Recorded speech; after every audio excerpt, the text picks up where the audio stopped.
Round of applause.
Macheron, Abushen, Dumelang, Sanbonan.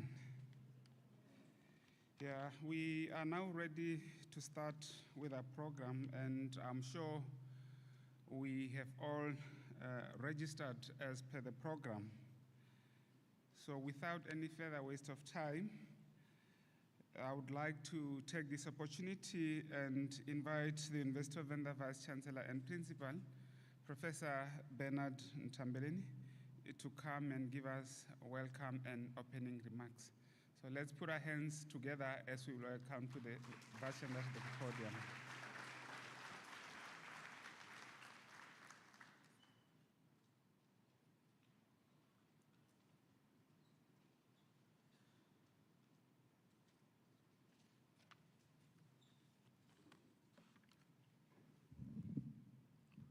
Thank you, Program Director, Dr. Zaga.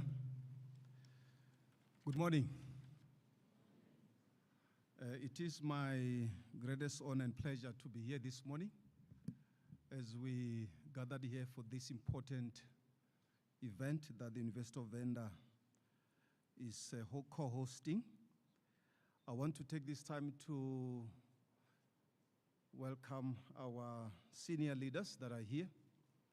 We got the MEC of Economic Development, Environment and Tourism, Mr. Matibe. Thank you so much, sir, for joining us this morning. We are also joined here by the Executive Mayor of the Vembe District Municipality, Councillor Fredan Kondo. Thank you so much, ma'am, for taking time out of your busy schedule just to be with us here at this university. In the same vein, let me also welcome our Councillor, our Mayor, Councillor Sararam Buddha, who's the Mayor of Thulamela Local Municipality. Thank you so much, ma'am, for honoring this event. And also, let me also welcome Mr. Nyimipini Mabunda, who will be also coming to talk here. Let me thank you, sir, for your initiative that is so much profound in what you're doing. In the same vein, there's quite a number of CEOs that I'm going to also recognize here as we move forward. I'll start with the CEO of Land Bank, Mr. Themba Rikotso. You're welcome, sir. Thank you so much for being with us this morning. In the same vein, let me also welcome Mr. Donald Baloi, the founder and the CEO of Zulzi. You're welcome. Let me also welcome Dr. Malamula and also Dr. Mudia. Thank you so much, colleagues, for honoring this event. In the same vein, let me also recognize the presence of Mr. Reginald Demani, who's the CEO of Sanral. Thank you so much, sir. Let me also welcome Mr. Shuman Kele, who's the head of payments at FNB Bank, as it were. Let me also welcome Mr. Kennedy Sengani, who's the mine manager at Glencore. Let me also welcome Mr. Matimba Mbungela, who's the Chief HR Officer at Vodacom Group. Thank you so much, sir. Let me also welcome Bonani Chauke, who's the Deputy Auditor General, South Africa. Thank you so much, sir, for honoring this event. In the same vein, let me welcome my colleague, Dr. Zaga, who's your Program Director, and also Mrs. Nthambeleni, who's the manager for the center. That is quite very opportune for us, which I will talk briefly about. Thank you so much. Colleagues, ladies and gentlemen, this morning as we gathered here, just to give you a brief overview of this event and what it's supposed to be achieving. And I do know that Mr. Nyimipini will come and also talk to. But from the side of the University of Venda, we are pleased to share with you, colleagues, to say, as a University of Venda, we sort of 2, 3, 4 years ago had to re-look into ourselves to say, what is it that we are providing to our students? When they do leave this university, where do they go? Are they equipped to do what they need to do? So we really embarked on a program to really make sure that we revisit our program qualification mixes that students are able to elect when they study.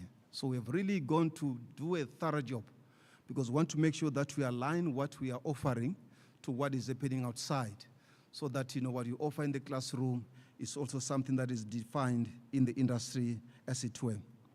We've also said that we want to be known as this entrepreneurial university. One of our strategic thrusts of the University of Venda is said we want to become an entrepreneurial university. We said that with the view that not every student will pass and walk this stage when they graduate, will go and look for a job somewhere.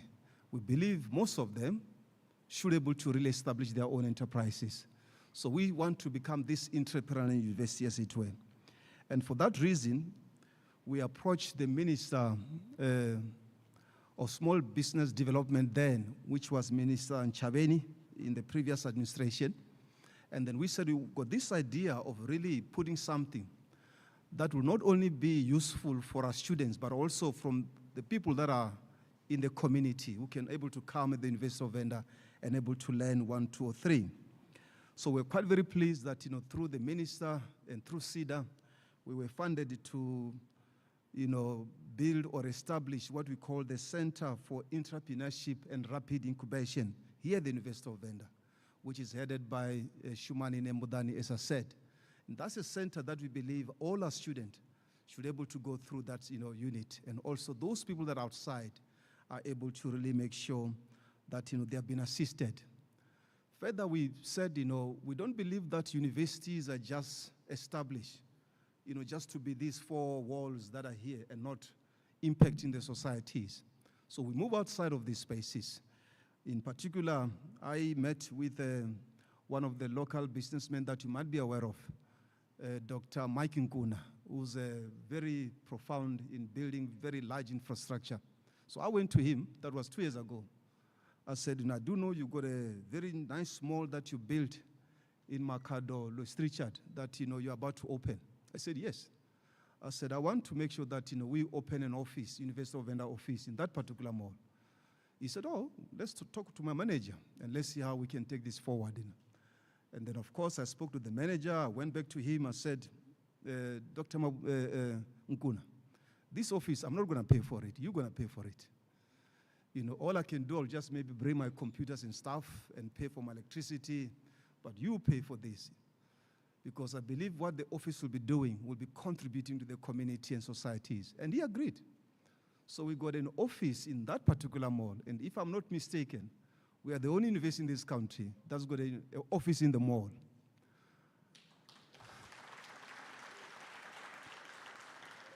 So the intention of that office is not just only for students to go there and able to apply or whatever. It's far bigger than that. We put an office, we equip it with staff that are well-educated, well-trained, so that, small business people, if you've got a problem with your SARS, forms, you've got a problem with your registration, of companies, all this and that, you've got problems with lawyers and whatever legal issues, you are able to move into that particular office. And there'll be somebody from the university who will make sure that they begin to assist, such kind of individuals, because we believe as a university, we must begin to touch the lives of people and able to make sure that, we open the doors to most of our people. So I'm quite very pleased to be joined here by our colleagues here, because when I received a call from Mr. Mabunda, when he spoke to me just before we even conclude our discussion, I can see that, between myself and him, we got very strong alignment of what we want to see happening about the future of our young people. And how do we make sure that, we begin to reskill such young people so that, they are better repurposed for the opportunities that are now relevant and available in the space that we are. So it's for that reason that as a university Vice Chancellor said, I'll do whatever that is possible to make sure that we meet today here and have these gatherings. So in those ways, colleagues, I need to thank you so much for really honoring that.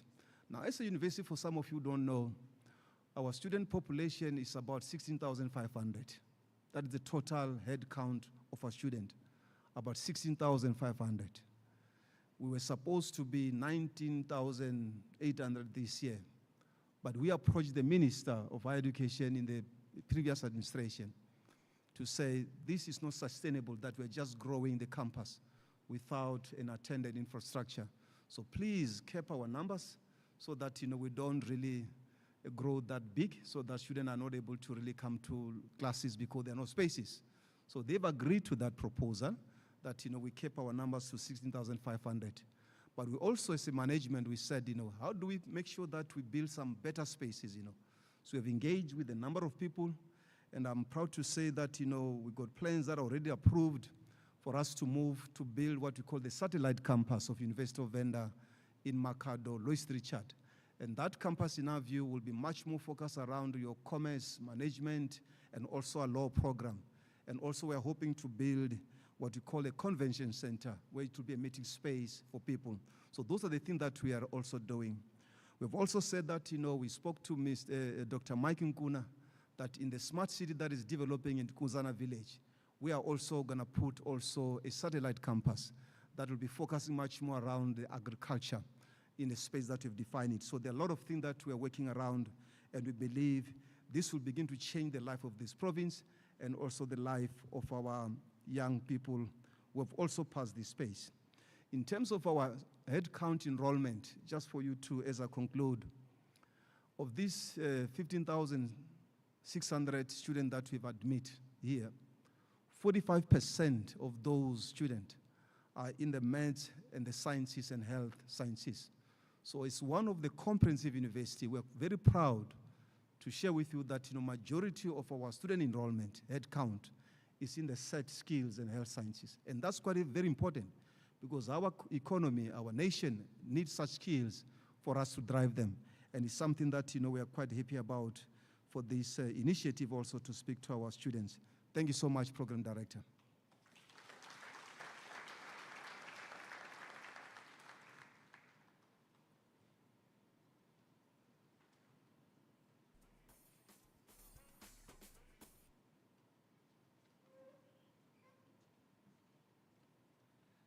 Thank you so much, Vice Chancellor and Principal. Let's give him another round of applause. Ladies and gentlemen, I'm now privileged to invite the MEC for Economic Development, Environment and Tourism to come and deliver a keynote address. Honorable MEC Chitereke Matibe. So let's put our hands together as we welcome the MEC to the podium.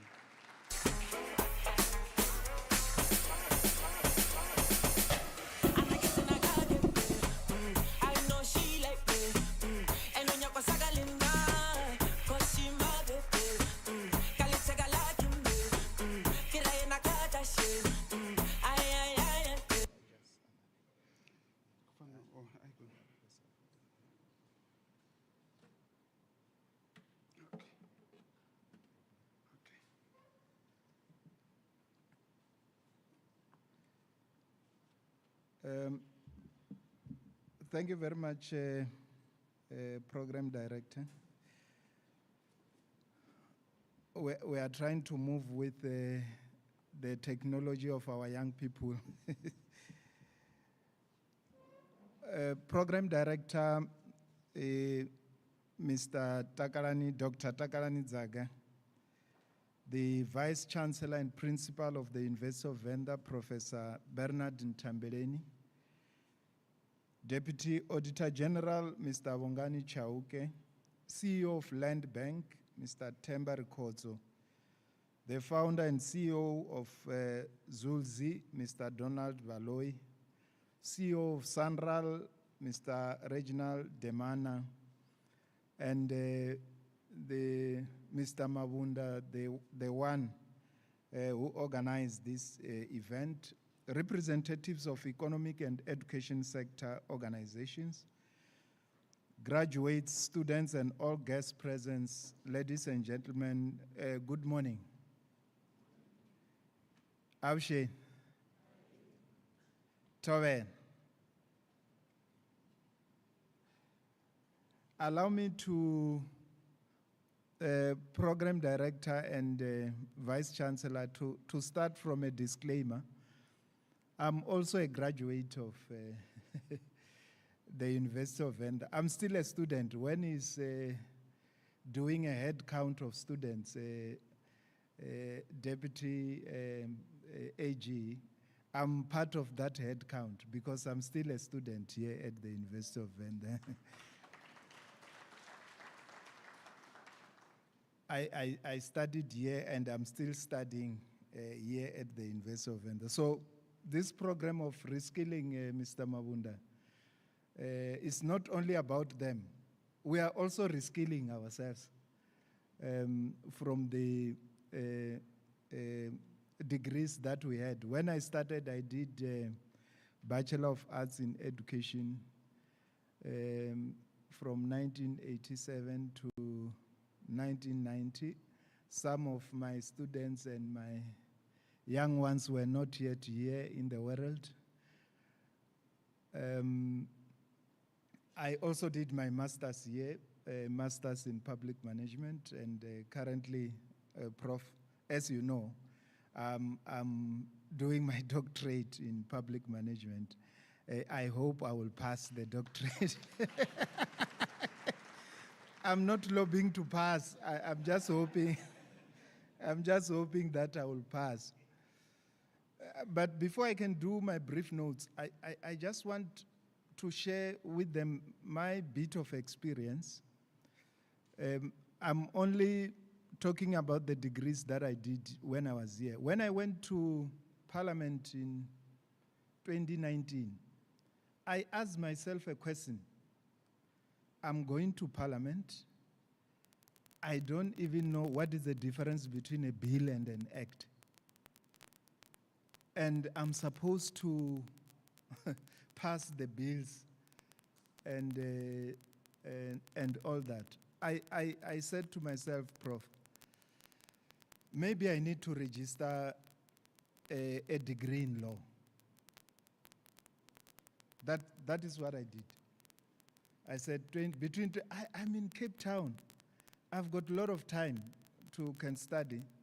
I registered Bachelor of Laws. When I came back, I was done. I have got an LLB. So it's possible you can do it. And I see, Prof, that degree that I did in 2019, when I went there, is now relevant because the department that I lead, there is a lot of litigation. From environmentalist, I need to do I need to do the appeals and everything in terms of liquor license, environmental impact assessments and all that. If I haven't reskilled myself, I will be having some difficulties in the new environment that I'm working now. Allow me, Program Director, to commence my brief address this morning by conveying my appreciation to the Investor Vendor together with its Vice Chancellor and Principal, Professor Bernard Nthambeleni, for organizing such an important gathering for both ourselves as government and the people who have gathered here. Thank you very much, Prof. I think it deserves another round of applause. In the same vein, In the same vein, let me also appreciate the organizers of these events and everybody who is here, that we are brave enough and show strength and hope and values for a better future and a better country. This summit is important to us as government for a multitude of reasons. Chief amongst them, its mission to ensure that young graduates are reskilled, accurately positioned to be employed. If you had the privilege to listen to our new and the first female premier of our province, Dr. Poppy Constance Ramathuba, speaking, you would have heard the emphasis she placed on creating real and sustainable jobs. Part of my mandate as the MEC for Economic Development, by the way, Prof, we have signed a performance agreement as MECs.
You know, the president was here some 2 weeks ago, Vice Chancellor.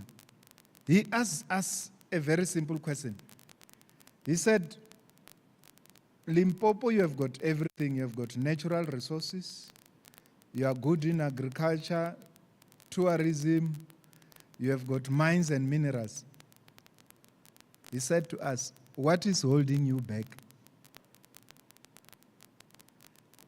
I went back with that question. And when today I met all these CEOs, I realized there is nothing that should hold us back because this province has got a lot of talents.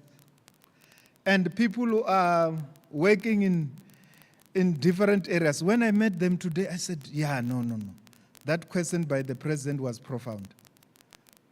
Why should we, what is holding us back when we have got all this brain, Mr. Mabunda? What is supposed to, it means we are not sitting on the same table, everybody is doing something in isolation, and we are not looking at what is it that we can do for our people to grow our economy. We have got everything. If you look, if I am to give you an example, everybody who wants to visit a place wants to go to Dubai. What do you see in Dubai? Here you've got Big Five, Big Tree, all the beautiful landscape. It means, Mr. Zaga, what we are not doing, we are not marketing ourselves enough. And we are not selling our province enough for the people to come. What do you see in Dubai? Desert and buildings. Here in Limpopo, we have got everything. All the natural landscapes that you can think about are here. But we must all answer that question that the president asked. What is holding us back? What do we do to create employment opportunities for our young people? As a department, we are mandated to oversee economic growth in the province.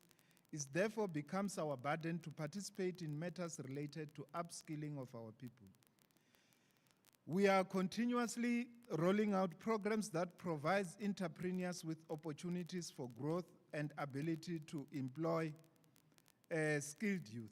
Beyond creating employment, our government is interested in empowering broadening the thinking of these graduates in order for them to realize opportunities available for them through government programs and projects.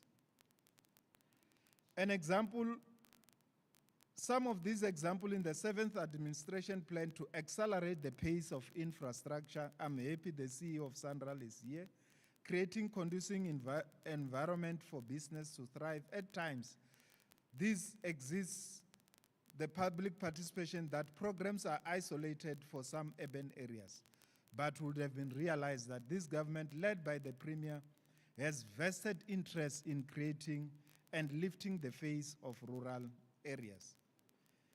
In her address at the recent investment summit, we held the investment conference, Mr. Mabunda, a week ago. We were able to raise 120 billion. I thought you would clap hands for that. That 120 billion that we raised, you know, our budget for the I've realized that since my start in the office, I've realized that government does not have money. Money is with private investors. Because 120 billion that we raise is more than the budget of the province for the whole year. Our provincial budget is 83 billion. In an investment conference, we go there and raise 120 billion. It means if we harness our relationship with private sector, we can be able to grow this economy fast. If we were to look at government alone, we might not be able to do any dent in terms of creating job opportunities for our people. Our economy holds plenty of opportunities, which I invite our invited guests to look at them, to say, what is it that they can do for these young people? All these young people, we must create jobs for them. Or they must create jobs for others. There are following sectors. We have got mines. The provincial government, besides the mines that we have of private sector, we have got mines as the provincial government. And mines where we need people to invest and create job opportunities for these young people. We have got mines in chrome, coal, copper, and all the PGMs. In fact, they say that in terms of the PGMs, 72% of the PGMs are found in this province. 72% of all the PGMs in the country, they are here. So why are we still poor? Why? Why are we still poor? It means these brains that are here must unlock that and say, what is it that we can do to create? Agriculture and agro-processing. CEO of Land Bank. One time when the president was here, he said to us, this Livubu Valley is number 2 to the Rhine Valley in France in terms of being fertile. This Livubu Valley, here, where you pass every day, this Livubu Valley. Why are we not harnessing that opportunity?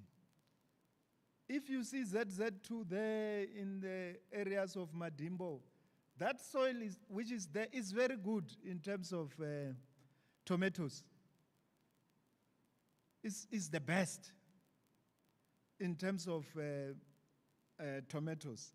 And 40% of tomatoes that do your all gold and everything comes from here. Then it means if we sit down as these brains, we can do something and change our province. Energy. Our northern part of Limpopo is number 2 in terms of radiation of the sun. It means we've got gold in the sun. While we might say, hey, Duvaliko Pisa is too hot, that sun, we can turn it into gold and create job opportunities for for our young people. We are number 2 to Northern Cape, meaning that if you want to do solar plants and everything, the Musina Makado SEZ is the way to go. We can deal with the energy challenges that we have in the country. Automotive industry is one of our sunrise industry that we need to look at. We are the gateway to Africa. Everybody who sells either motor or anything to the African continent must pass through our province.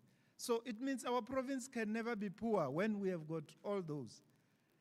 Infrastructure and logistics, we can put a dry port there in Musina Makado, SEZ. That SEZ, Prof, is an opportunity, and an opportunity that can absorb all these young people in terms of job opportunities. And lastly, tourism. Limpopo is blessed with, as I have already said, unique natural and cultural attraction, breathtaking landscape, rich cultural heritage, wildlife treasure that are the lifeblood of our tourism sector.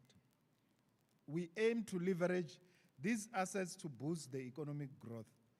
In conclusion, ladies and gentlemen, let me again express my gratitude to the organizers of this session, Mr. Mabunda, and encourage all participants to make use of this opportunity to advance their prospects for business or job opportunities in the future. Thank you very much.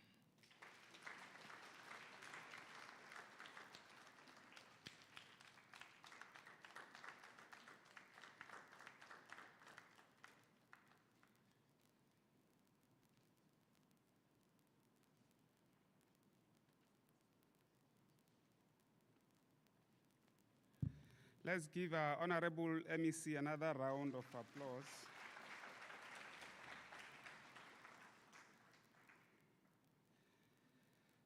Honorable MEC, this was indeed inspirational, and I'm sure my Vice Chancellor and Principal will agree with me that it's possible, and it's actually in line with the investor vendor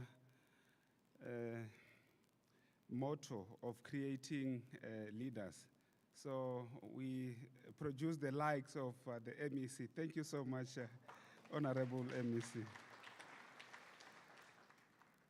Ladies and gentlemen, after the next speaker, I'm going to hand over facilitation of the program to Buwabo Makaga and Sek Mpatla. So, but before then, allow me to invite Mr. Nyimipini Mabunda, author of Take Charge, to come and set the context and overview of the day. Please join me as I welcome Mr. Mabunda to the stage.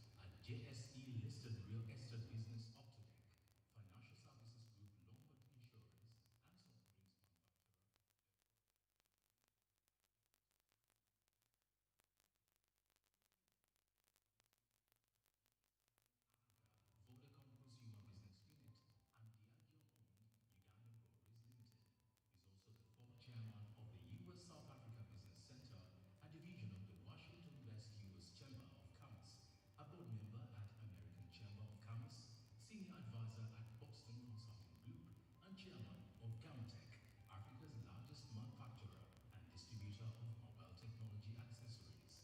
Nyimipini holds an MBA from the University of Cape Town and an Advanced Management Program qualification from INSEAD and a Finance for Senior Executive qualification from Harvard Business School.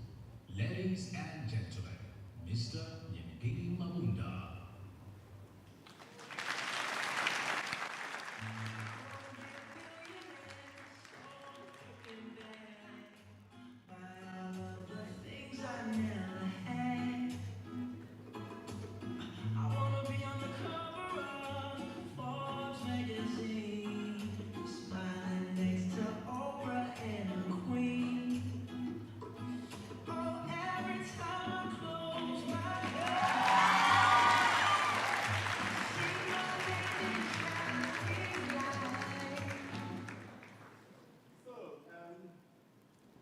Just think about it.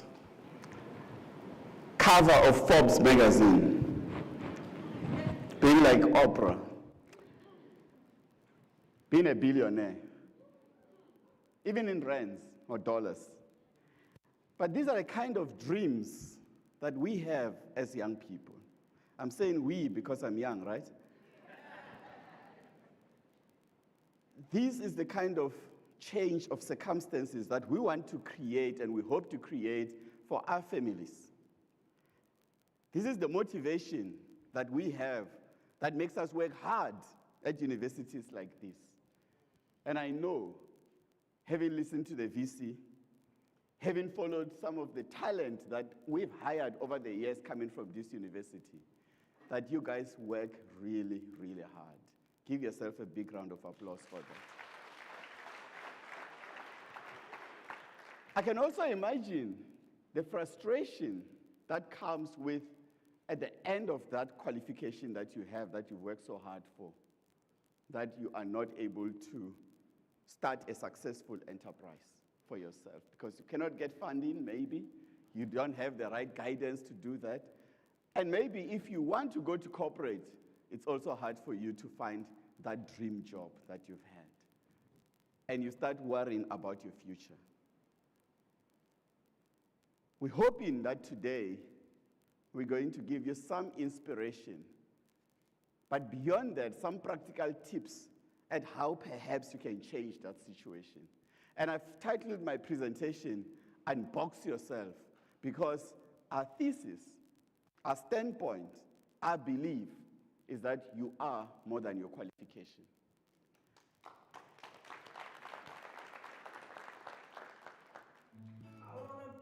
And I'm saying this because it's real.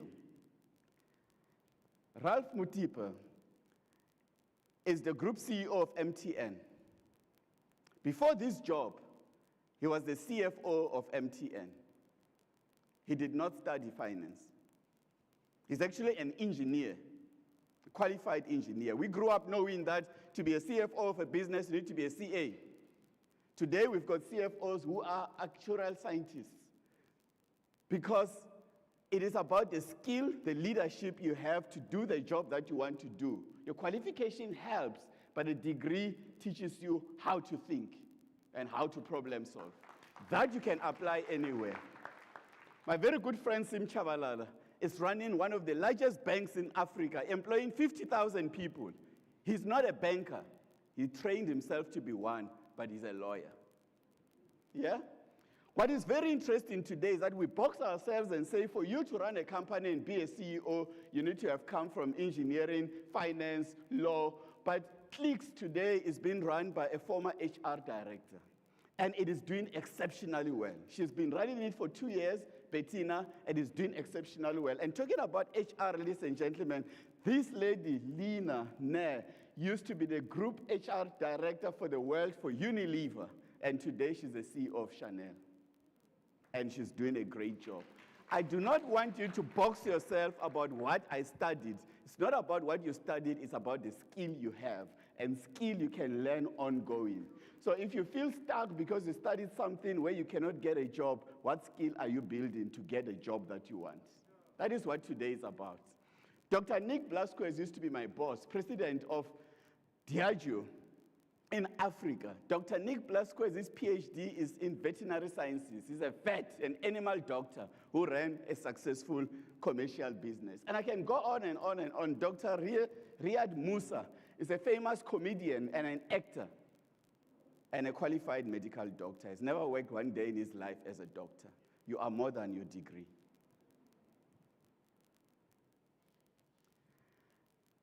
A story about my own career, which got me to think about this pivoting and got me to think about unboxing, was that there I was, having gotten my degree at UCT, having majored in psychology, and I started looking for a job because I did a postgraduate diploma in marketing.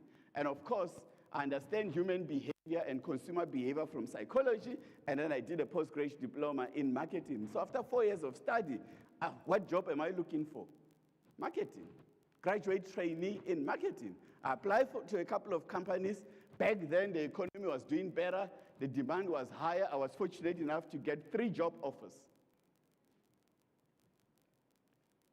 But what was interesting is that the job that I wanted versus the job that they tried to offer me, which I eventually rejected at P&G, and I ended up in sale, was very interesting. I applied for marketing, brand management, because that's what I studied. And P&G, after the aptitude test and the interview, they said, we'd like to offer you a job as a graduate trainee in finance. I said, excuse me? I said, yes. I said, have you looked at my CV and my transcript? I did not do anything in finance, not even finance 101, accounting 101. Why would you want me to work in finance? I'm not a numbers person. How often do we say, I'm not? Many times we say what we're not what we are. But for one of the biggest companies in the world to want to hire me, not having studied finance, a job in finance, say you are more than you think. And you can be anything that you want. Zumi, whom we started at the same time, she also joined P&G, and P&G is quite famous for this thing of disruption. Because it's only when you put people out of their comfort zone into a new space that they can bring in new ideas, because they are not constrained by knowing too much. Zumi studied BSc chemistry at UCT, and they offered her a job in marketing. She was a brand manager for a long time. She had a brand management career. Today, this lady is running Nestle confectionery and department in Southern and Eastern Africa. She's a scientist, but she's working in business. Do not constrain yourself. With that attitude, I then said, I can do anything. Actually, I am limitless. I spent 20 years working in consumer goods companies, that is Procter & Gamble and Diageo, selling to retailers across the world.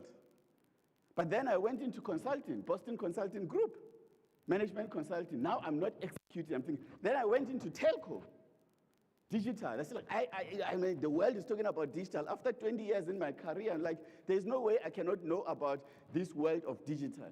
Then I went there and I taught myself, and then I understood the world. Today, I'm a global speaker in AI. I never studied science on AI and IT.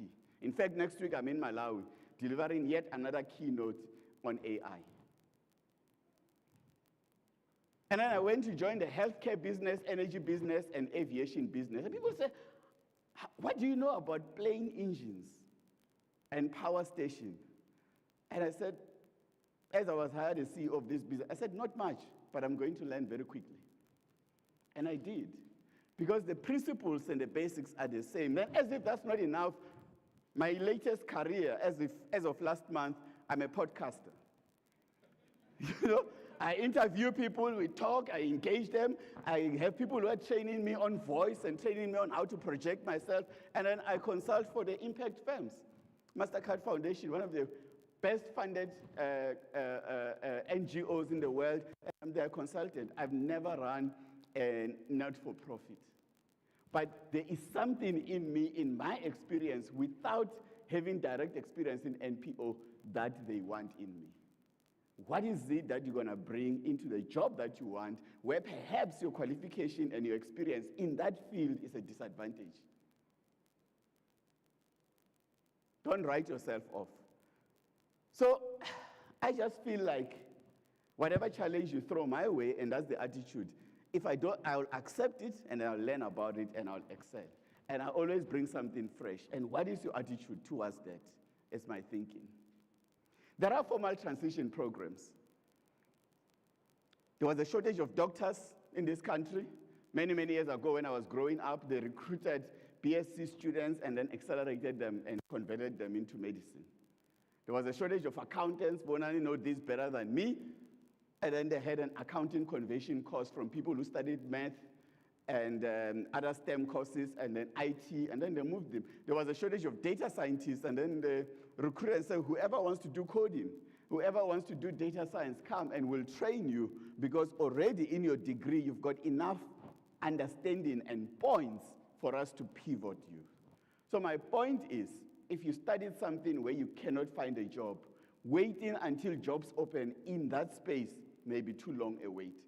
And if you're waiting 3-4 years for that to happen without reskilling yourself, even in things that are available publicly, you will stagnate. So the attitude has got to be, where are the opportunities? And what do I need to get to that? And that's what today is about. And opportunities are many. The MEC covered that very, very well. There are many. Tourism is a sleeping giant. Future of mining is there. We're going to hear about e-commerce. We talked about electric vehicles. 8 out of the 11 minerals that we need for lithium batteries are available in South Africa, and most of them in this province. And the world is looking for decarbonization. Infrastructure, we've spoken about this. We talk about the fact that grade 4s cannot read for meaning and understanding. Who's going to change that? Who's going to change the education curriculum or come up with ways to get the education system to... There lies an entrepreneurial opportunity. Curo is not that old. We're not gravitating towards that. But Curo was started by an entrepreneur. Spark School was started by an entrepreneur. But not only that, what else can we take as supplementary programs into public school, leveraged by the business that some of you here have started? These are opportunities, because where there's a problem, there's an opportunity. Where you have an issue about NHI, excuse the spelling. NHI is about the fact that there is no equitable access to quality health care. That is a problem statement. Where there's a tension and a problem and an issue, lies an opportunity for entrepreneurs. Discovery, may I remind you, is only 30 years old. Capitec Bank, it's only 30 years old. There was a time when, out of the Fortune top 10 companies, 5 of them were under the age of 20. A lot can happen in 20 years. For many of you sitting here, perhaps 20, 22, 25, that means that what is possible for you by the time you are 45? And that's still very young. But the next Discovery, the next Capitec, the next Take a Lot, large employers today could be one of your businesses. And I would not be more proud when that happens. And the key word is, I did not say if, I said when, because the next unicorns are sitting here amongst you. So give yourself a big hand in advance. It is sad for me and for many businesses, including the president, that of all the medicines that we consume in this continent, only 2% is made in Africa. 98% we import. But we have the natural raw materials. Even better, some of the world are now refusing to take pills and all of that because they want natural, organic medicine or healing processes. And we've got all these herbs, and we can have breakthroughs and working with the regulators to come up with that. And there lies innovation or opportunities for manufacturing as we continue to build these NDZs and the economic zones with all the tax incentives. Africa Continental Free Trade Zone today, only 17% of all trade that African countries do, or Africa as a continent does, is intra-Africa. Meaning that less than 2 in 10 things that we buy is made in Africa and sold in Africa. We import a lot.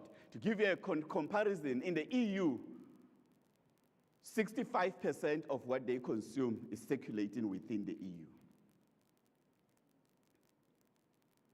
I was in a conference yesterday talking about this, and we're surprised to find that we're buying rice from Thailand, which we could get from Mozambique at the same price. Even more, what's interesting, which I think will be touched on agriculture, is that some of our agricultural outputs have actually reduced because the taste of young people has changed. They're eating more pasta and rice than pap and muroho, right? And then yet the farm output has not kept up with that. So now when we were producing all of those grains for pap and rice, we still continue to produce that, but the taste buds have changed, and therefore the output goes down, and we import that food. What smart countries do is that they produce what they don't eat. Because for as long as there's a demand elsewhere in the world, you don't need to eat it. I lived in Uganda for 4 years. They produce so much coffee, but actually you go around Uganda, Ugandans don't drink coffee. It's about economic output. So you pivot to what is the biggest thing that they eat in Brazil and in China. You've got the land, you produce it, you send it out, you earn foreign direct income. You earn dollars. So there's a lot of opportunities. And to talk about these opportunities, I am really, really pleased as they have been introduced a very, very strong panel of speakers who, for you, know that song that says, "For you I will." For you, they left their families in Johannesburg. They could be in sports matches with their children.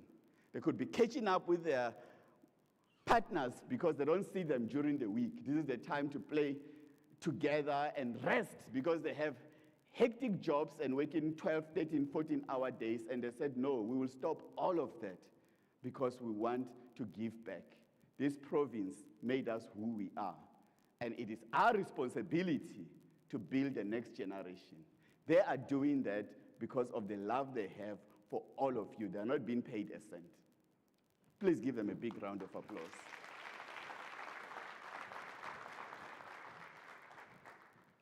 It's a hectic program. It's going to be very busy because we want to cover as much as we can in one day. Unfortunately, we only have one day. We'll try to be efficient. So we're asking you to also be efficient. When you get given a break, come back on time. Ask only the questions that you want, that you really need to know, and do not give dissertation as you ask a question. Just be 30 seconds, your straight question. I'm not going to go through the program because they've all been printed, you have them, but it's an exciting day. It's the kind of day that I wish my younger self had been able to participate in. And that's our gift for you. So I'm really, really excited. It's a long day. Manage your energy. Stay with us. Stand up if you need to stand up so that you can energize, but it's going to be quite a thrill because these are good friends and amazing speakers that we've put together. So I'm really, really excited for you. But my ask of you is, perfection is overrated. Do not wait for everything to be in place to act. Let's listen to one of the top 10 wealthiest people in the world. Come out fully formed. They only become clear as you work on them.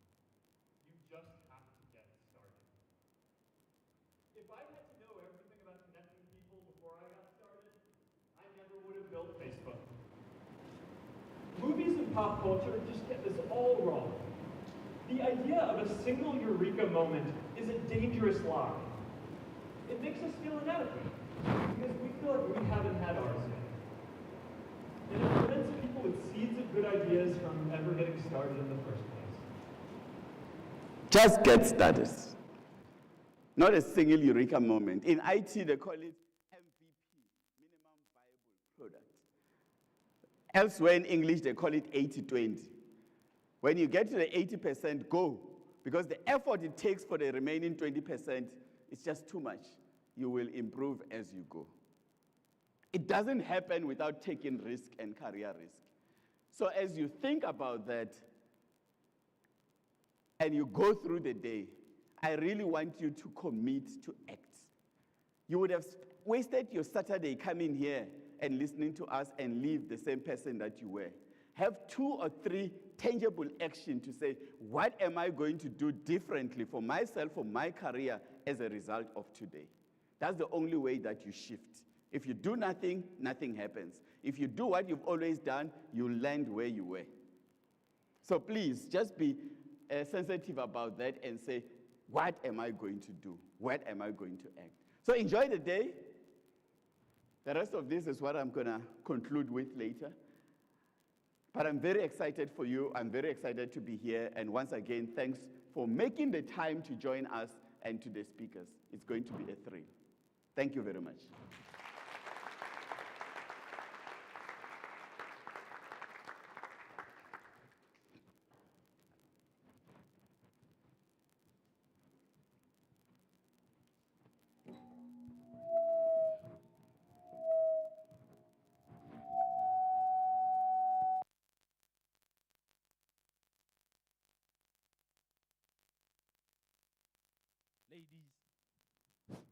Ladies and gentlemen, please give another warm round of applause for Mr. Mabunda.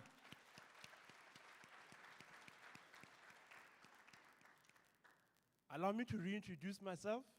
My name is Sach Mpatla, and I'll be taking over as your co-host and MC for the rest of the day. Dumelang. Dumacheroni. You guys don't look happy to be here. Are we good? Are we good? Hello, hi. My name is Waboma Kaga, and I'm going to be the co-host for today, as Sash has already mentioned. Ladies and gentlemen, I hope you're all seated and ready for a very bumpy and enjoyable ride. Allow me to remind you that we have bathrooms here at the back of us once you go out the aisle, and we also have bathrooms here at the front. So we're not going to waste any time. We're just going to go straight into our first session of the day, looking into the future of agriculture. Please give a round warm of applause to Mr. Tember Khodzo, the CEO of Land Bank.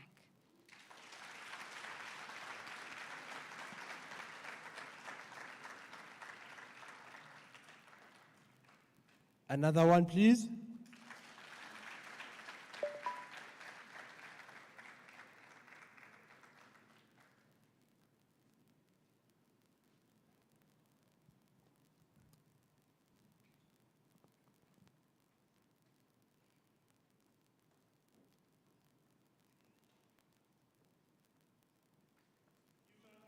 Another round, please.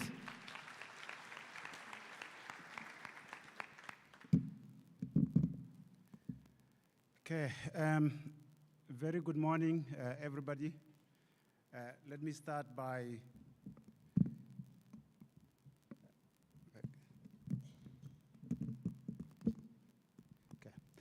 let me start by observing the protocols first.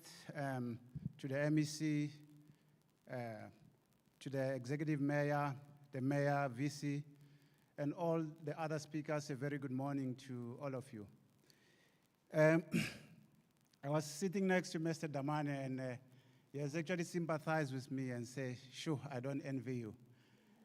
You know, coming after Nyimipini, it's always such a very, very difficult task, but I will do my best.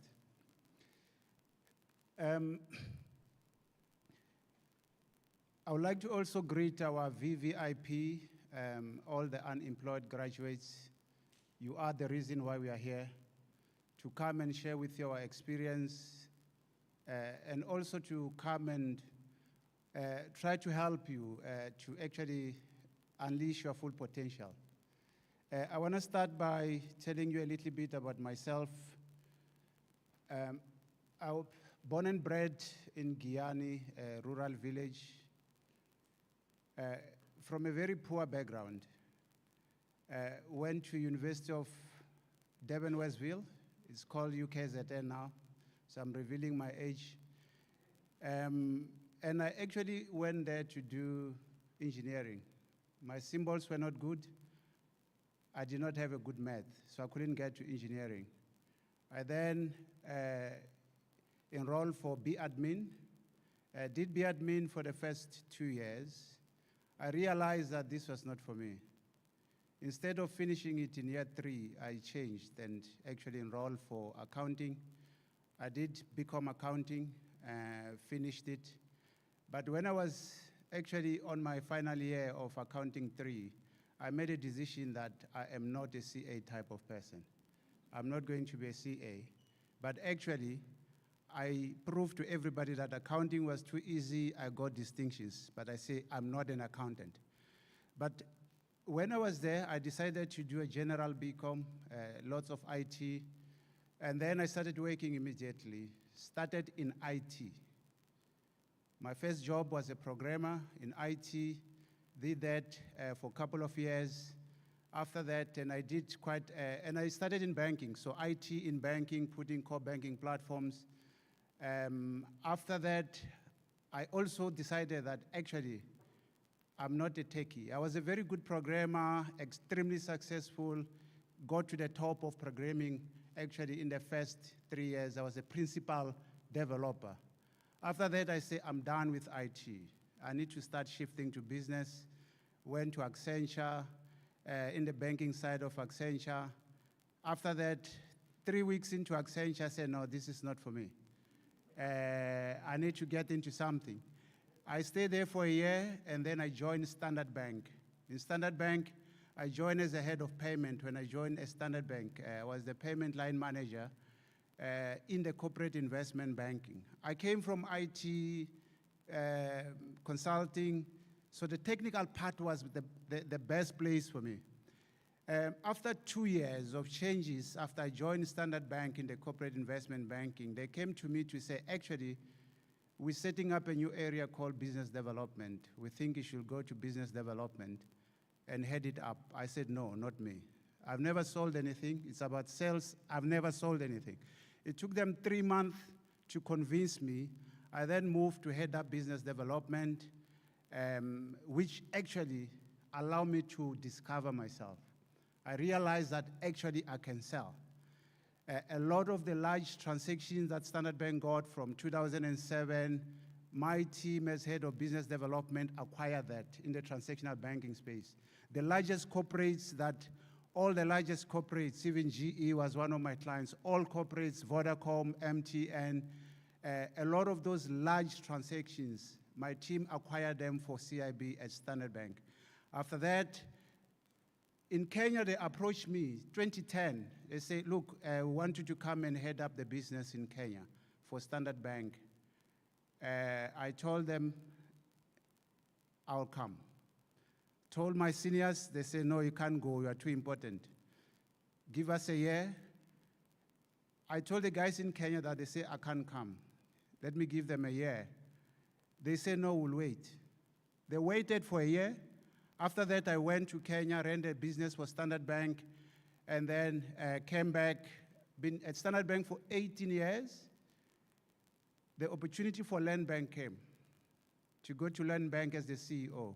I told them, I'm a banker. I don't work for public sector. I don't deal with politicians. I'm not going to Land Bank.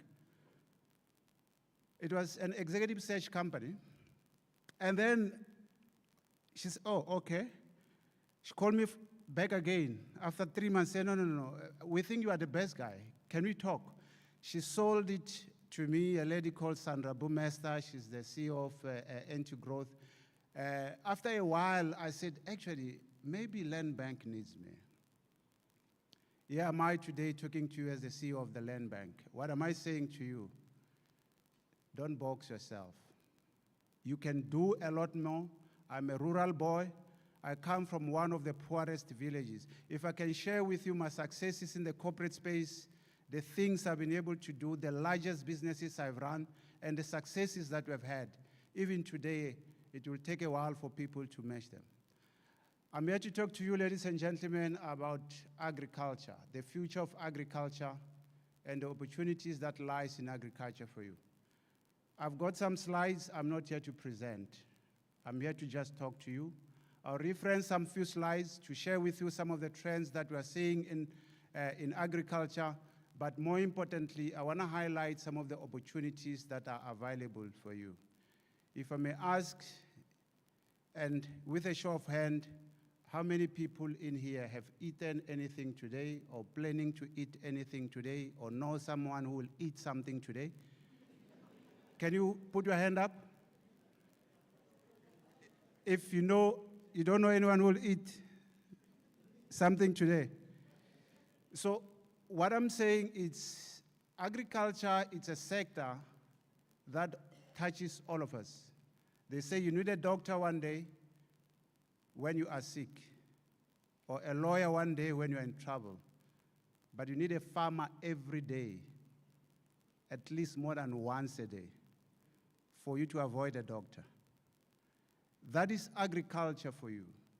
If you look at a lot of the plans, all the way from RDP, ASGISA, NDP, AAMP, they're all anchored in agriculture. Agriculture has got 3 or 4 times more potential to address the social issues that we have: unemployment, job creation, wealth creation.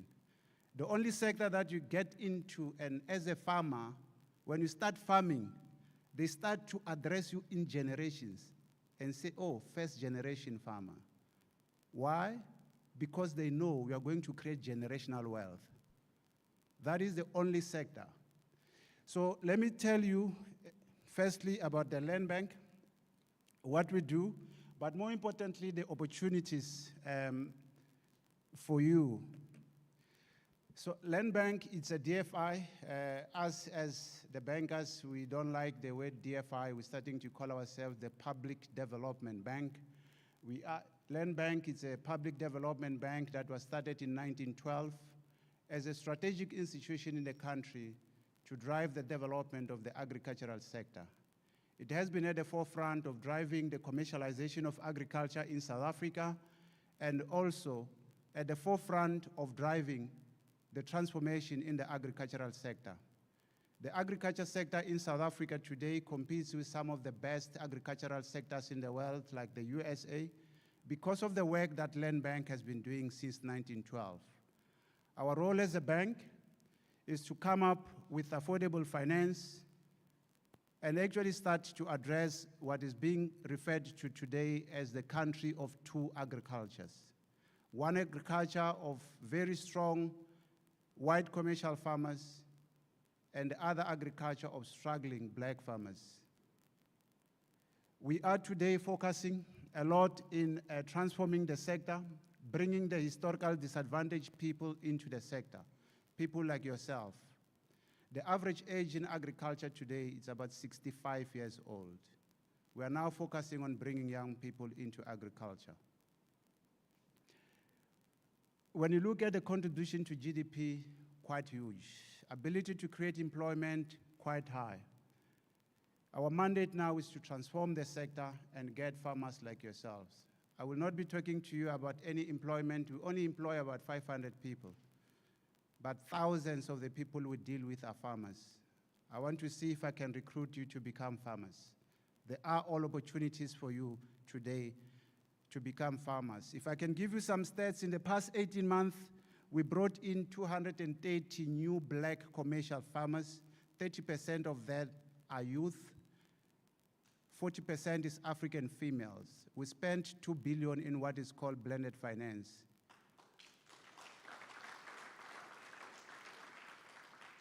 Out of the $2 billion we spent in the blended finance, half of it, 50%, is grants. And we're looking for farmers like yourselves. And I'll tell you a little bit on the opportunities that are there for agriculture, opportunities for yourself, and for people actually that are not agriculture specialists. I'm not an agricultural specialist myself. You can actually be a successful person in agriculture. So, and agriculture, of course, is about food security. They say that the next world war will be about food. And they also say that the next $1 trillion industry will be the agriculture and the food sector. That's guaranteed. So quickly about agriculture, we always put agriculture into 3 sectors. The field crops, things like maize, which is a staple food in South Africa and many African countries, wheat, oats, barley, canola, and so on. The other subsector, it's the livestock. And of course, the third one is the horticulture. When you look at this actually contributes around about 2022, about 360 billion rands worth of a sector. And that is the primary agriculture, about 3-4% of our economy.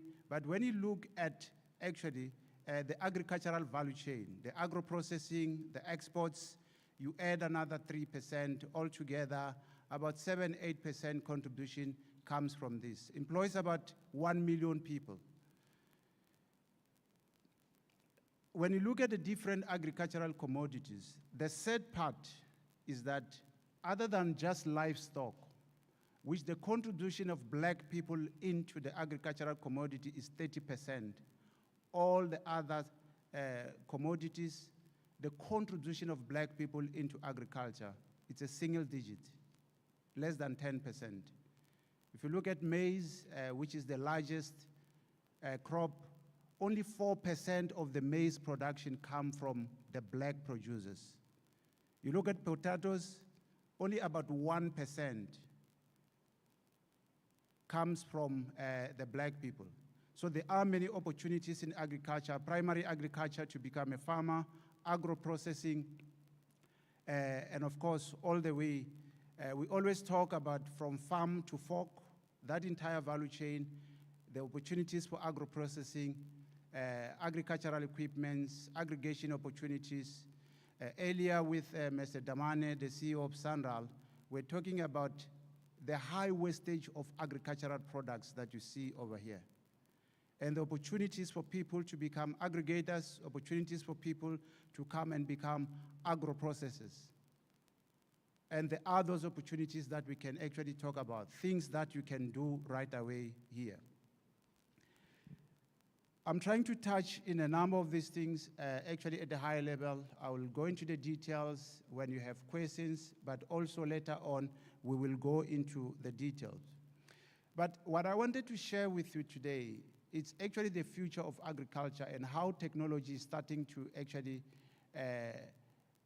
drive agriculture and agricultural activities. I've been saying yesterday to Mr. Mbungela that perhaps the biggest kept secret for black people in South Africa, it's actually agriculture. The biggest kept secret is agriculture and the wealth that you can create in agriculture. And the stigma that we have, that when someone is a farmer, is poor, they are not smart, there is no money. All of that is false. There is huge amount of money. Go to Nampo in Botterville around April, May, and see the number of planes that are parked during Nampo week. There's about 500 private airplanes parked every day at Nampo. And who says there's no money in agriculture? So just building up into the technology and what we're seeing in the space of agri-techs and the opportunities that are there, these are some of the things that, of course, have driven the adoption of technology in agriculture. Of course, we know the issues about climate change and the impact of climate into agriculture and the need to build climate-resilient crops. We talk these days about climate-resilient crops. All of that has led into the technology adoption, the issues around biosecurity, phytosanitary issues that actually become big, big issues. Look at today, we're having a lot of issues about food poisoning.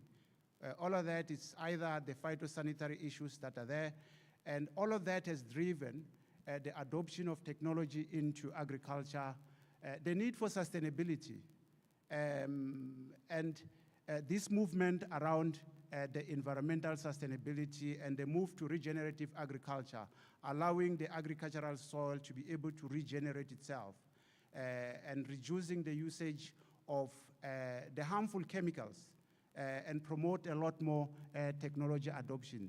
A lot of stock thefts in places like this, high number of stock theft, and we have seen a lot of technology like the tracking technology that allows for all the stock to actually have the chips that you can actually track the movement of the cattle, the goats, the sheep, so that you can reduce the theft. And of course, a lot of the geopolitical issues that we have seen, all of these have actually led into the adoption of technology into agriculture. Of course, precision farming. Precision farming has actually become very, very big. You're finding farmers now that actually have become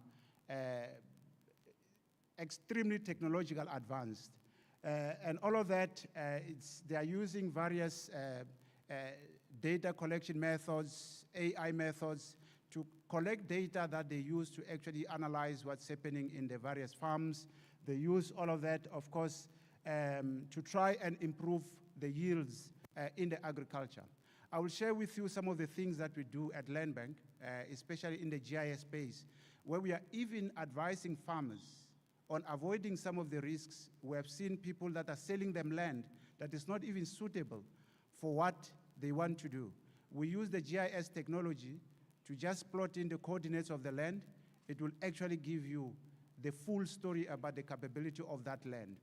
So, but precision farming has redefined agriculture, has improved the yields, and has actually driven the cost of inputs in the farming sector. You're starting to see, actually, I remember I visited this one particular farmer who used to work for an executive at MTN, who left MTN to become a farmer. I jumped into his tractor. We sat and had a conversation. This tractor was driving itself, collecting data, and actually giving us quite a lot of useful information. In precision farming, you are able to more than double your yields in agriculture and be able to be a lot more profitable. Of course, the climate smart agriculture and the need to try and build resilience in the sector, conserve the usage of agricultural resources like water. So there's a big movement about climate smart agriculture, the regenerative agriculture, a very big movement where people are actually starting to encourage biodiversity, the usage of cover crops, and even make additional income. Cover crops such as oats, which you can actually do outside of season, and actually use those to help you to mitigate some of the climate related challenges that are there. On the agri-techs and technology, which as indicated is starting to drive how agriculture is actually evolving. When you're driving around in a lot of orchards, either the macadamia farms, the mango farms, the citrus farms, look out for these things. Have you seen these things? They are actually called the bee vectoring technology, where they are actually putting this bee vectoring technology, which are performing such a critical task in agriculture.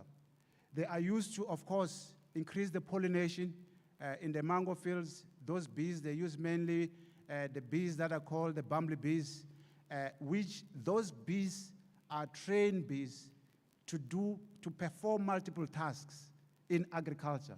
And some of the things that they do, actually, they will put some organic pesticides called microbes that when those bee actually gets out of the beehives, it picks up some of those microbes.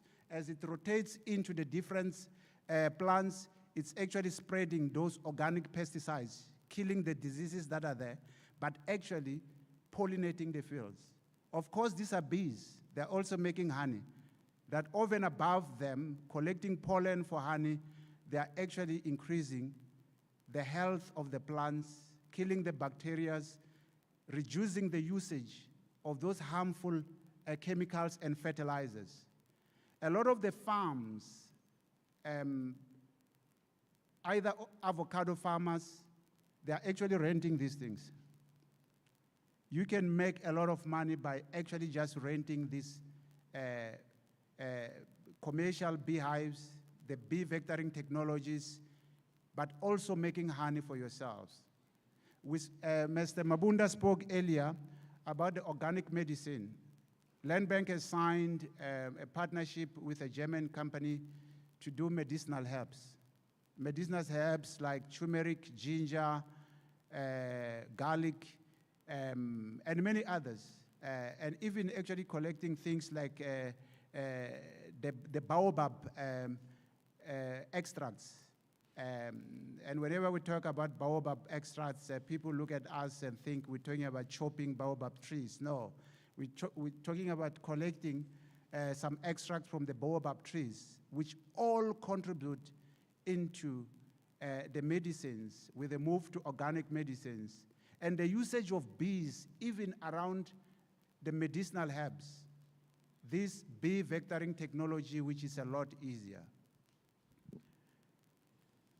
Some of the other things, this is what I was, so this is a land bank example. So this I actually took it from some of the things using the GIS technology, where when somebody comes and they want to buy a farm in Livubu, I said earlier to Mr. Mabunda that the Livubu area is actually the best agricultural region in South Africa, where we are, all the way to Thohoyandou. This is the best agricultural region in South Africa. As you were saying, in fact, there was the MEC also saying that the president said this area is second to one particular area in France. The area that is second to this in South Africa, it's an area called Willowvale in the Eastern Cape, which is next to the sea. A rural area as well, Willowvale. It's in the rural area.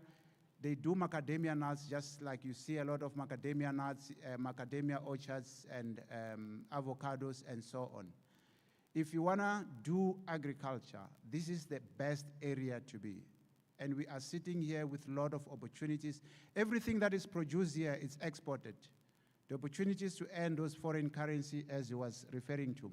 So with the GIS technology, all you do is to punch the farm. It then actually gives you the data about the farm. It tells us whether that farm actually is suitable for things that you want to do, the amount of wetlands that are there, whether or not you can use it for the crops that you want to do. More importantly, it actually also tells us the stats about the rain, the ability for that area to produce the rain in terms of millimeters per annum.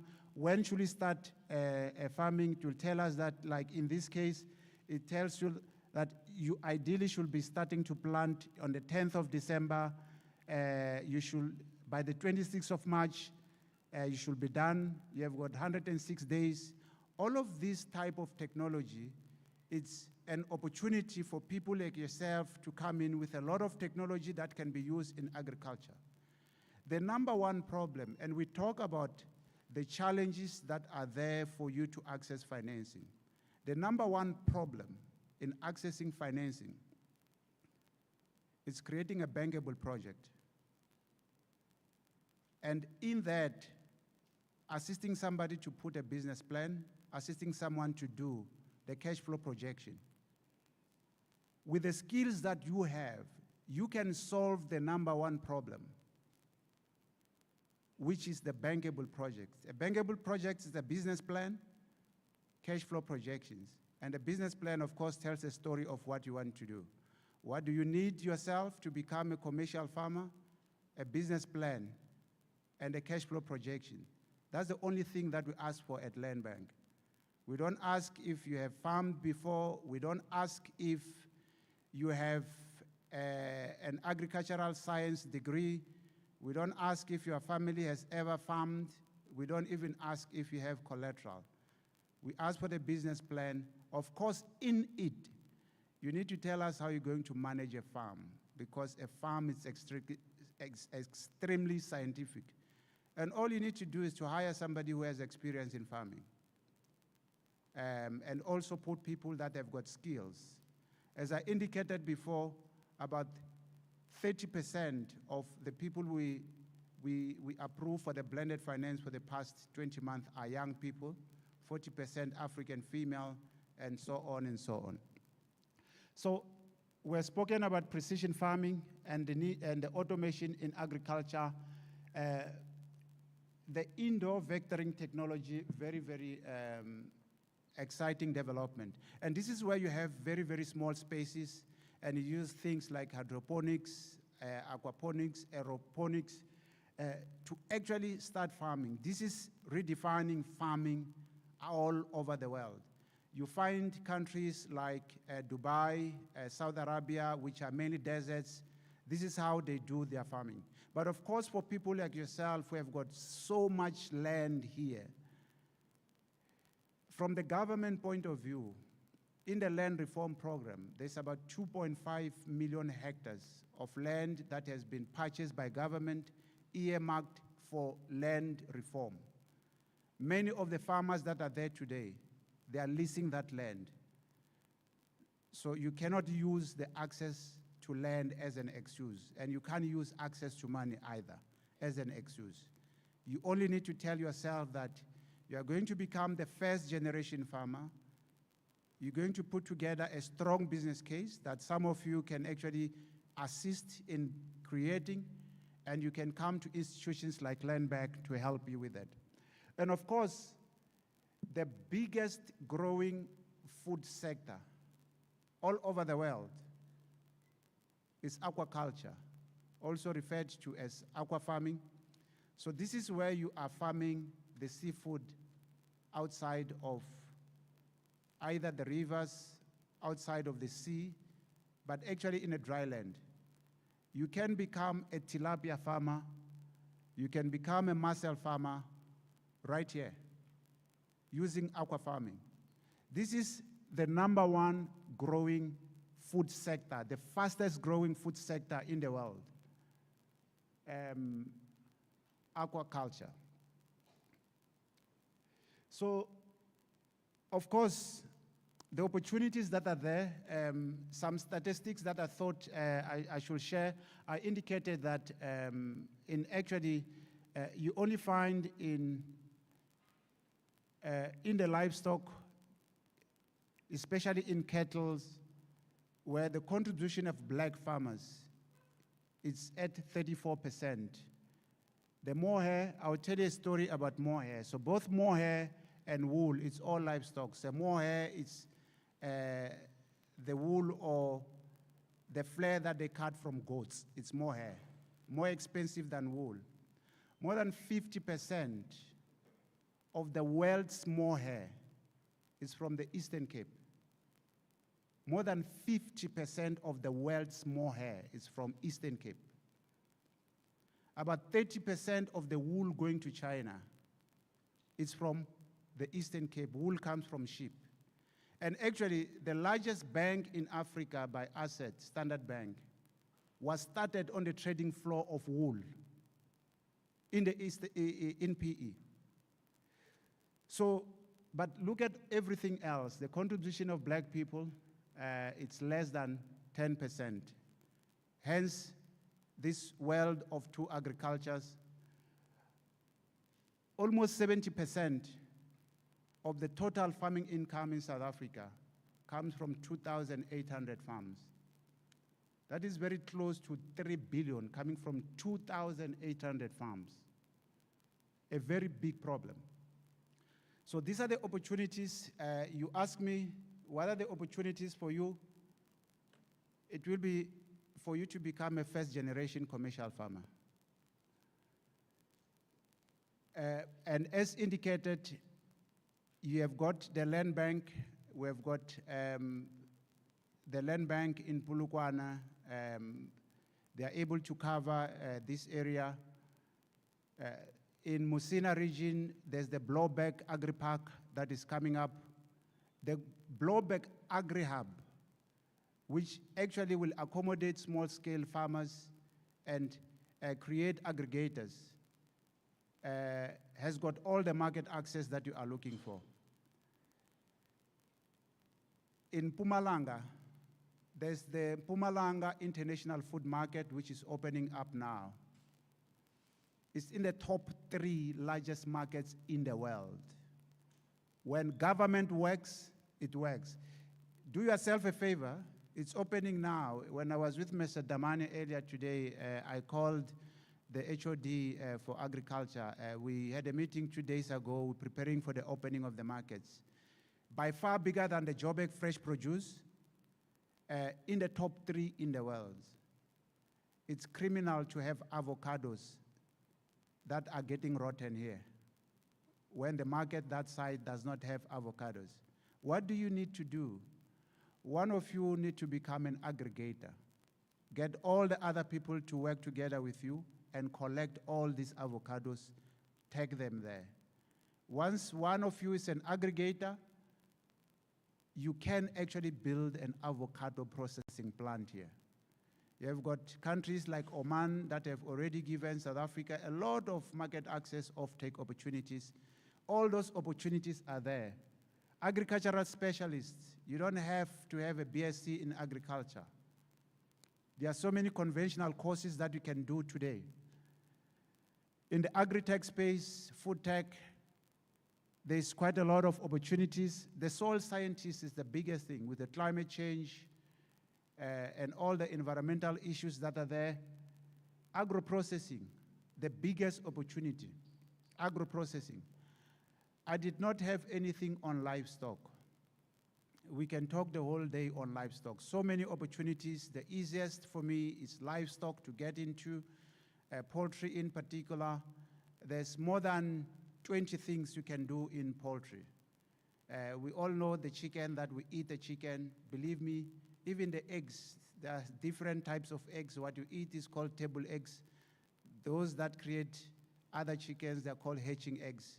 So many things you can do just in poultry alone. I've spoken about aquaculture. Perhaps the biggest opportunity is the aggregators.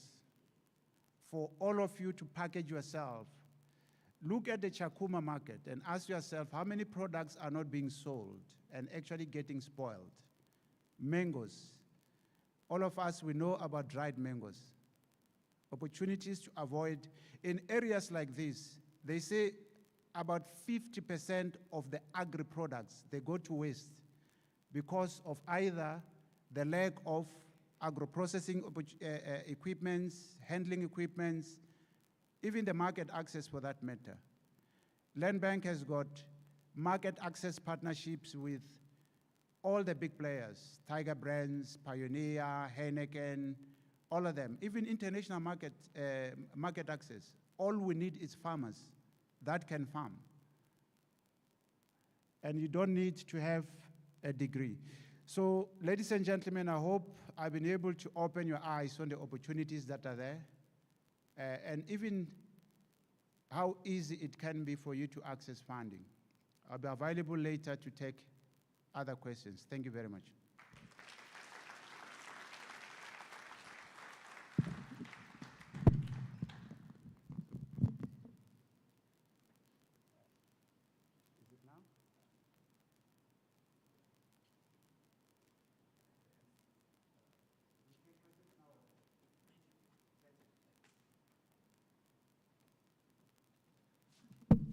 Please give a round of applause to Mr. Rekoto.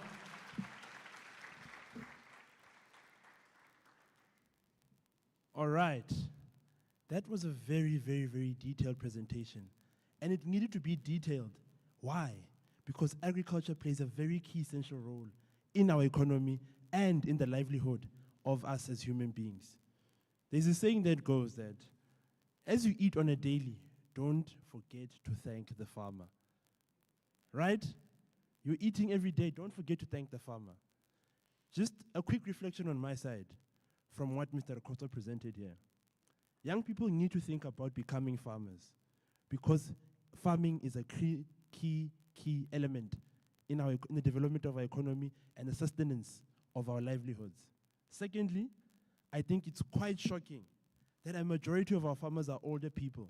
Where are the youth and what are the youth doing about it? Start thinking, why not become a farmer? The motivation for that is that Livubu, as mentioned by Mr. Rekoto, is one of the best agricultural areas in the world. So basically, we are sitting on gold. Why don't we utilize that? So, Mr. Rekoto, thank you very much for that presentation. Round about now, we are going to a very nice part of the program. A lot of you have been waiting for this. We're going to go for a short tea break and a stretch. This is mainly for our participants. So it's not going to take long. It's going to mainly be 20 minutes. We need it to be short and fast and quick. So what's going to happen is that our ushers are going to coordinate us. I believe they will come take group by group. Whilst that, our speakers and guests will just stretch their feet and we'll prepare for the second session. Are we good? All right. DJ, please play some music. So the ushers are going to come take group by group. Just be seated.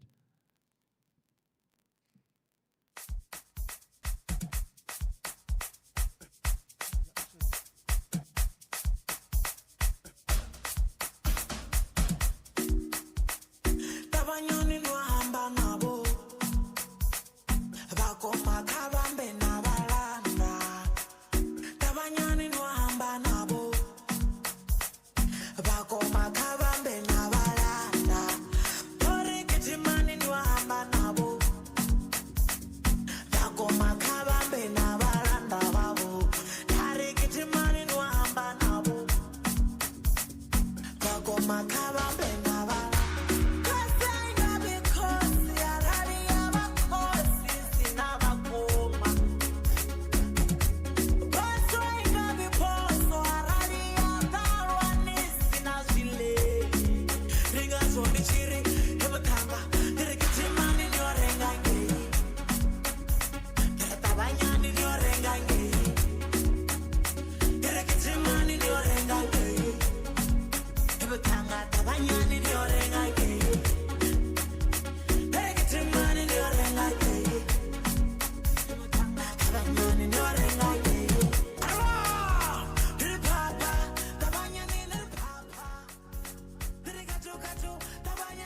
Papa.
1, 2, 1, 2.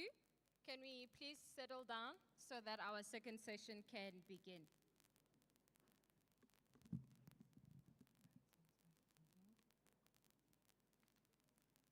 All the people that are still outside, can you please come in so that we can begin with the next session because of time?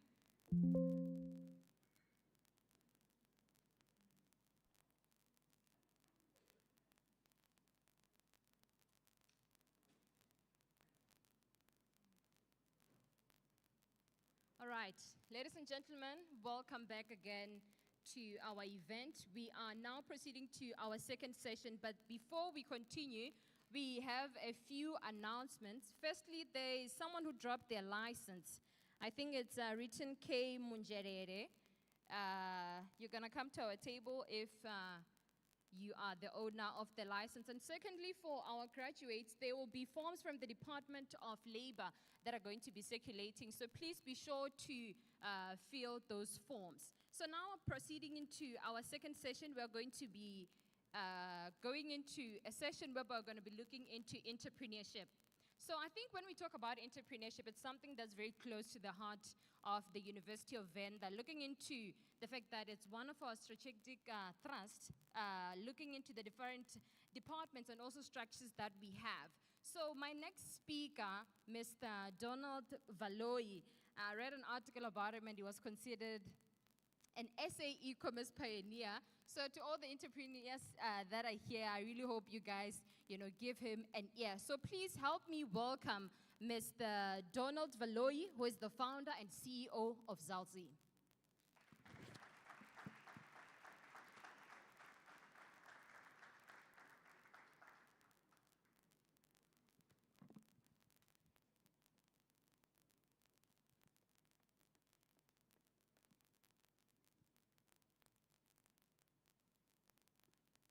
Good morning or good afternoon. Are you guys good? We just had an amazing breakfast, so I hope everybody is energized, ready to hear more from myself. So yeah, I'm very grateful to be here, and I'm very honored. Thank you so much, Prof, the MEC, the Mayor, the Chancellors, fellow colleagues as well for today.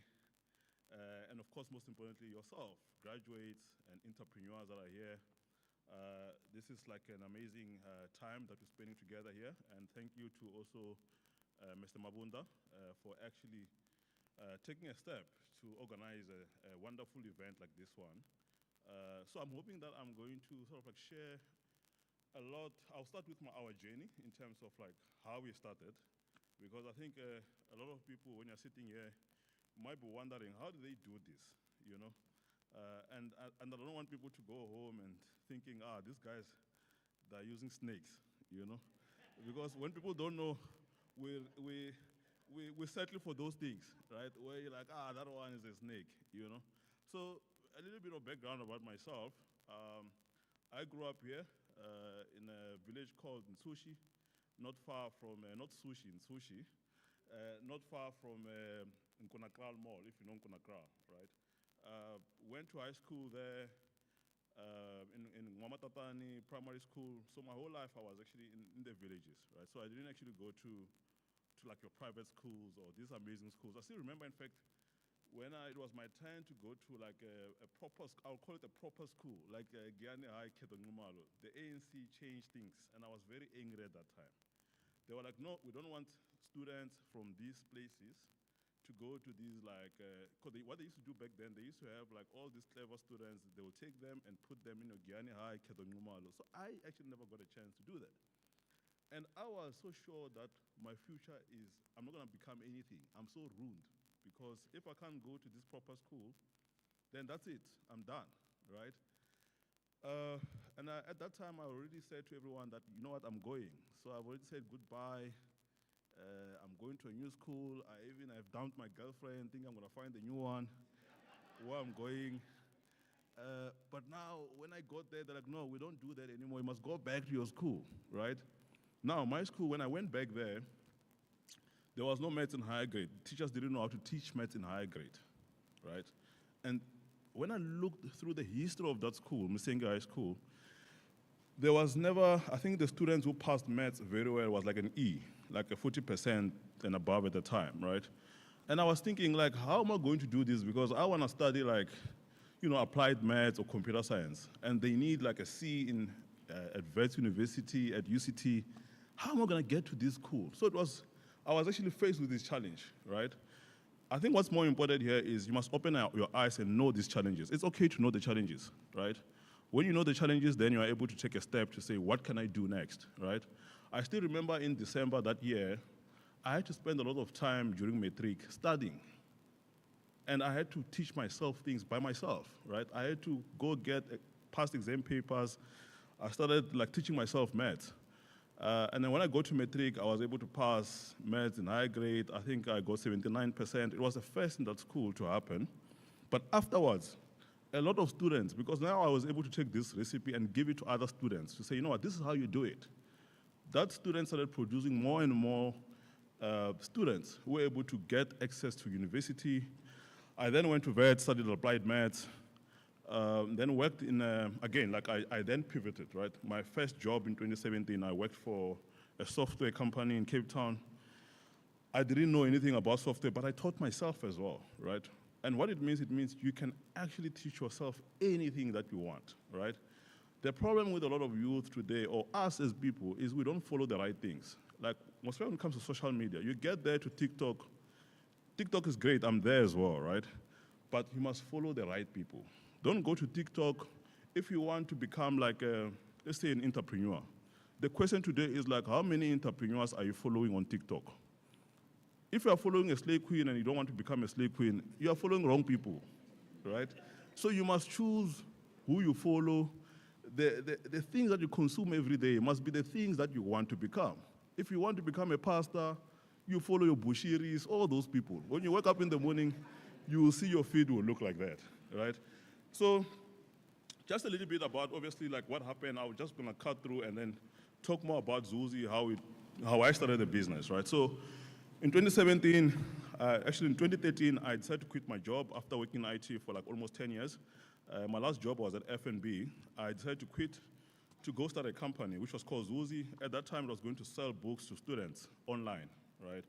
I still remember at that time, I used to have a nice apartment in Four Ways. I had a car, Mercedes-Benz, but to me, it was not enough because I really wanted to do more for this country. I wanted to hire more people. I wanted to become the boss, my own boss, right? And then I started Zuzi. I wanted to really sell books online and make money. At that time, I really just wanted to make money and be rich, right? Then I started the business. I still remember at that time, I bought books for like almost 1 million rand in credit. And I was thinking, you know what, I'm going to sell all of them. The first thing that I saw there, people didn't want to buy books online. And I was stuck with these books in my apartment. And I got a newborn baby sitting there with my wife. And there's a heaps of books in my apartment. We can't even move around, right? When I put these things online, people are not buying. I still remember I had to go to VET. You know, at that time, there was no time to ask for permission. I just had to do stuff. I put a stand there, and then students they came there, they started buying from me. In fact, most of them, they used to assume that the books were stolen because how did this black guy get these books, these brand new books? So they were so sure that those books were stolen, right? And again, what I realized then is life is not straightforward. A lot of people sit here, they look at us, they think, oh, wow, this guy is doing so well, right? Everybody is struggling just like you. Whether if it's black, white, everybody struggles, right? And then over time, fast forward, obviously in 2013, we realized that when we pivoted to start like delivering things quickly, a lot of people became interested. A lot of students now started to order online because we're delivering within an hour. Then I asked myself a question, what if we could do this for everything? And then in 2016, that's when I built a platform called Zuzi that used to aggregate different retailers. So Pick n Pay, Woolworth, Discount, Clicks, they were now in that platform, an app, right, where you can actually go into the app and buy these things. At that time, there was no 1 hour delivery for groceries. There was no 1 hour delivery for Uber Eats or Mr. D. You order on Pick n Pay, you'll get it after 3 days if you're lucky, right?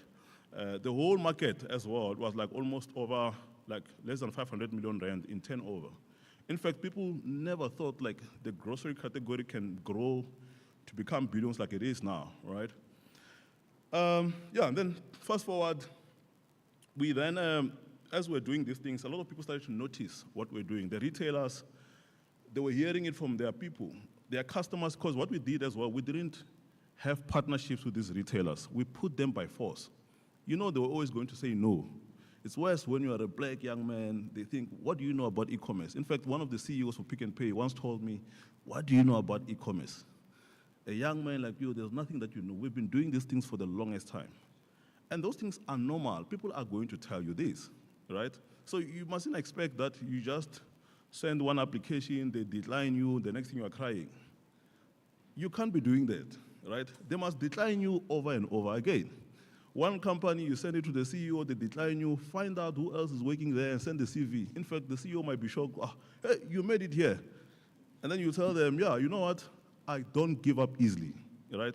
I still remember one of the guys who was a hacker. They actually once asked him in an interview, why should they hire him? And he said, you have to hire me because I hacked your system to invite myself into this interview. That's why you must hire me. So again, even when you do things as well, don't take no as an answer, right? Push the boundaries, right?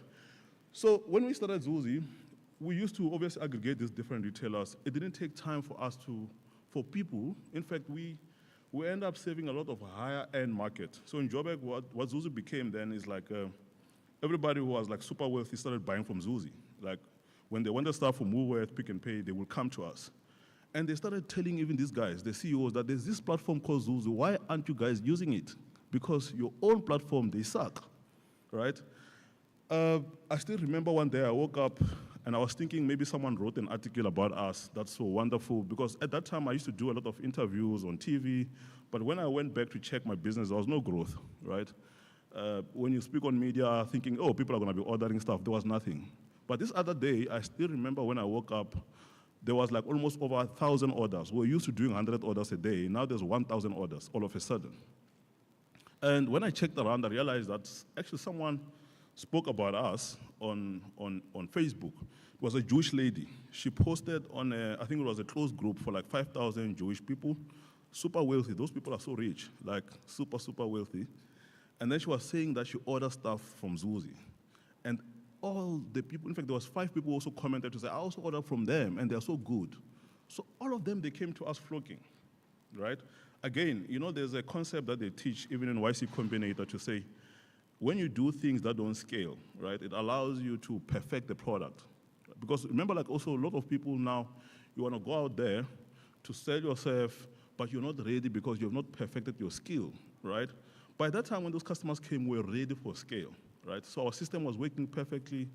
Then we started scaling this grocery thing, you know? And then we became the guys who were leading in that space to a point where, fast forward, before COVID, checkers were looking to build a platform. Then they came to us to say, you know what, we know we can't do tech, right? So a lot of retailers they struggle with technology. I still remember at that time, in fact, when they called me, I was so excited, thinking, here's my break. And this is after I had a lot of rejections from all these retailers. Woolworth, I still remember, they'll call me so many times, and they were on our platform. They'll call me so many times to say, let's do something, we're gonna do something, come next week, come when you make 1 million, come when you make 5 million, you get to 5, they're like, come when you make 10 million rand. Those stories were like, there was a lot of that. In fact, I bought so many suits thinking this day they're going to sign. They didn't sign anything.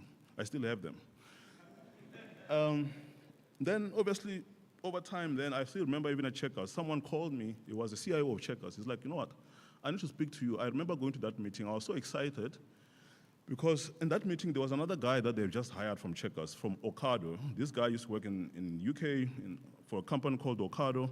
So I was very excited thinking, at least now there's someone who understands this. Because sometimes also it does happen where you are looking around thinking, why am I failing? But sometimes you find that the environment around you is the one that's failing you. So I was thinking, here's a chance, there's someone who will understand finally why we should partner together. And when I went into that meeting, I remember that guy never came to that meeting, the guy from Ocado.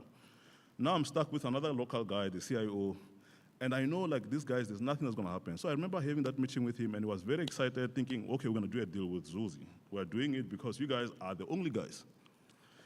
And then, you know, after that, I go home thinking the partnership is happening, nothing happened. I remember sending emails after emails, And then the guy ended up telling me that the guy who was making a decision is that guy from Okado, so you must send him an email. So I send this guy an email, he doesn't respond. Like, so many emails. Like, every day I woke up, I'm sending an email to this guy. So I realized that this guy, if he's not responding, let me say something that is gonna make him angry, you know? So I then said to him, like, you know what, we work with all the retailers. What's wrong with you? You know, now I was aggressive. And they responded immediately to say, I'm not interested. But I was happy that now I've gotten an answer that this guy is, at least I know where I stand, right? Fast forward, some lady from Take a Lot, who also happens to be the wife of the CFO of Checkers, joined Checkers.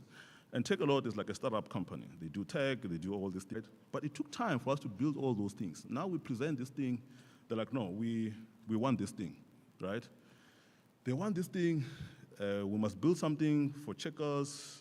It's a multi-million deal for us. I was very excited because at that time we're at the point where we were going to collapse. In fact, I still remember the landlord was on my case because we're not paying rent.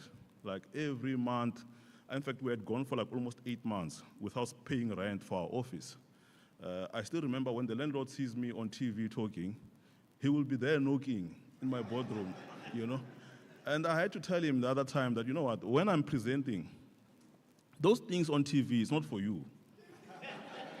You know? And that's why also as young people, you must be very careful because you live in an era where there's a lot of fake news out there. There's a lot of things that sometimes is there in our face, but it's not true, right? So that's why you need to also, if you're looking for something, you have to build a network around it so you can validate certain things if it's correct, right? That's why when I talk about the power of using the tools you have in following the right people is because like if something is wrong as well, you can validate it. Then fast forward, Checkers, I still remember Checkers had to come and visit us because I actually had to put together a nice presentation. And at that time, it was just myself, another guy who comes here from here, Michael Nyimipini, who's vendor, and my cousin. Like 3 black guys who are working this tech platform. And I was thinking, when they said they want to come visit us, because my presentation, I lied a bit and said, you know what, we have some white people here, you know? So I took people from Harvard and put them there because I didn't want people to disappoint us again, you know? So when they came, I had a problem. When they said they were visiting us in Braamfontein, I had a problem. I looked at the office, it was a mess. The carpet was a mess. We had to do it overnight, you know? At that time, in fact, there was no time to say, for me, I'm the CEO, I'm this. You must roll your sleeves. If you need to paint, you paint, right? We had to do it overnight. I still remember having to even ask my friends who were working for these companies, FNB, Standard Bank, to say, come and sit in the office and pretend to be working for me so that they can see that this company is big, right? And why am I sharing this is that's how life goes, right? Things are not straightforward, like I said before. Fast forward, we got a deal to build Checkers 6060. We still are the technology partner of Checkers. So everything you see there, the platform, the guys who pick in the stores, that technology is actually built by Zuzi. We still continue to maintain it, right? At the Zuzi side as well, we obviously Checkers also became an investor as well. I'm sure some of you read when we raised 30 million rand back then from Checkers, they became an investor in the business because they realized that what we do cannot be done by anyone, right? So today as we speak, Checkers has got 75% market share in the whole industry, the grocery industry. If you think about like how e-commerce has transformed that space, when I started, I said, that industry was 500 million rand. Today, it's sitting at 27 billion rand and growing year on year, right? So things are definitely shifting online. There's no other way. If you look at the total sales in retail, they are not growing. They're growing at 4 or 5%, but e-commerce is growing even better and bigger. So the pie is getting bigger and bigger, right? I spoke about how we obviously started. I'm just now trying to get into the slides so I can move quickly. So this is the team. We hire almost over, in total in the head office, we've got almost over 150 staff. This cuts across engineers, marketing team, operations. One of the guys that I must highlight is Tulani. So Tulani actually graduated from here. I still remember when I interviewed him, I wasn't too sure because, you know, like most of the time when you look at tech, you think, we must get someone from Stellenbosch, UCT, VET. This guy became the best engineer that I've ever hired at Zuzi, right? So whenever there's a problem, he's able to fix it, right? And he's just a normal guy, as you can see him, right? He's a normal guy. He eats muhodu. He eats everything that you enjoy. He also enjoys it, right? In terms of the technologies, because you might be wondering, what are we using, right? So one of the languages that we use, and again, these things you can teach yourself, right? You can go on Udemy, you can go on, you can actually even just go on Google, right? So things like Golang, which was developed by Google, is what we use to build Checker 6060. If you see that platform scaling, so for instance, Checker 6060 every day now, we deliver almost over 100,000 orders, right? So almost 1 million people every day also opens the app, right? But we're able to cope with that load because of the languages that we use, like Golang. The front end that you see there on the app was built using React Native, right? So React Native, I said Golang was developed by Google. React Native was actually a language that was developed by Facebook, right? So these things, again, you can follow it very closely. Some of the tools that we also use is things like Figma. So Figma is a tool that you use to design things, right? So back in the days, people will come to you and say, yeah, you know what, build me an app. And then you'll spend millions without seeing how it's going to look like. So Figma is more like a place where you write a business plan of how the app will look like. So you can even put together the components. This is where you log in. This is where you do things. What is interesting about this career, by the way, is when you look at the career of designers, it's going to become one of the most important careers for people, because why is it important? There is a threat that when you look at programming, a lot of programmers, especially if you're not highly skilled, you could be replaced by AI. But if there's one thing that we have not been able to get it right, is just being creative, right? So the creativity will still become one of the key skills that one can have. And what's interesting about this is you don't need to have maths, right? I know maths, a lot of people are not friends with maths, right? So this one actually, someone from arts, someone's got a good eye to see good things, right? You can do this. If you can design a logo, it means you can actually shift your career to become someone who looks at user experience design, right? One of the tools that we also use as well to communicate internally is Slack, right? So we use Slack to communicate different teams. And why am I saying these things is I want you guys to know about these tools so you can actually look for a way to download those things, right? Yeah, and then the other part I wanted to also highlight is, we hire different people from different backgrounds. This lady, you can also follow her as well. She's one of our developers. She's on YouTube, Girls in Tech. Her name is Tekofat. So you can follow her as well to see what she talks about, right? In terms of what you can expect if you're a developer working for Zuzi, by the way, the average age for our developers, almost 70 of them, is 22 years old. So the people who build these platforms are young people, like you, right? Now, talking about future jobs, right? Product design, I've already covered that. Things like AI is definitely key, right? So looking at AI, there's things like AI interface engineer, and those things you can actually Google and see it for yourself. I'm going to obviously run through. Then the global landscape. About last week, I was in the US, in San Francisco, just to give an overview of what's happening, because we could be sitting here and not know what's happening to the world. There's a massive shift. Today, as we speak, if you look at the top 10 companies, are tech companies. Do you guys know which one is the most valuable company today, as we speak here? Some of you might be thinking it's Facebook. You might be thinking it's Meta. You might be thinking it's Microsoft. No. That company is called NVIDIA. It's the most valuable company today. What do? They do AI. I also got the privilege of meeting one of the guys who's actually taken on Google, as you can see there. So his company is called Perplexity AI. You can look at it as well, you can download it on your app. Instead of using Google, people now use this to search for things. It even gives you the sources where it came from. So this is the shift that is taking place. In fact, when I was in San Francisco, it was so encouraging to see how the world is shifting to AI right in front of us, right? So everybody there, when they talk stuff, they talk AI. Almost everyone is no longer talking about anything else except AI, right? To a point where even US is saying they don't want to give these chips to China because they know the person who's going to lead in AI is going to control the world. Now, the biggest question is, I'm sitting here, I'm like, are we going to be slaves again as Africans? Are we going to come back and say, these people, they just came and took our stuff? If we don't get involved, it will be taken again. Our land is about to be taken again by us sitting down and not actually understanding what's happening around the world, right? This is me actually like now in San Francisco, and when I talk about these things, I want to show you how practical these things is. This is a car called the Waymo, right? This car is self-driving. You request, it comes to you, it picks you up, it takes you to where it's going. No driver, nothing. it is real. It's not a joke.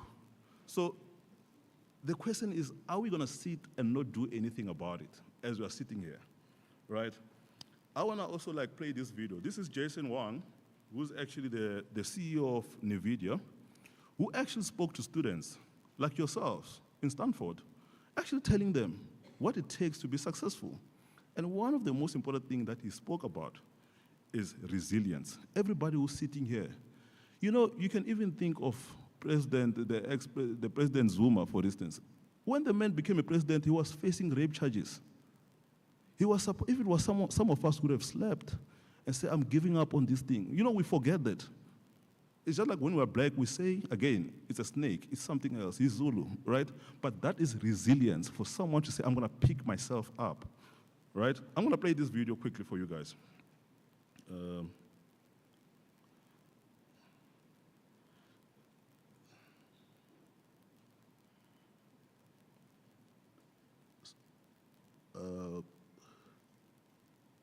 Can you guys hear me? Can you hear this? Great advantages is that I have very low expectations. and I mean that. Most of the Stanford graduates have very high expectations. And you deserve to have high expectations because you came from a great school. You were very successful. You're top of your class. Obviously, you were able to pay for tuition. And then you're graduating from one of the finest institutions on the planet. You're surrounded by other kids that are just incredible. You naturally have very high expectations. People with very high expectations have very low resilience. And unfortunately, resilience matters in success. I don't know how to teach it to you except for I hope suffering happens to you. And I was fortunate that I grew up with my parents providing a condition for us to be successful on the one hand, but there were plenty of opportunities for setbacks and suffering, and to this day I use the phrase pain and suffering inside our company with great glee. And the reason, and I mean that, boy, this is going to cause a lot of pain and suffering. And I mean that in a happy way, because you want to train, you want to refine the character of your company. You want greatness out of them. And greatness is not intelligence, greatness comes from character. And character isn't formed out of smart people, it's formed out of people who suffered. And so that's it. And so if I could wish upon you, I don't know how to do it, for all of you Stanford students, I wish upon you ample doses of pain and suffering. That's also what I wish for you guys. So let's go out there, go on LinkedIn, follow who you want to follow, go on YouTube, follow the right people, and sorry guys, the sky is the limit. So thank you so much, ladies and gentlemen.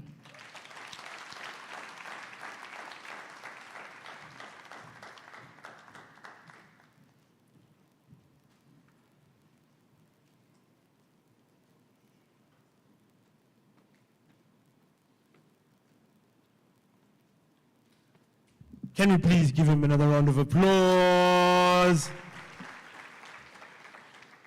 Wonderful, wonderful. Founder of Zuzi, truly inspired, very truly inspired, sir. To think that someone like Mr. Valoy is saying to us that he wishes us ample suffering says a lot, because they say out of suffering comes greatness. So I hope you absorb that. We wish you all the suffering possible. All right, ladies and gentlemen, moving right along. We are now going to go into our third session, diving deep into unlocking the digital career paths in technology and ICT. For this, we have a very nice lineup for you.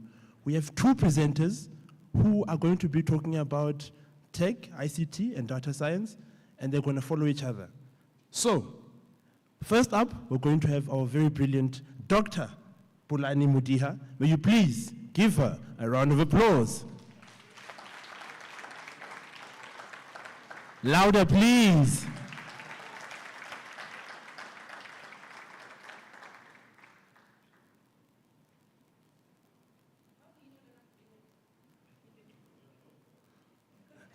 Because she's a doctor, yes. Please, please, please, again.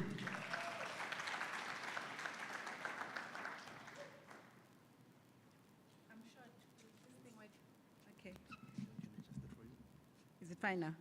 Okay, awesome. Good day, Mr. Minister and the entourage, the Vice Chancellor, and our VVIP, right? The students, the graduates. It's such an honor and a privilege for me to be here. Can I take this thing out? Me, I can't stand on. Okay, cool. But I've been given a very difficult test or exam. So I've been asked to speak for 12 minutes only. So maybe by way of introduction, my name is Pulani Mudiha, and I work full-time for a bank, the most innovative bank in the world, not in South Africa, FNB. I'm the Chief Operating Officer in the home finance and structured lending. But most importantly, I'm a lecturer. I'm an academic. So as a lecturer, asking a lecturer to take 12 minutes, Mr. MC, it's injustice. And I'm also a public speaker, so I speak and I charge for speaking. Today I'm speaking for free, and you guys only want me to speak for 12 minutes. Hi. Anyway, I'll try to stick to the time. So, you want to be an adult, but adulting is tough, guys. I'm not gonna lie to you. There's my daughter there. I brought her here for her to see that adulting or being a graduate going into adulthood, it's not a child's play. Now you have to worry about employment. You have to worry about being creative. But the beautiful thing is that we are all here for you. We are all here for you. That is why you see all of us, or the people in this first row, they took time off their busy schedules to be here for you. But I think I want to actually make it very practical. Funny enough, on the 16th of October, exactly a month ago, there was a big tech conference called Seamless Africa. It was in Sandton Conventional Center, one of the biggest annual conference in the tech space, and I was one of the speakers. So I was speaking about hyper-automation, very interesting topic, and after speaking, I was exhausted. For the first time, the energy was gone. But as a speaker, after you have spoken, people want to engage you further, offline, of course, right? And yes, I went there. I had just gotten back from Silicon Valley. I'm still jet-lagged, but I made time. The most interesting thing that happened on that particular day, there's a gentleman, a young student in this room, Muelani, right there, the photographer, was in the room. He came to me, and he introduced himself, and he told me what he does. And I kid you not, within 2 minutes, I shared my personal contact with him. Why? He showed up. He used his own money. He's not from a rich background. So he used his own pocket money to travel all the way to Sandton to seek opportunities, to connect with people who can actually assist him in his career journey. So on our conversation, so obviously he tells me what he does at the University of Venda. I didn't even know that I was going to be here today. But anyway, I listened, and obviously he studied IT, and I was speaking, obviously in IT industry. But he also said to me, "Eish, ma'am, when I'm bored, I do visual arts." Like, oh, okay, IT and visual arts. And I said to him, guess what? My daughter is actually also studying visual arts. She's in matric, but she's also studying visual arts. But then he went on to say, actually, guess what? I did visual arts to take me away from the stress of IT. But then currently, he is actually an abstract guru. He does a website, he's a creative, and guess what he uses when he's putting together all this creativity? The learnings that he got from visual arts. So what I'm trying to say to you is, don't limit yourself when it comes to the study, because what you think is not useful for now, it might be the very same thing that is required for the future. And how you need to go about in addressing or going about in trying to find opportunities or employment opportunities, it has to start with you. Look at what you're good at, what you're interested in, and let me give you a practical example. As a young graduate or student, I was very good at accounting. and business studies. I was good at them, and I was interested in business, but did I love accounting? I did not love accounting. I could not be an accountant. I did try. I was an accountant for a year at RMB. It was the most boring job ever, and apologies to the accountants in the room. But that was not me, right? But I was good at accounting. And also, you need to dig deeper and say, what is it that you care about? What problems do you try to solve? I care deeply about our communities. I'm not from Venda, but I'm from Free State, a very small township. And from then, I knew that if I become somebody someday, I want to go back to the communities and plow back. So for me, it is exactly what I wanted to solve for. And plowing back for me meant that I need to go into banking, because we don't even have a bank still, gosh, in my small town. So for people to do banking, they have to take a taxi and then pay, I don't know, 30 rands for a taxi before they can bank. And that is why, for me, digital transformation, it's so important, especially for people in rural areas. Because if you don't adopt tech, it becomes so expensive, right? But tech is important, as I said, but I think all the speakers have also alluded to other skills that you need, other than tech. So you need to be able to change with, go along with changes and be flexible. The world is changing. I'm not going to repeat what Donald has said. I just got back from Silicon Valley. The way you know work, the AI is going to translate or change the work the way you know it. So don't limit yourself on what you currently see, because the jobs of the future are unknown. So that's where your creativity has to come in, and your problem-solving skills have to come in.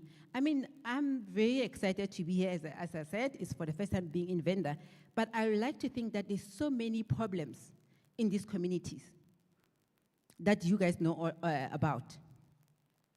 Think about the problems that you can solve for your communities before you think about going to Joburg and seek employment. Hey, this timer thing, it's so distractive. Nyimipini spoke about how careers used to be, so I'm not gonna repeat what he already said. And for me, when I studied accounting, I wanted to be an accountant. I could see myself being a partner like Vonani, and then ultimately working for an accounting firm. But that's not how the jobs of today are. So the jobs of today are like a jungle gym. You off-ramp, you on-ramp. If you listen to Nyimipini's story, he was a CEO for more than 10 years. Well, I don't know if he's still a CEO of his own company, but he's an entrepreneur, he's a board member, he is a podcaster, you said, he's an author. So someone will say, why would you leave a CEO position and start something new and? Because the careers of today are exactly like this. So never limit yourself. So quickly going to banking, because I'm a banker. So some of the careers that we have in banking, first of all, there is a large number of expertise that the banks want, especially in the data space. In fact, data is gold. Data is gold. I don't care which background you come from. If you don't understand data and data insights, and you don't use them to solve problems, you're going to be in trouble. So these are the main areas of expertise in the banking, but I want to make a simple example. When people think about human capital, about HR, probably Mr. M is going to touch on that. People think that, no, I have to study HR to be in HR. No, honey. In my world, I use data to check my people's performance, to check whether they're logging in, because we are working virtually, flexible working arrangement. So I'm not going to check that, oh, Mr. Minister has been here attentively from 10 o'clock until 4 o'clock. It doesn't work like that. So if you have studied data science, if you are a quant, your skill can be used there. Support services, your skills can, in fact, across all this expertise, your skill can be used there. So when you apply, especially for FNB, I'm not speaking on behalf of FNB, but go to their website, their career website. Don't limit yourself to say, no, now I want to be in data analytics. If there's an opportunity in HR, apply for that opportunity. but then have a bio, have a one-pager summary that sell yourself. To say, yo, I have studied data analytics or IT, but I can do this. I think all the speakers did say that a skill can be learned. Any skill can be learned. So put that in mind. So I'm in ops, as I said, Chief Operating Officer. And guess who reports to me? By the way, I did say that background, accounting, risk, and everything. But engineers report to me. Because as a Chief Operating Officer, I need to re-engineer the processes. And who's going to re-engineer the processes for me? It's me. But if you think engineering and you think about people who build bridges, then you probably miss the opportunity to actually apply for career opportunities in banking. Furthermore, there's really a lot of opportunities for people who have done tech. So I'm not going to go on and on. You can go to the website. But some of the opportunities that are available, you could be an analyst.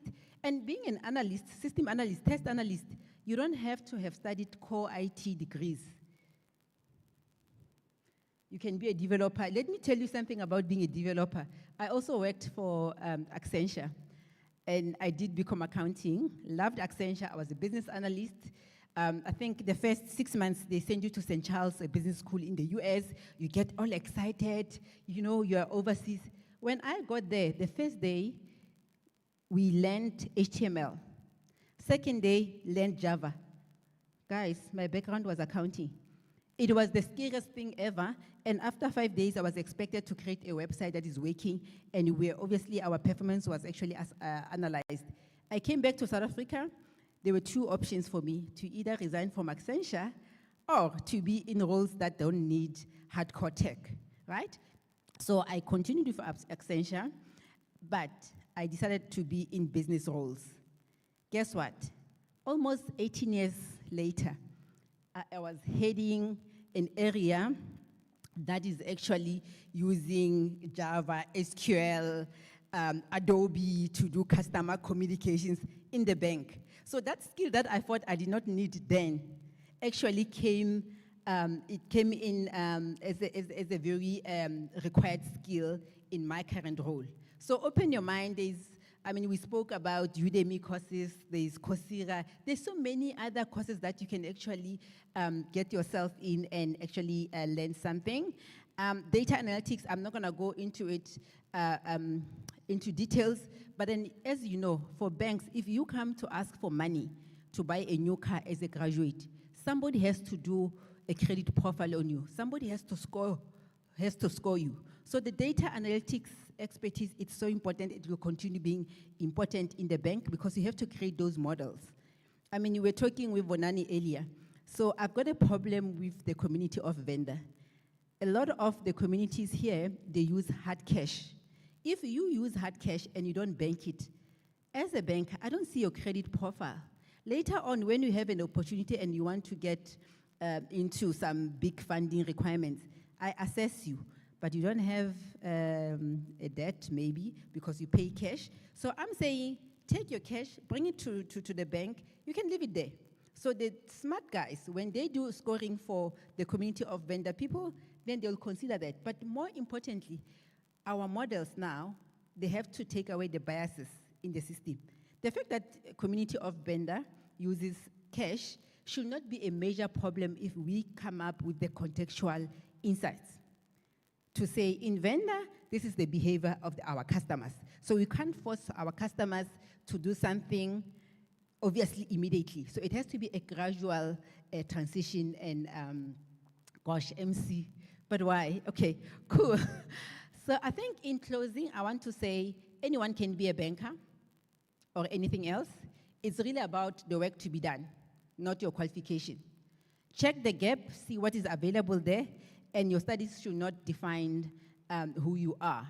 So the critical employable important skills that you need to have and attributes. And I'm so glad that you guys showed up and you're still gonna be with us until we close because it is so important.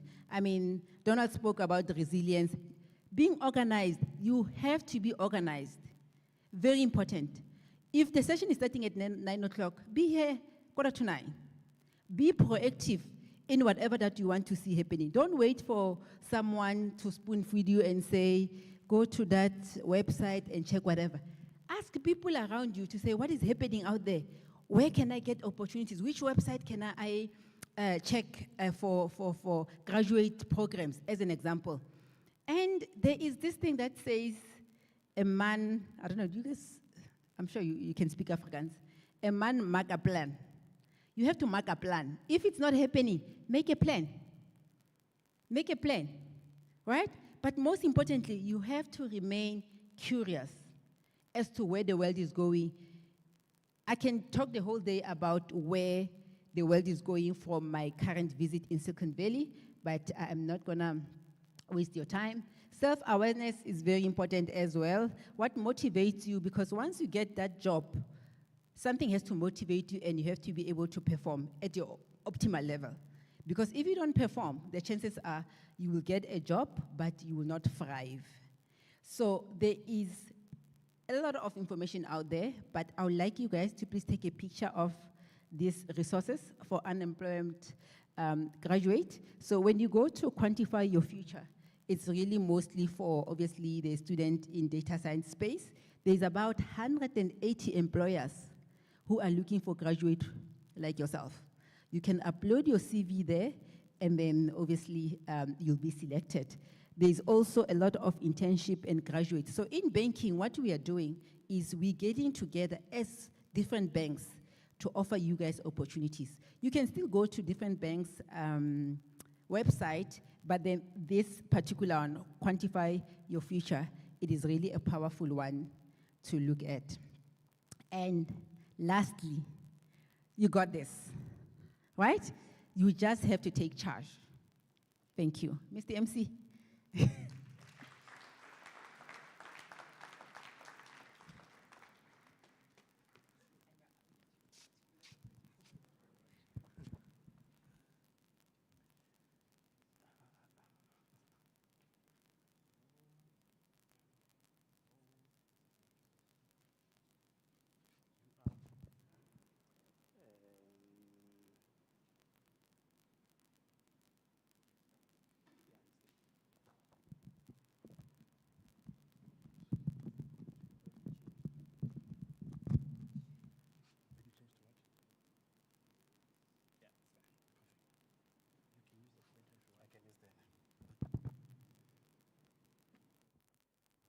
Good afternoon, everyone.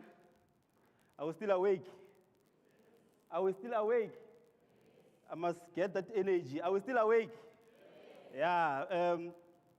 My name is Chitsembiso Russell Mulamula. I'm a child of a village chief. The last time I count at home, we were 27, my father's children.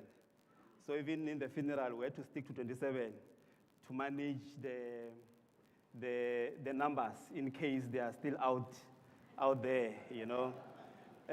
But the one part that I did not take with me, you know, when you are a son of a village chief, I'm a son of a chief, therefore everything must stop. I did not do that. I tried to skill myself.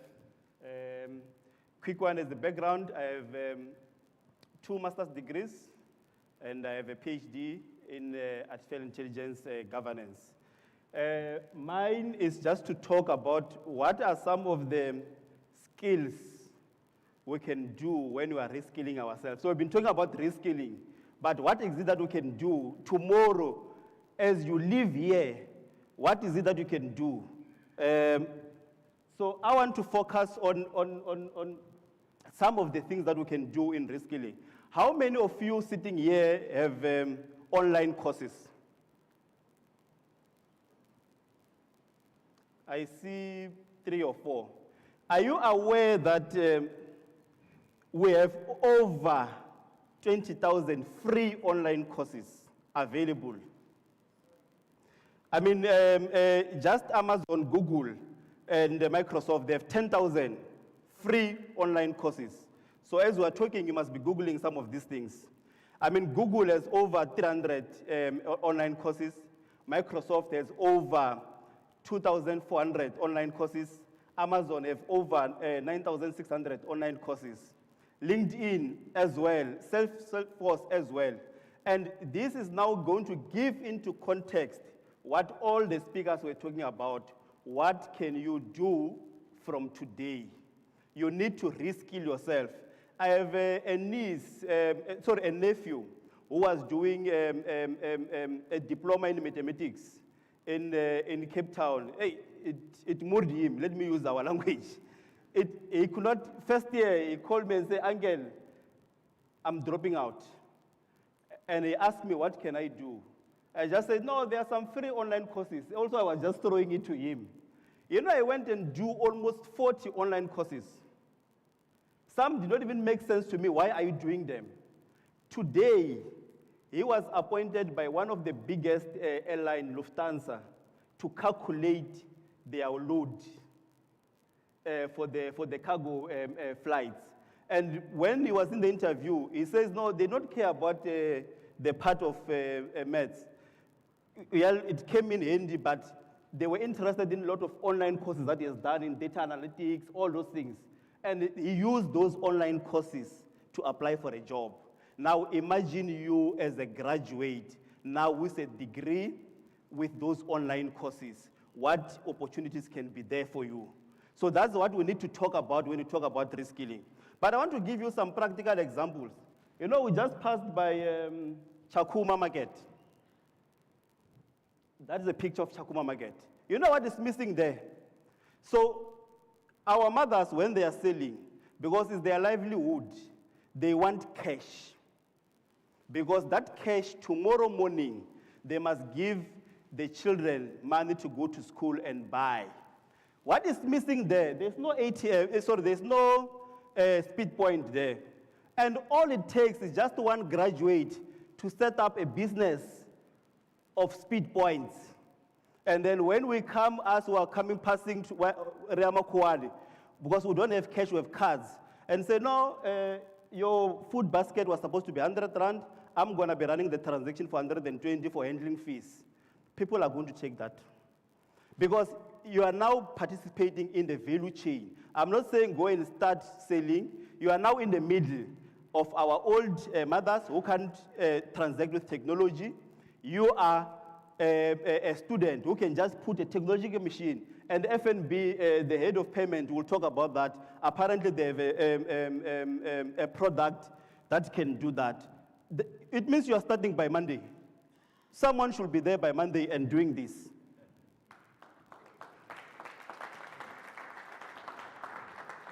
Online tutoring. Are you aware this is a 6.4 billion industry? You are unemployed graduate. You are graduates, most of you. You know some of you are good at math, accounting, English. China is looking for people who can tutor the student on English. In English, sorry. We have Wi-Fi. You just have to stand there and online tutor. This is a big industry. It's a big industry, but also for our people, because most of our high schools here, they're struggling with maths and science. But we have unemployed graduates who are good at those subjects. And to get, because I don't want you to say, look, go and look for a venue, pay rent, it's going to take you time. In your room, you just put a checker in Songa, a checker, so that for a nice, colorful background, then you teach people online. And good Wi-Fi, that's all we need. You can do this. How many are we going to do this on Monday? We're just going to look at people, and all of us will have the systems. We have the smartphones, we have the technology. It's just to start and put that screen and say, I'm now an online tutor. The MEC spoke about the richness of our province. These are the things that must be on the e-platform, e-commerce platform. Easy. Amazon is here in South Africa. Take a Lot is here. Spotify is here. Zuzi is here. It's with us here. All you need to do is to go to our grandmothers who are doing handmade products and say, I'm going to come and buy from you. You then put it in the Zuzi platform. Zuzu will deliver for you wherever these things are going. And you know, when you talk about content creators, you talk about how you put the language. Once you say to a European, handmade, you're gone. Everyone wants something that is handmade and they want to buy that. We have untapped gold here because these things, we're supposed to see them in the Paris Fashion Week, people wearing something coming from vendor. And we just need someone who can write that story. What does this mean? It's coming from a rich area in Limpopo where people are doing this. You know how to write. You know how to tell the story. That's all you need to do, and you can participate in this market. This market, I was watching one guy last night before I come in from England. He says this, he makes around 137,000 pounds per month.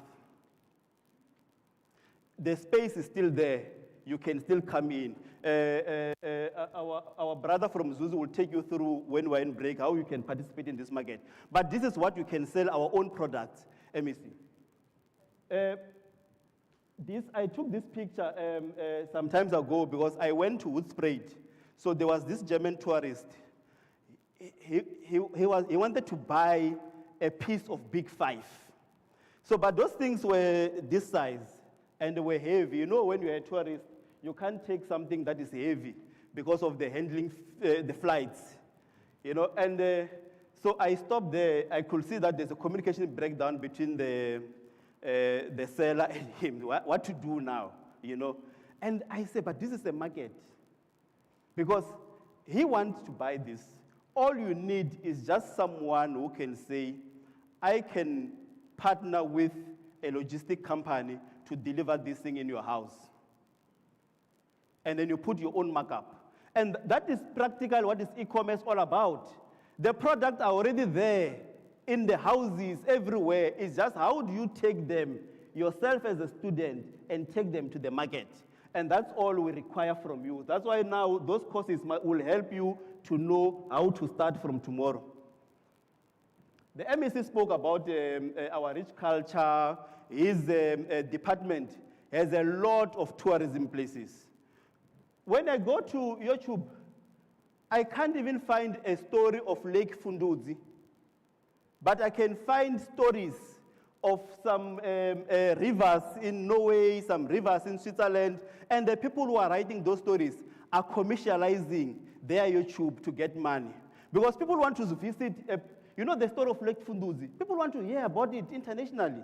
People want to know what is this all about, why the water is dividing, all those kind of things. And we need to write those stories. And once you put them in YouTube, we tell our own stories. Because when people now complain that someone comes and tells your story, you must tell our own story and create content. But that content can be monetized, and you can be paid for doing that. And one thing that you need to do is to partner with these guys who are standing here, you know, the video guys. Because these are the ones who knows how to take a very good angle, show. Because in YouTube, people get impatient when the camera is doing like this. People don't want your channel, but you need to be good. And then I think it's one of the things that the government can do is to have short courses in terms of how to do content creation, how to do YouTube, you know, all those kind of things, so that our young people can participate in this market. It's a very big market as well. Our traditional clothes. People to talk about, these are some of the ideas actually that I was putting in. Let me not take more time for the time. A daily life in Venda or in Malamlele, people want to see something like this. You know, there are people who are now teaching languages online, French. People want to learn about Venda. People want to learn about Tsonga. People want to learn about Pedi. And you can be paid for doing that online. So these are some of the things that we're sitting with, because there's no one who will come from somewhere and come and say, this is how we can take Venda to the world. It's you who can take Venda to the world. And we need to be participating in that space. So DIO preliminary talk more about this. And then there's also people who can write blogs, freelance, and all those courses that I showed you first. This is where you're going to learn how to do all this and monetize. Do your research, how to monetize your channel, and you can be paid for doing that. Lastly, let me close off with the story of Ambani. The same way as Zuzi. The person, Mukundi, is from here. She has an online platform as well that sells books, but she has documented early childhood books in our languages. And there's a platform for that. You can go to an app and learn about Tonga, learn about Venda, learn about France. She even sells this to different schools and partner with different universities. And these are the stories that we want to see. And this is how you can participate as well in the digital platform and make money. Thank you.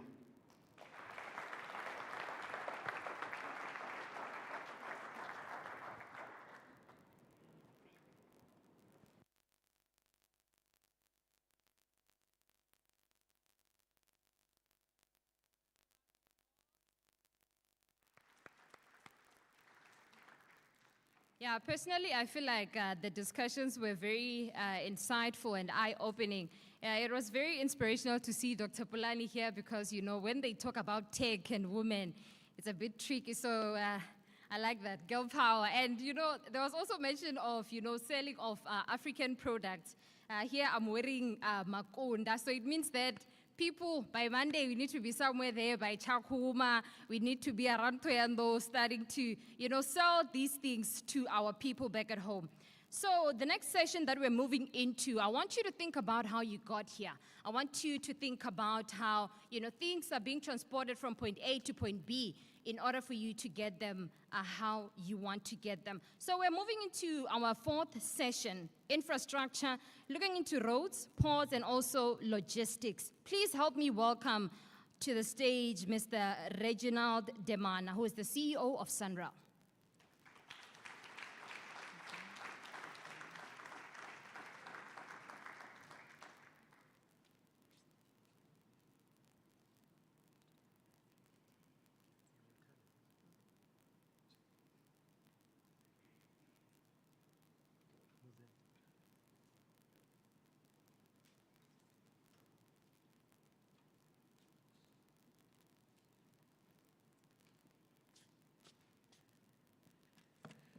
Ndimasiari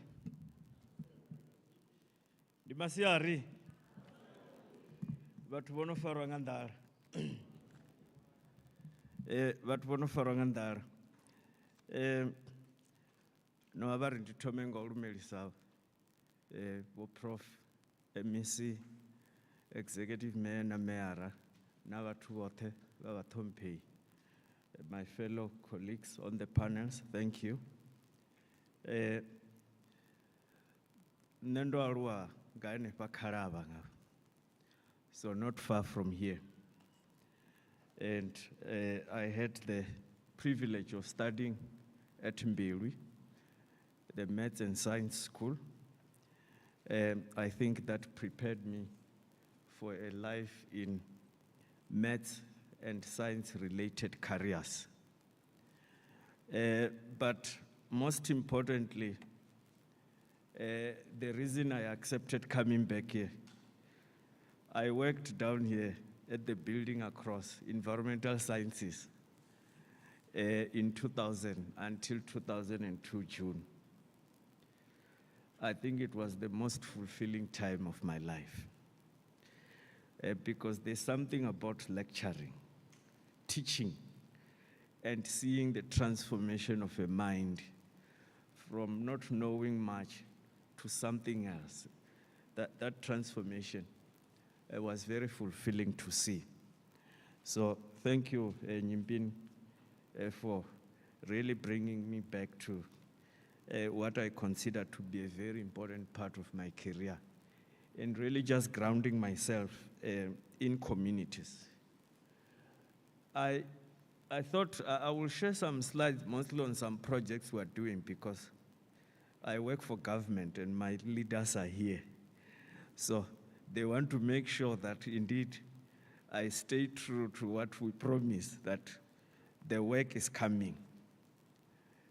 We build roads at Sunrail, and these are the type of roads you see. So the big national roads.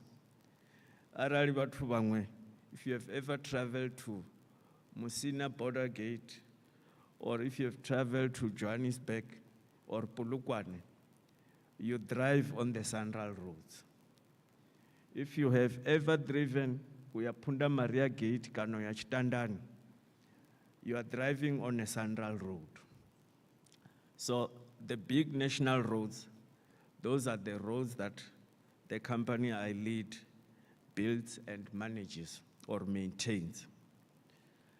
It's only 4% in size. Central roads are 4% of South Africa's roads, 4%.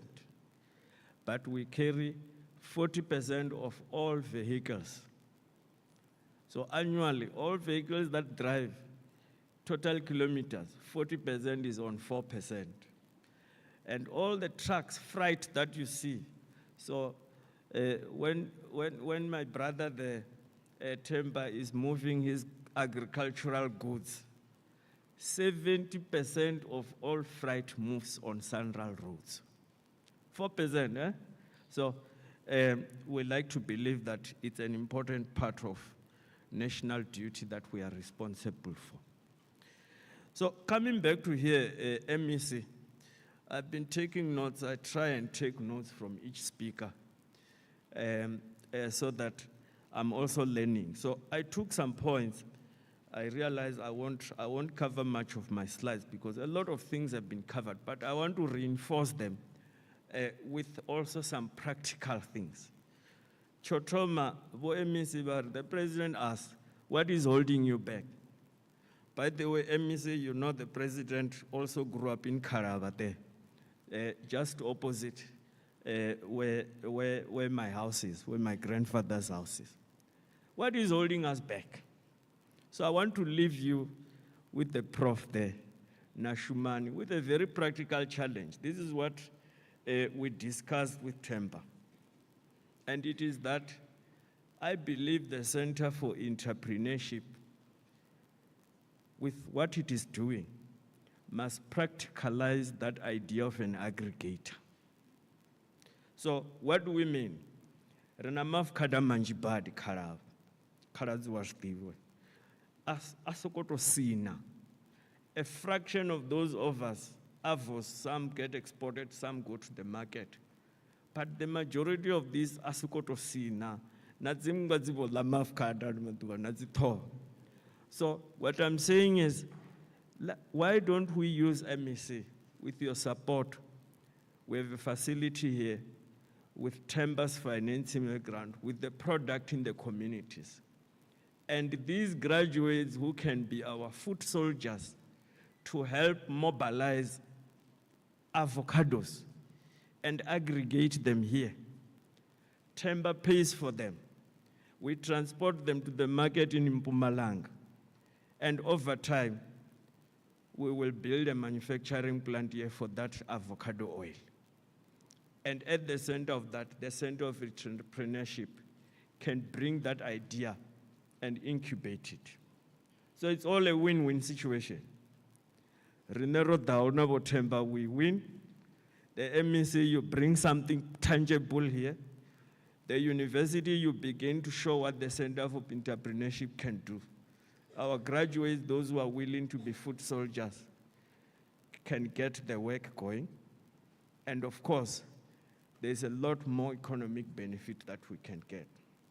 So I think that, Shuman, it's something that we have to take forward. VC, you also mentioned you have establishing an office and all that, the Mercado, and all of that.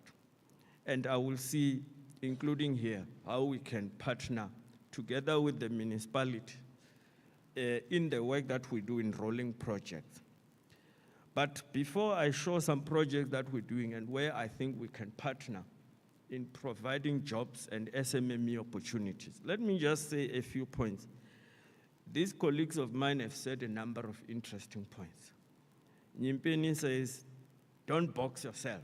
And you can see in the narration of the very many stories that these people didn't box themselves. They tried many things. And trying many things, it's called experience. And one day it adds up. She says she went into some class studying Java and SQL and all of that, and she thought there, but 15, 18 years later, it came back. It all adds up. Try as many things as possible until you find something that works. Themba says he was at the bank for 18 years, but he tried many things outside of that. Nyimipini was CE for 10 years, at GE. But he tried many things, and today is doing something. I spent 15 years at Nedbank investment banking.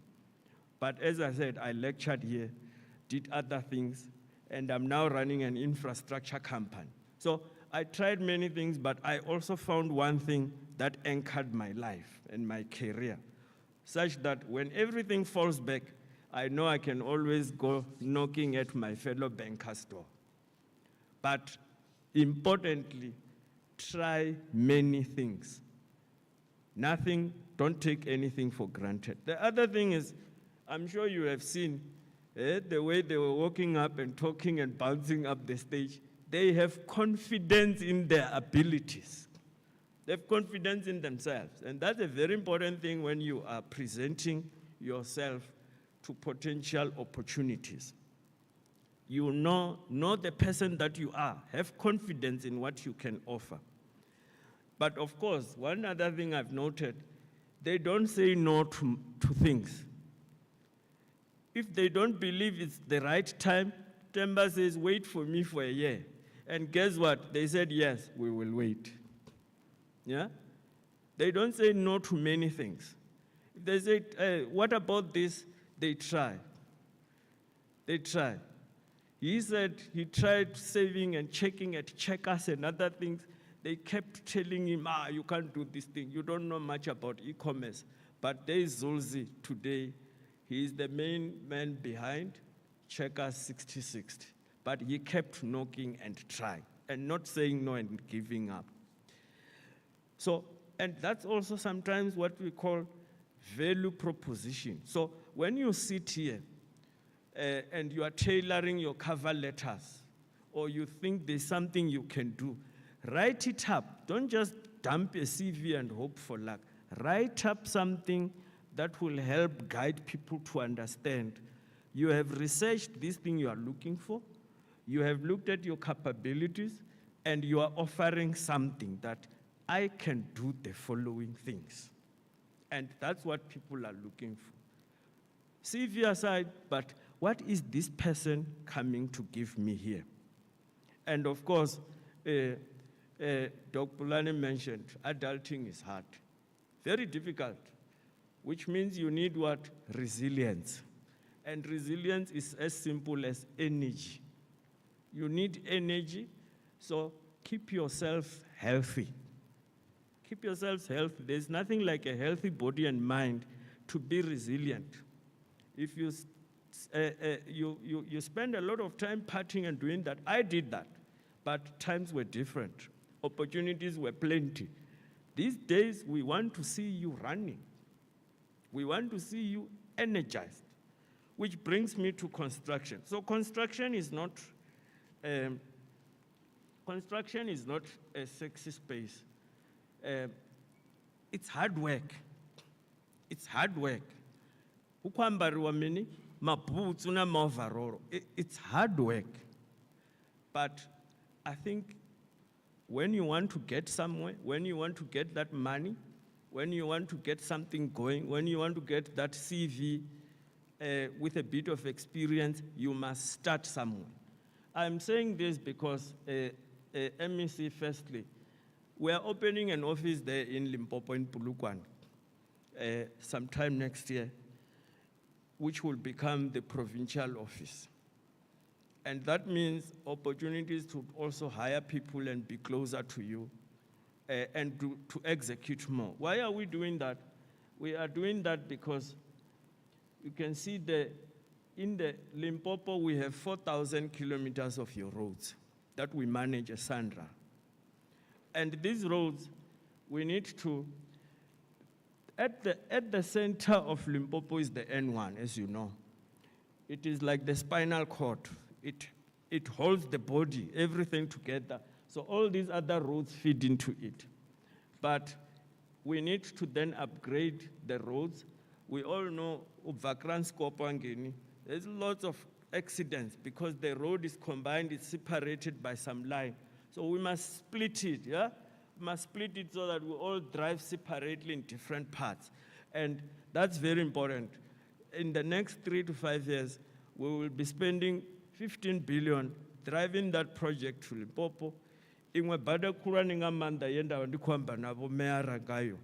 Ndi heno ni vashitandanu ya Punda Maria Gate, which we are going to be adding 2 lanes in each direction. Massive Now, why is that important and relevant here is that apart from bursaries, you have an opportunity to start positioning yourself for these projects. You have a position to either look at SMME opportunities. There's a lot of things. There are suppliers. There are community development projects. There are people who have to build paving. There are people who have to supply guardrails. There are people who have to install lights. There are people who have so many potential opportunities, and we must find jobs here, local. So we must hire people from these wards here. Yeah? That's what happens when we build roads. And these are some of the other opportunities. I was told we will share presentations, so you might have access to some of these things. So project management, procurement and supply chain, stakeholder management. These are things you can learn online and short courses. Doesn't matter what is your degree currently. These sort of things you can learn as additional skills that allow you to position yourselves. These are some of the things: health and safety management, environmental management, contract management. By the way, contract management, you could have done accounting, all of that, and you help people manage books. SMMEs who are building roads, sometimes they don't have time to do the bookkeeping themselves. They need people, okay? And of course, here are some additional things of specialists that you can position yourselves with. I'm saying to you, if from an infrastructure perspective, there's a lot of construction, there's a lot of building. It's hard work, but it gets you to start somewhere. In fact, construction is one of those places where we can take someone who has never been to a school, someone who has never been to a class, they can get into construction because we can teach them. They're maybe just there to dig trenches and all of that, to do bricklaying, to do pavements, to install guardrails. It can all be taught, but the specialized things that I've mentioned here can be posted as additional postgraduate material. Lastly, what we will do as well with the center is, when we start launching these projects, we have these programs called Taking Sanral to the People. So we come, we get you the municipality and all that, and we host people, we show them the opportunities, what they can do, whether it's jobs, it's SMMEs, and I think we will use this, the Center for Entrepreneurship as a base for most of these here to really educate and empower people, including assisting those who want to get into postgraduate studies on how to apply for some of those opportunities that we fund. So with those remarks, really, it might sound very daunting where you are. You might feel like there is no hope. You might feel like there is no hope. But of course, there's a lot of material on course, online and others that can get you. So this was really what I was saying, that it may feel daunting. You might feel discouraged. You might feel like there is not tomorrow. Keep resilient, keep going, keep looking at opportunities.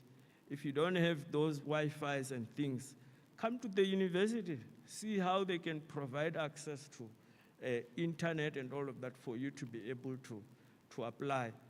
But most importantly, I think with the Center for Entrepreneurship, there's quite a lot that I can see we might be able to do to get things going. in realization of what my brothers were saying here, including how do you help the market with automated payments and all of that. These are simple, real things that can be done very simply. And I think that they can easily be realized. Thank you.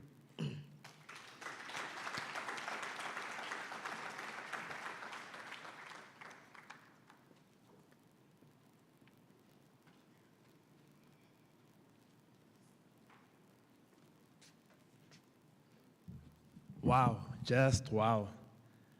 Mr. Reginald Dimani, thank you very much for that insightful presentation. Please give him that round of applause.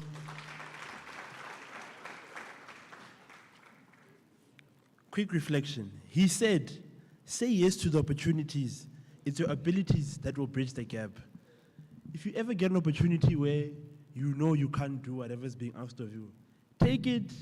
It's your determination and efforts that will bridge the fact that you don't have the knowledge and the skills. That's always how it is. So, right about now, we're moving into one of our biggest industries worldwide, and how that future of that industry is going to be shaped. Ladies and gentlemen, for the fifth session of the day, to do the future of banking, may we please give a warm round of applause to Ms. Shumani, not Nembudani, Ms. Shumani Qele. Please.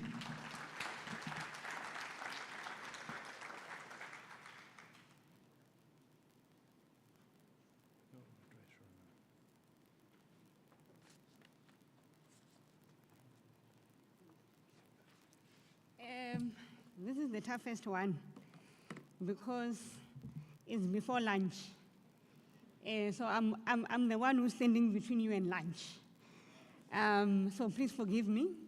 Hopefully I won't spend as much time. I'm given 2 hours, but I'll take... Yes, I'm given 2 hours because it's the money, guys. Who doesn't like money here? Guys, it's the money. But I will spend 15 minutes of the 2 hours. I'm being generous. So I guess I'm Shumani, I'm head of payments, broader Africa at FNB. So we've got 2 FNB people. You can see the coolest bank in the country. They had to invite 2 of us because we're doing the things. And greetings to the elders. So I'm from, okay, Neniva Neniva Hashivas. So Niwana Wafan. I think a couple of Leote only didn't want to Wafan. So that's why I won't for lunch time. Go about because the worry way, Nindom Farera. So I guess I started my career in FNB in payments 20 years ago. When I started in merchant acquiring. You know, the point of sale that he was showing here. That was how I was introduced into banking. As much as, when we're talking about banking, I'm a banker, but I'm not really a banker. I'm a payments specialist. So the interesting part is, when I joined 20 years ago, how we used to do payments, the banks protected the entire process from the beginning to the end. They give you a card, they give you a point of sale, whatever that you want to do, you did it within the banking system. And then we were sleeping. The world was moving, things was happening, and we were just doing our own things. We are the banks, we own the customer, we own the customer experience, and we own everything.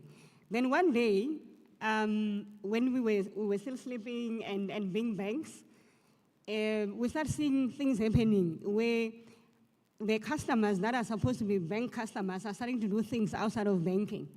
And then we went, oh, okay, what's going on here? So the world has shifted and we were caught sleeping.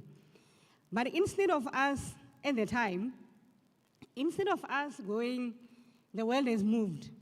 At first we said, what should we be doing? No, let's fight. We said, let's fight. Then we wrote papers to the sub and said, these people can't do this, they can't do that. We have invested a lot of money in the infrastructure. We have, when we acquire a customer, this is how much it costs us to just acquire one customer. These guys just come here with the technology and then that's it. Then they eat part of the pie. And then won some battles, lose some, but fast forward 10 years, and I'm saying fast forward because I was part of the people that were writing these letters, like an angry person on Twitter writing, fees must fall or whatever must fall. So we were writing, fighting the future because we thought if we are not part of it, then it must not happen. So at some point, I guess we needed to take a step back to say, this thing is happening. The world has shifted. The fintechs are here. They are solving a problem that we can't solve. If a customer says, I want to be able to pay for my groceries using my TV, or I want to be able to pay using my fridge, will we be able to facilitate that customer experience? Will we be able to solve for it? Looking at our technology, banking has been there. Our technology is like 100 years old. New technology, today you go into a back room, you code something, and then you are live.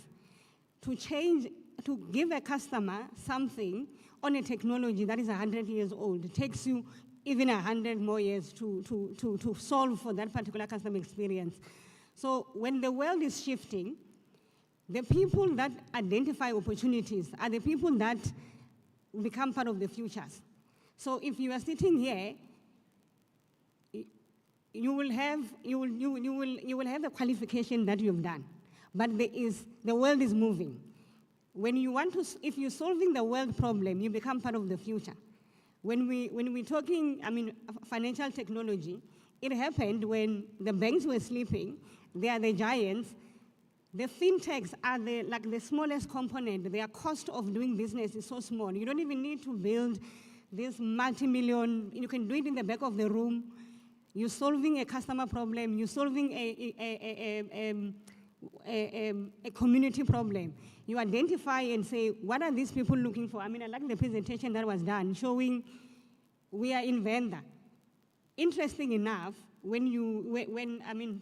5 years ago, Wambara was not a thing. Now, the people that have got money, but who is facilitating the transaction? Who is actually importing? The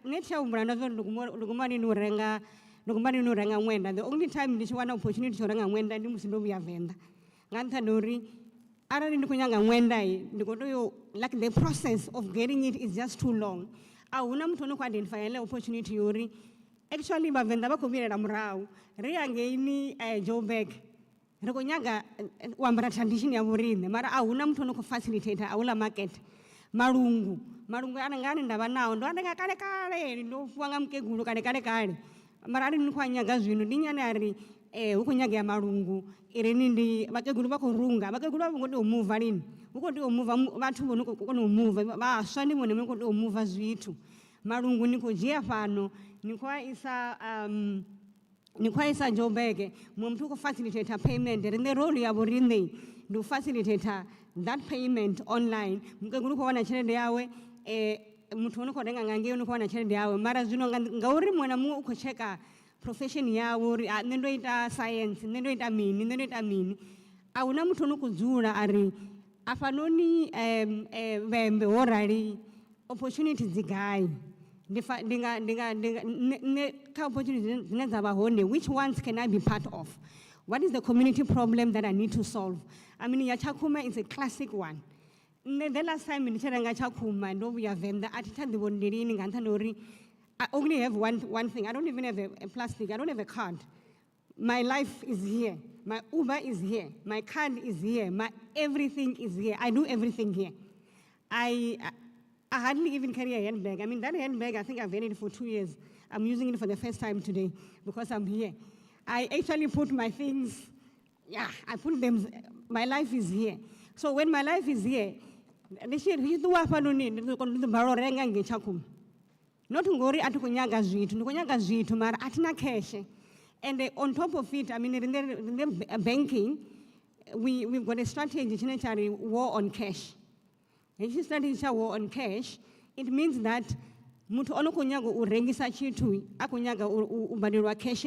You are out of it. Your product is no longer attractive. Not because your product is not attractive, but the way of paying you is not attractive. Nikomuvisa ka market. Mara vaswa vozura hapa noni ndivone vanei vako yothusa hezila business. Nisa korengisa mango, nisa korengisa mavkada. Mara niko make a show uri murengi na murengisi. Vako kono vana relationship. And I think that's just about that. Where the opportunities are not in nani niko tu urubana market wangari. The opportunity ndiori aba wane aba passionate nga market. Nane anenda aba passionate nga ishinoni. Debatanga ni sahani aba watu. So when you talk about, I mean, we call it actually beyond banking. There is a lot of things. The funeral covers, the sponsor shops, all of these things that are happening. The opportunity to facilitate that particular relationship, we call it beyond banking, where the relationship banga ione, mara banga ione, mutu ane aba achuko facilitate a relationship, the mutu ane aba achuko solve that community problem. I mean, there is a lot that is happening. Mara, when you start moving, nikifira chitandan, auna mtu anoko solve a problem zabembe, auna. Nikifira chitandani zofera, mwana mo uko chira yawe life, mara rozura hapa nundiriri, auna the opportunity. Mara the opportunity ndirine, auna mo mtono dova some way, and a solve a problem. It's like being in a house. I mean, I'm this years old, because I still have my parents that go, hey, something is happening, we need an adult. Then I have to remind myself, hey, I'm the adult. So you need someone to solve the problem. There is no one that's going to solve it. You are the solution. So the solution comes from this room. The solution is not about e-commerce, zamarungu, zamingwenda. They solve a problem. So we create these opportunities ourselves because we are seeing that there's something happening in the community. The world is moving. The community has moved. Everything has progressed, and then we become part of the progress. I guess to end my talk, because I can see to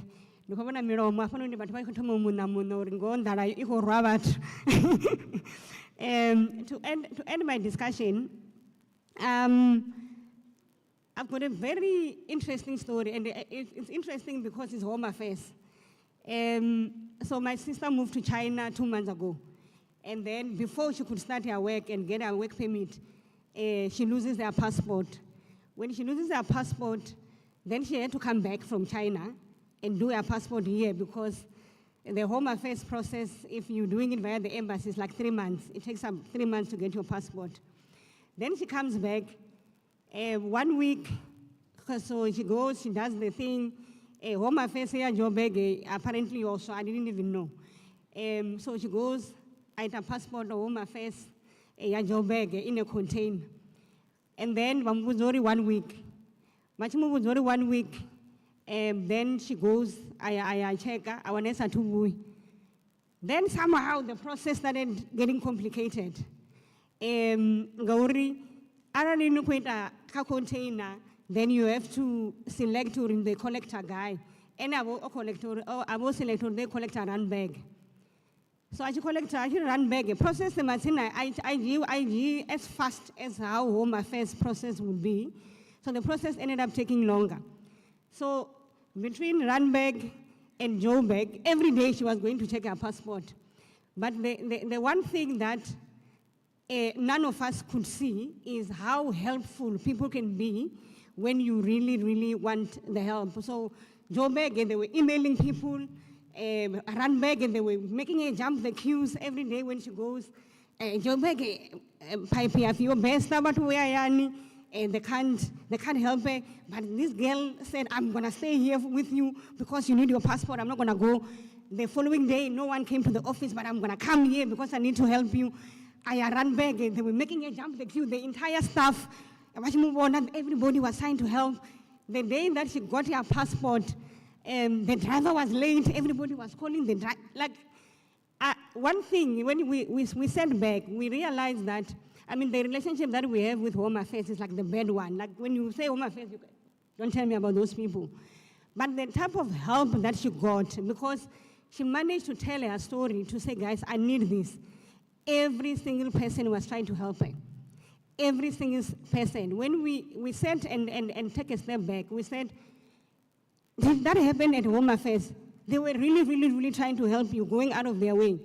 But what I guess from my side, the lesson here is when you want something and you want it the most, and you tell people about it and you show the world that you want it, people are going to line up to help you. Even the people that you wouldn't think will line up and help you. So if you really want something, you must, don't say, no one is trying to help me, nobody likes me, I'm not gonna, you must want it the most, more than everyone else, then the world will conspire and give it to you. Thank you.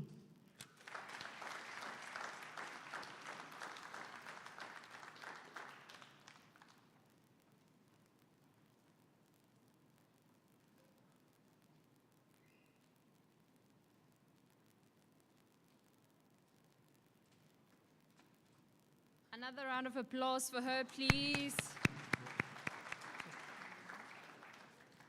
So I think we all have learned a lot today. So far, I think the conversations were, very insightful and also eye-opening. What do you think, Zesh? Well, one of the key standouts for me was that we need to suffer. You like the suffering one, eh? Yeah, and in the spirit of suffering, as co-MC, Yeah. we've decided that there actually won't be any lunch. Yeah, We're just we going need continue. to suffer so that we can grow and progress. Do you have a problem with that? Do you have a problem Is with there that? someone who doesn't, are there people who don't want to progress here? You guys, you don't want to grow. All right, that was a joke. So, roundabout now, we are what stands between you guys and lunch. Before we do, a few announcements. The first one is still on the license that we said it belongs to Mr. K. Munjerere. So if anyone knows Mr. K. Munjerere, they can come to us and get the license from us. I think I made the announcement earlier on. But if you do know him or if he's still around, please come and get your license. Wonderful. Second announcement is before we go out for lunch, we're asking our speakers and our honorable guests to step forward for a nice group picture, and then they will be escorted for lunch. Now, the proceedings of lunch are as follows. Once and after the group photos have been taken, then and only then will the exhibitors, followed by our participants who are going to be coordinated by ushers, then go for lunch. So we're going to, there we go. We're going to start off with our speakers and guests. May you please stand up and they'll organize you for a picture. And then once they're done, they're going to follow our ushers straight to lunch. DJ, please.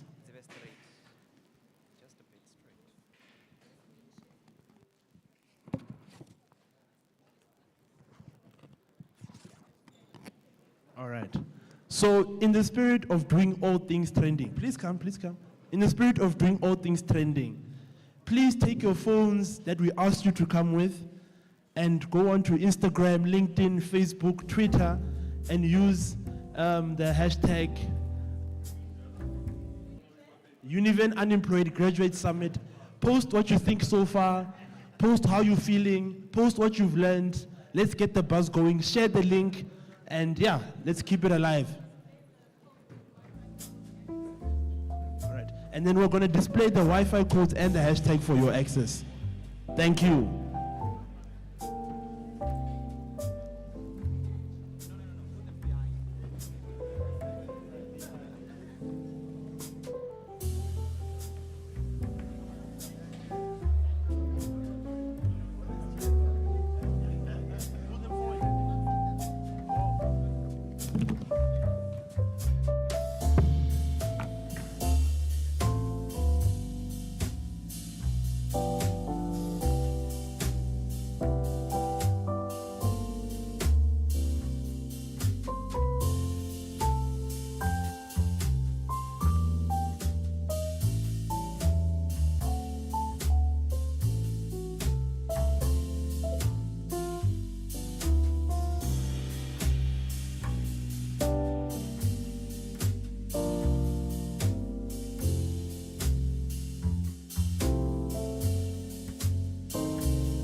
to our guests.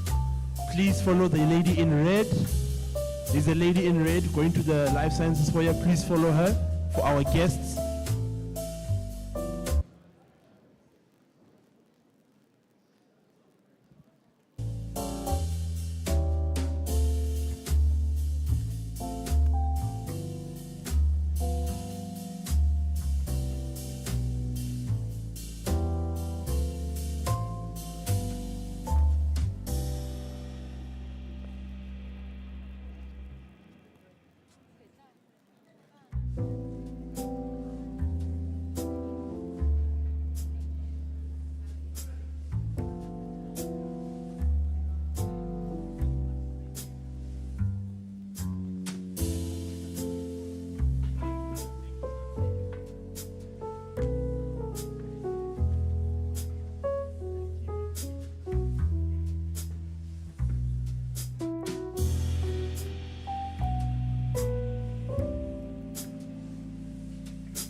Hate being stuck in a slump? Beat it with Slowman.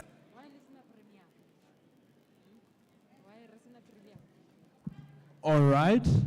For those without data, please, here's the Wi-Fi. It's written UC Ferry. There's the password. Hashtag Unemployed Graduate Summit. Facebook, Twitter, Instagram, TikTok. Let's get the buzz going. DJ.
Hi everyone, could I please get your attention?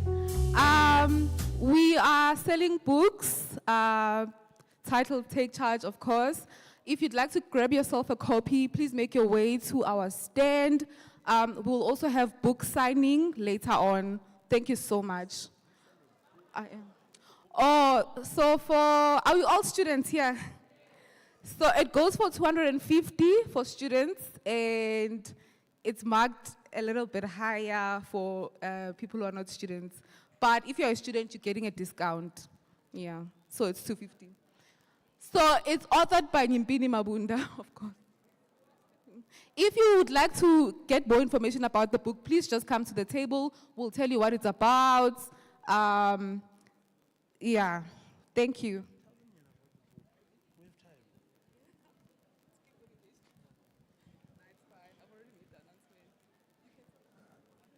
I don't know.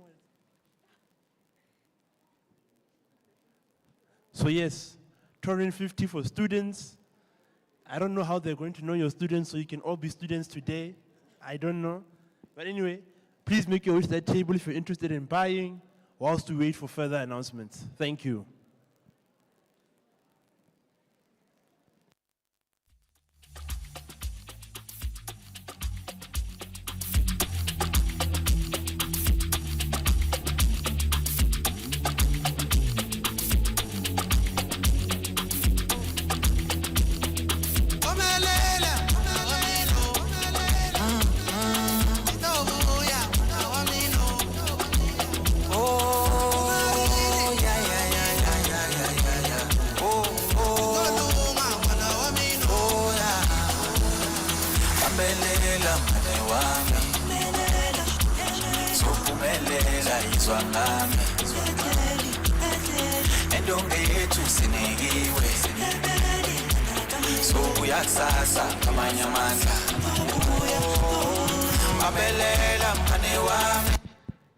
Please note that Mr. Emmanuel is going around collecting the forms. So if you have not filled it in, now is a good time to fill it in because they want to collect. And please, before you submit, ensure your details are correct. Right, DJ.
Program Director, thank you. Good afternoon, ladies and gentlemen. I'm Emmanuel Rabudzuro. I'm a career counselor at the Department of Labor.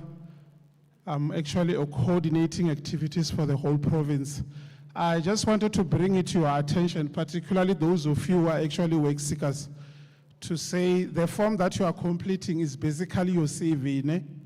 So you complete it with the diligence that would be required when you're completing your CV. What happens next is when we go to the office, we capture the form in our national database. It can also be accessed online on our website. If you just type ESA online, then you can be able to access it. But I would recommend that those of you who have submitted their forms, you give us about 2 weeks to upload the forms, because sometimes when you do it yourselves, you leave other fields blank, and it becomes very difficult when you have to be matched through our algorithm. But more importantly, We have what we call employment counseling services, which are actually done by registered counselors with the Health Professions Council or psychometrists. These are people who help you by trying to assist you to improve your employability skills so that when you are looking for a job, you're in a position where you are able to find a job. In short, in order to find a job, you need to have a CV that one can feel that it has all the information in terms of both content and style.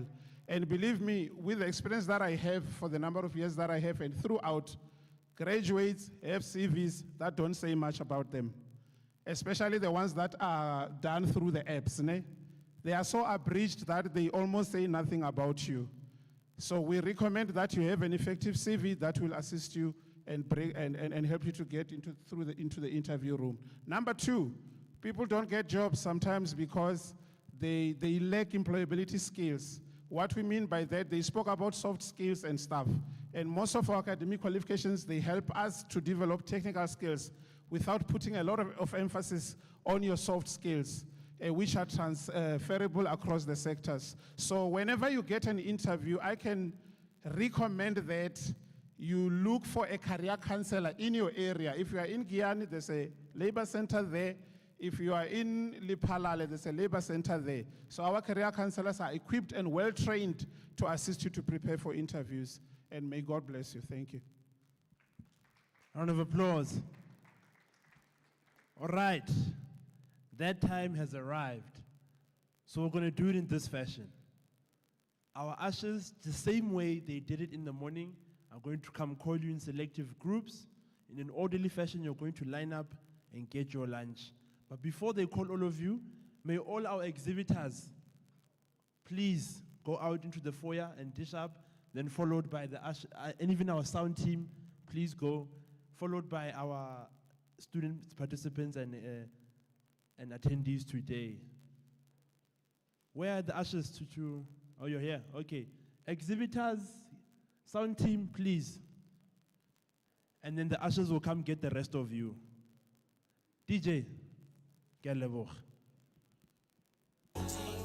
Cordially, also,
please come in so that we can continue with the program?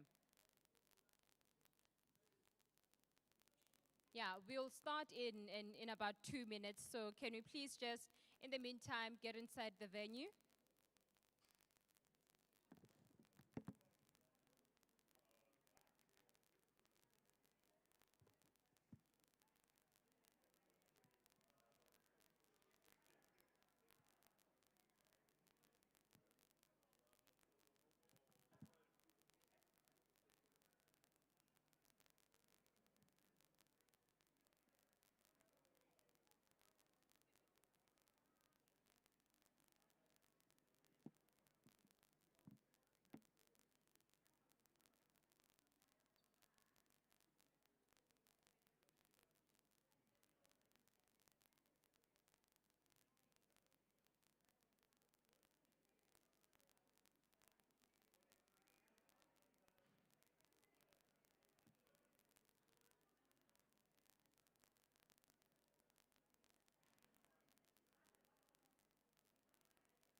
Good afternoon. Yes, can we please settle so that we can continue with the program? We have a few sessions left and then we're going to be done for the day. So, yeah, I think that's just about it. Good afternoon once more. I hope everybody is still doing well, despite, I think it's starting to feel a little bit hot in here. But other than that, allow me to move on to our next session, whereby we're going to be looking into mining and opportunities and also technological innovation. Please help me welcome to the podium Mr. Kennedy Sengai, or rather Sengani, who is the business leader at TRP Mine.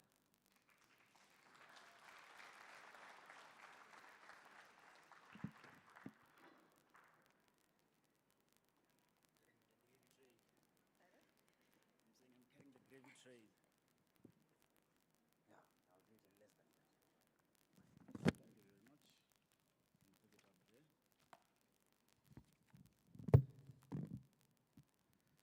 I must just put my notes nicely.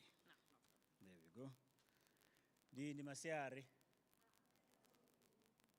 Obviously, after lunch, it will always be interesting. We're talking there with my colleague and we're saying, is the gravy train now? You know. But I think thank you very much, Madam Program Director.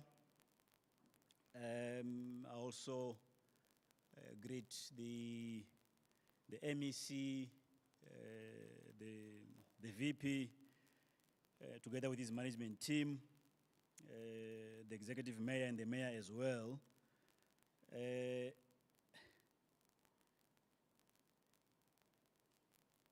haven't seen Mr. Mabunda. There he is at the back.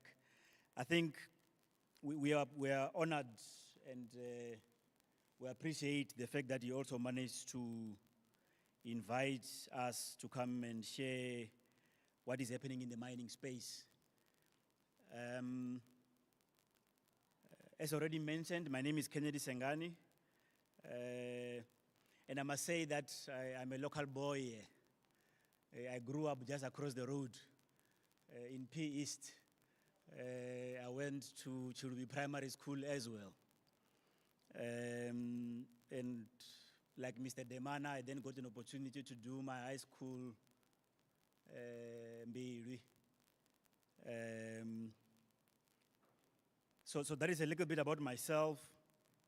And I'm currently working at Steelport in charge of one of the PGM operations,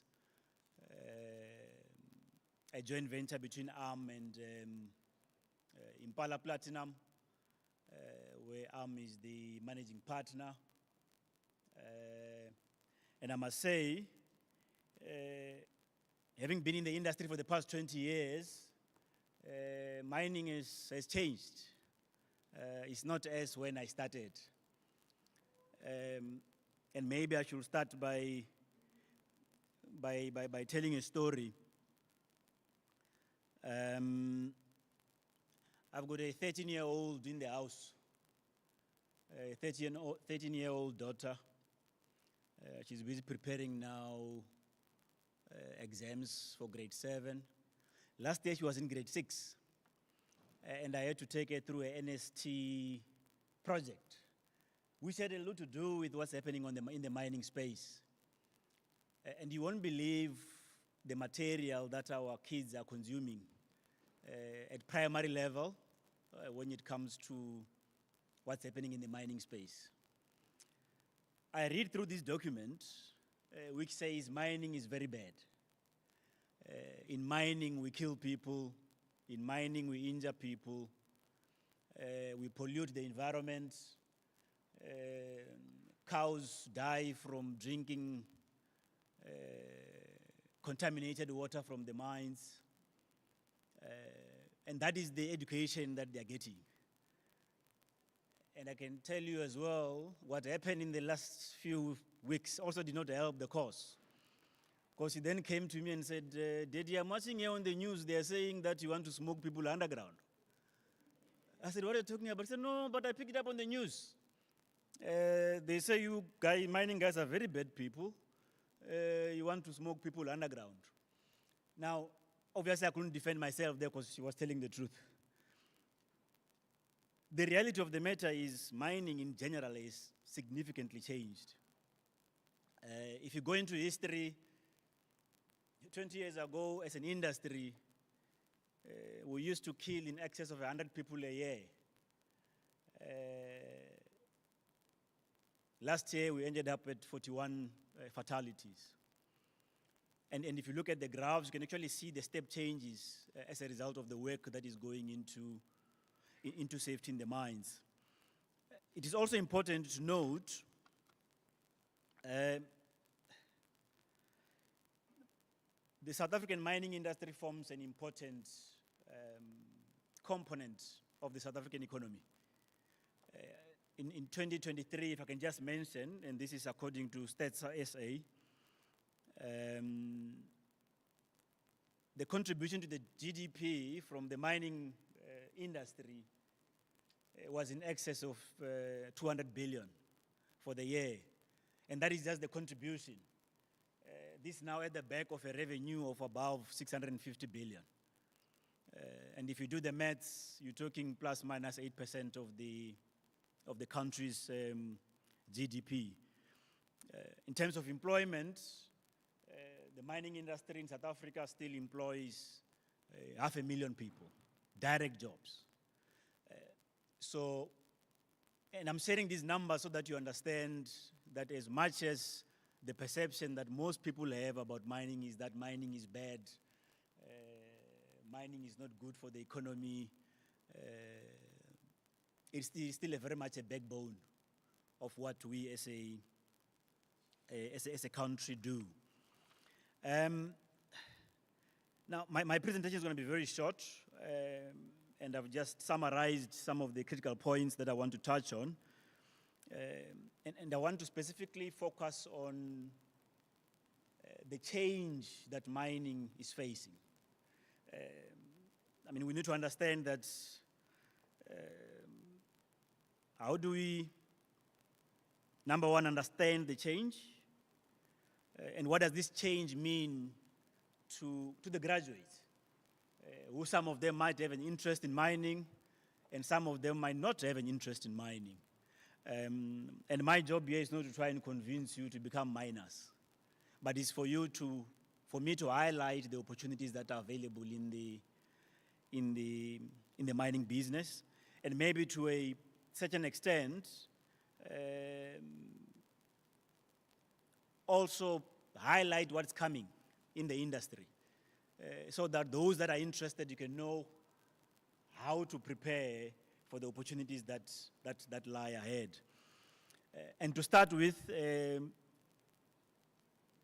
all industries are transitioning now to the green energy, and transitioning towards clean energy it's a no-brainer. We all have to do that. And mining is not an exception. If we're saying that we want to reach or achieve the Paris Agreement climate goals, we'll have to do things differently. Now, this energy transition, you'll understand that in the mining business, that's where the majority of the greenhouse gases come from. And if you go to the coal fields in Witbank, when you talk about people that are damaging the environment, it is the mines. So we've got no other option but to shift. What does it mean then when we are moving away from traditional energy and now pursuing the transition into less fuel-intensive systems? It basically means that we must get away from the use of the old trucks that we've always used in the past. It means that we must move over to BEVs or electric vehicles. And there's been a lot of progress as far as that is concerned. But the reality of the matter is, as an industry in South Africa, we don't have the skills to manage this transition. And I think that's where young graduates, in my mind, should see that as an opportunity. How do you prepare yourselves to participate in that transition? The transition as well has created a significant demand for what we call critical raw materials. The MEC spoke about 70% of PGMs produced in the world coming from our province. Now, these critical raw materials, it covers cobalt, lithium, silicon, which we use then in putting together batteries and electric motors and so forth. As South Africa, we haven't tapped as yet into that space. We haven't tapped into the mining of lithium. And that's where the future lies. We haven't really fully explored the mining of copper in SA. So in my mind, this tells me then that there's still a lot of opportunity looking at the changes that are happening within the mining industry. And obviously technology is underpinning these low carbon energy systems, solar PVs and battery driven economies.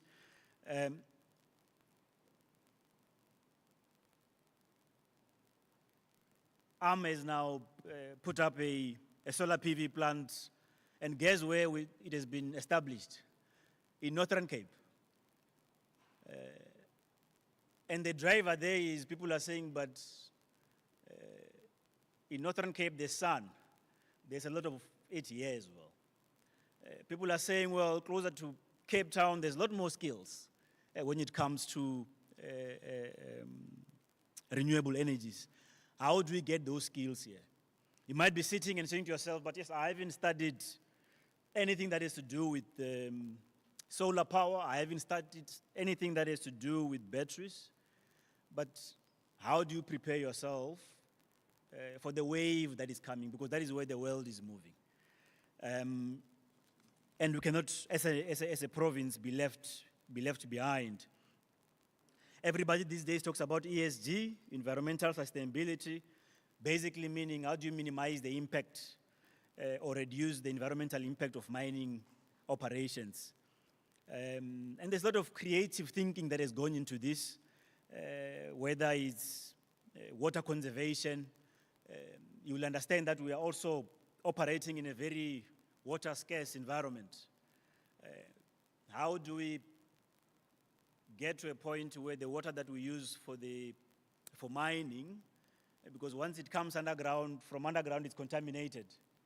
How do we recycle that water and be able to get it to be used as potable water as well?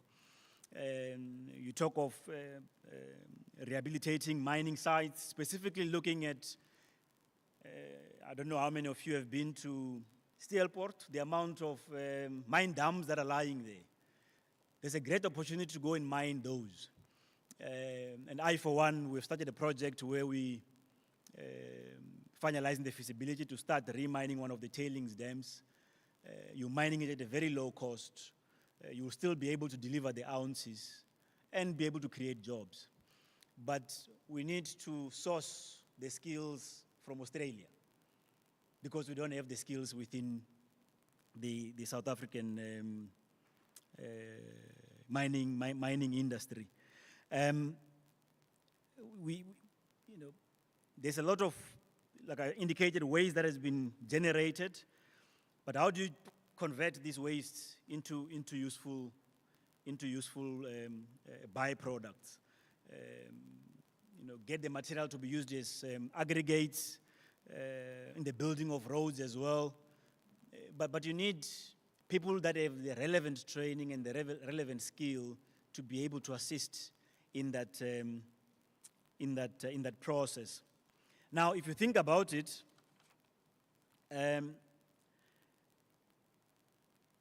mining in general has now moved to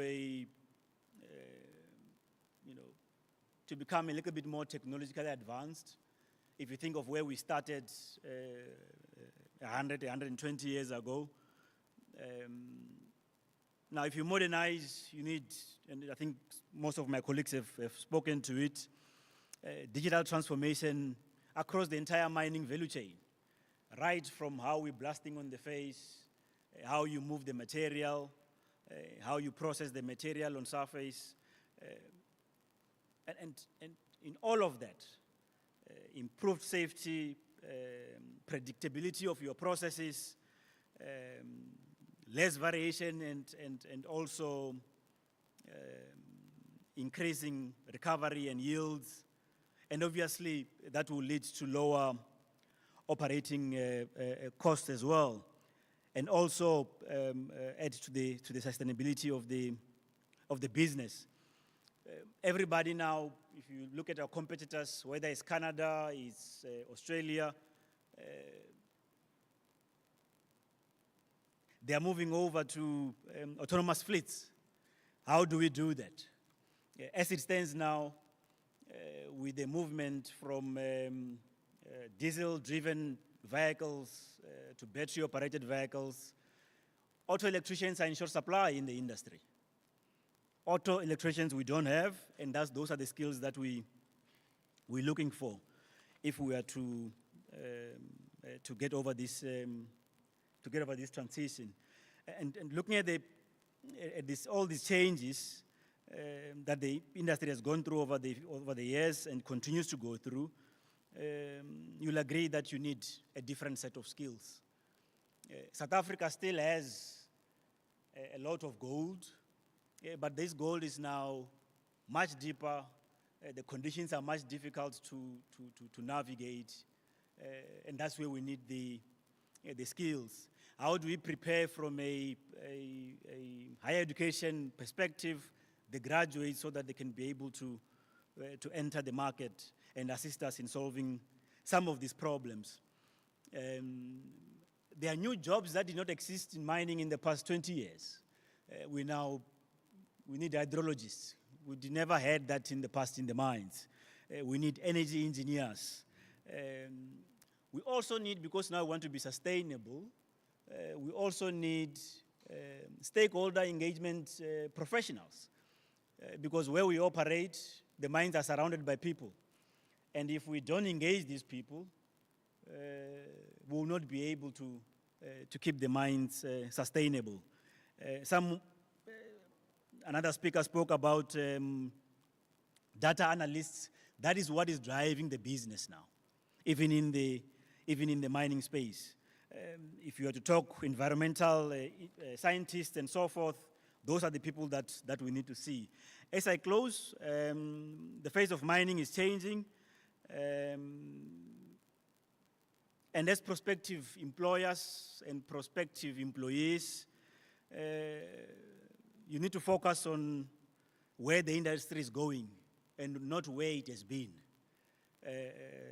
and get a feel of how do you position yourself. The truth of the matter is, I always say all excuses are valid. The excuse that says come from a poor background, are most likely not going to get employed. It's a valid excuse, but that will not change the circumstance. It is going to require you as a young graduate to face it head on and identify what you need to do to differentiate yourself from the person that is sitting next to you. Mr. Mabunda, on his book, he talks about taking charge of your future. And taking charge of your future means it's up to me. How do I prepare myself for the opportunity? When opportunities come, they will always do. They need to find you prepared. Because if you're not prepared, it is going to miss you as well. Thank you very much.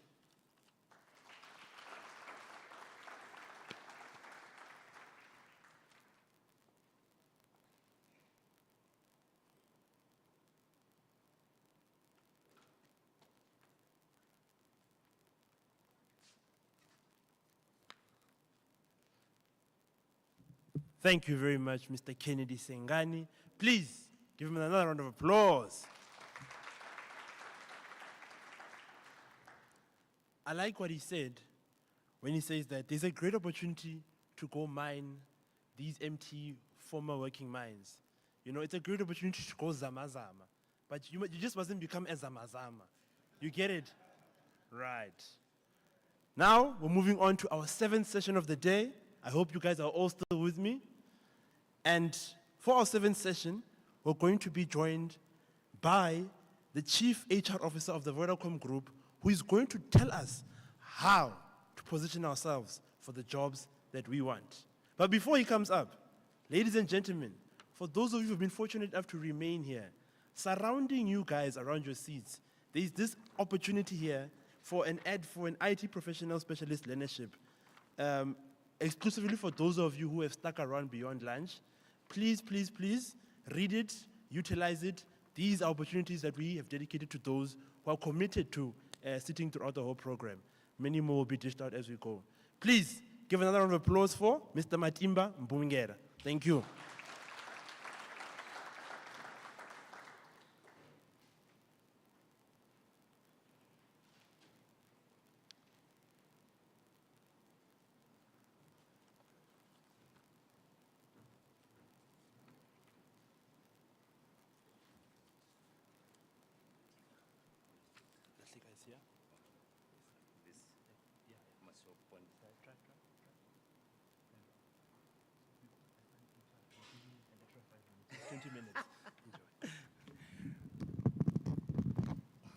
Good afternoon. Great. It's really such a pleasure being here. My story is going to be in 3 parts. And why 3 parts? Is because 33 years ago, in April, I walked through in this auditorium, came up the stage to be confirmed as a graduate of this university.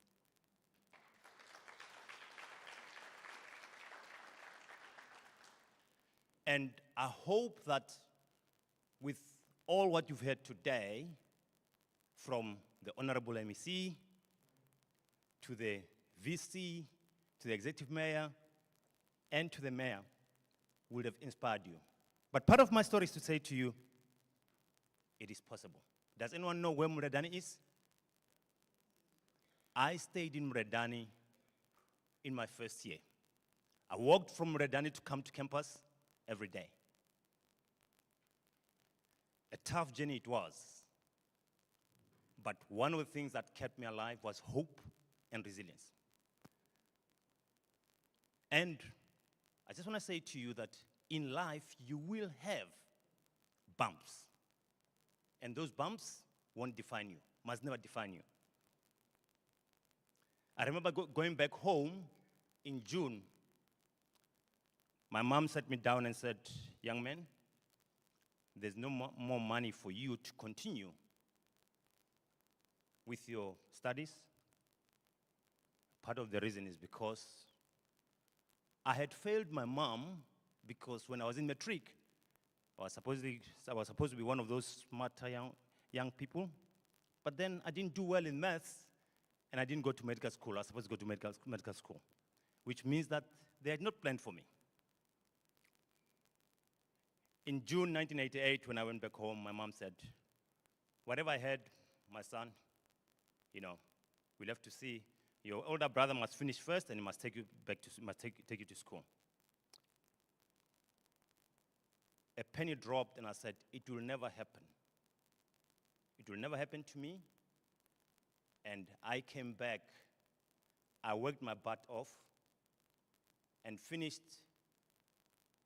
my first year with 3 distinctions, and I got a bursary.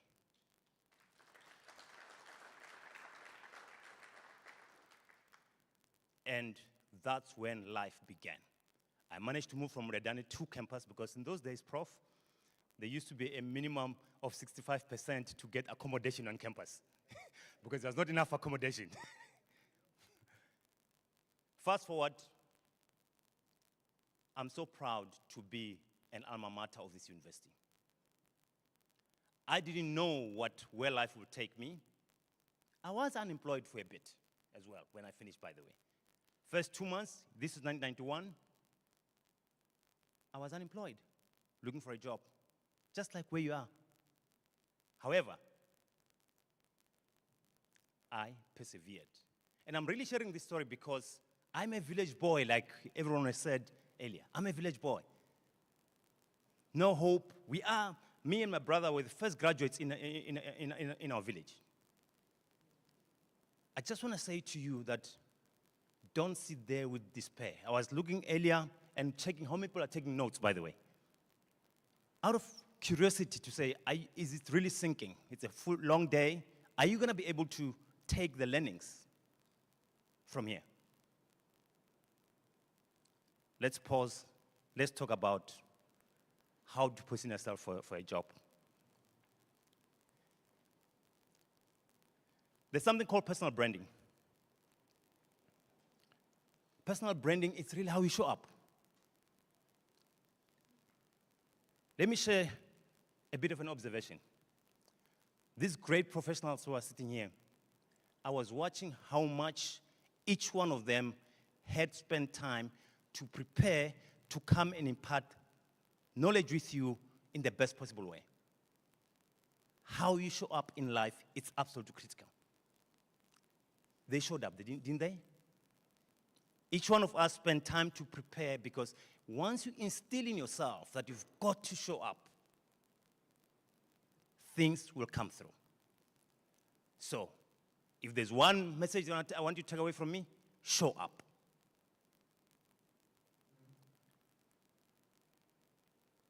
I'm sure most of you have got LinkedIn. How does show up mean? What does show up mean in LinkedIn? Make sure that you've got a professional LinkedIn profile.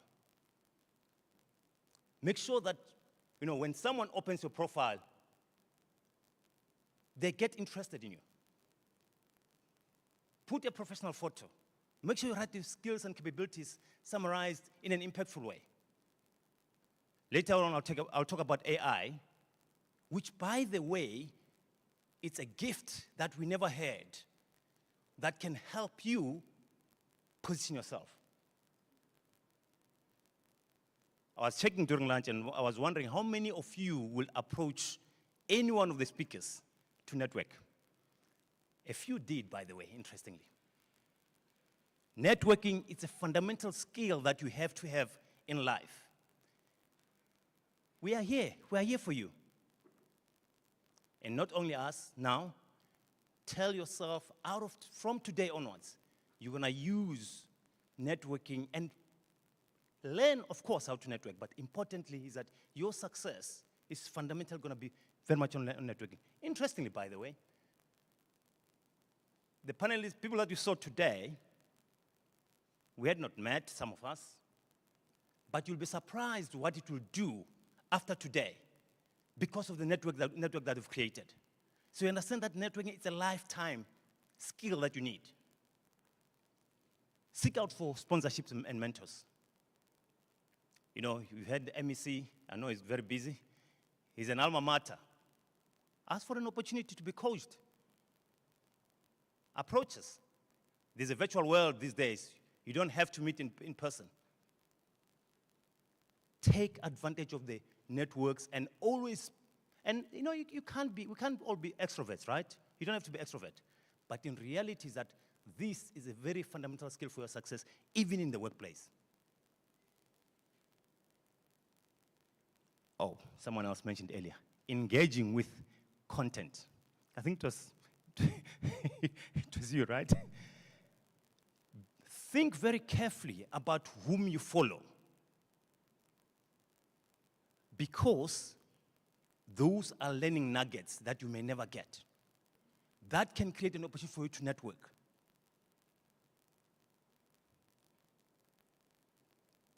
Now, let's talk a bit about Gen AI. Once again, you guys are so lucky. We never had this when you were growing up. Did you know that 75% of CVs are rejected by applicant tracking systems? Did you know that? So, as compared to being a victim of not getting through a selection process, why don't you use Gen AI to help you with your CV? Use that. It's an opportunity for you. It's there. And through, because this, okay, I'm not a developer, but because the point is, there's so much data that they've gathered these tools to be able to help you through and can actually help you sift through at least the shortlisting process. Use Gen AI to help you with your CV, even your LinkedIn profile, by the way. Make sure that you access courses that are there for free. And hopefully I'm going to help you solve for this as well, partly. Which is, we talk about free, but many times you need data, right? If you're not in a Wi-Fi place. I'm hoping that I'm going to give you a nugget that will solve it for you. What are the corporate realities that we face and that we deal with? Any corporate, the workplace requires high level of agility and curiosity. You have to continuously refresh yourself to be able to stay relevant. I mentioned 33 years ago, when I left, I didn't know I'm going to be working for such a marvelous business. But what did I do along the journey of my life? Finished my B.Admin degree here, went further to study postgrad in HR, but also I knew that that was not going to be enough. I went and did my MBA as part of making sure that I continue to sharpen my skills and my capabilities. Lifelong learning is what will take you for. I was so proud to hear from the MEC when he said he's doing his PhD. He was actually telling a nice story. You don't mind I say it? He was telling us a story about Minister Sid Mfamadi, who, when he was a minister, he didn't have a matric. But when he finished in 2008, he had a PhD. Commitment to lifelong learning is absolutely critical for success. Now, I have to brag a bit about my business, so hopefully you don't mind. We actually have just launched a partnership with AWS and Skillsoft. It's going to be in the media in the coming week. I'm releasing a media brief about it. We have a goal that we're going to upskill 1 million young people in Africa on digital skills in the next 3 years. And with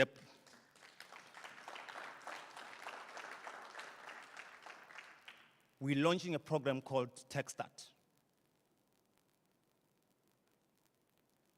So, take out your phones. Here is TechStart.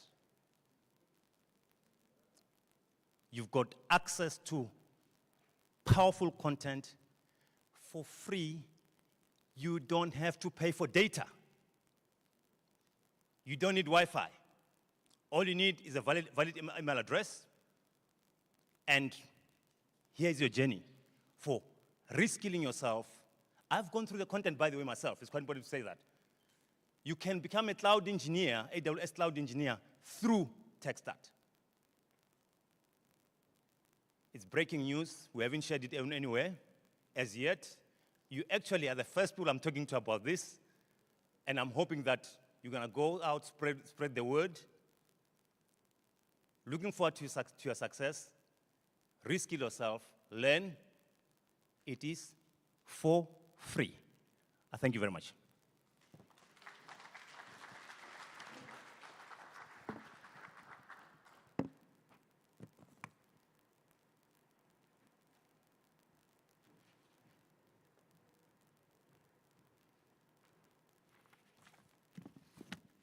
Let's give it up to him again once more.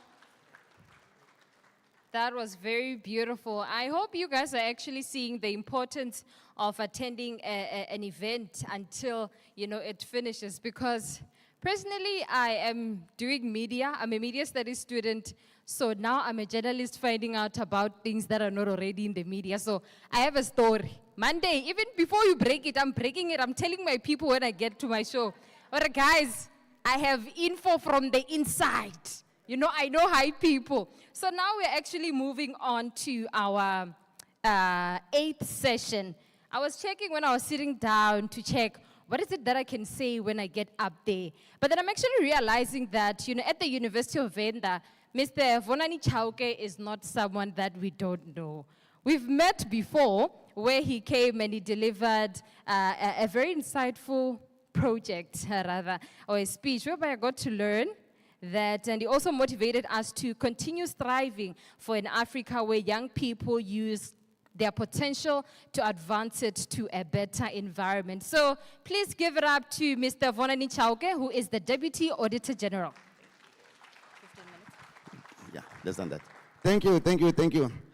Good afternoon, MEC. Good afternoon, VC. Good afternoon, Executive Mayor and Mayor.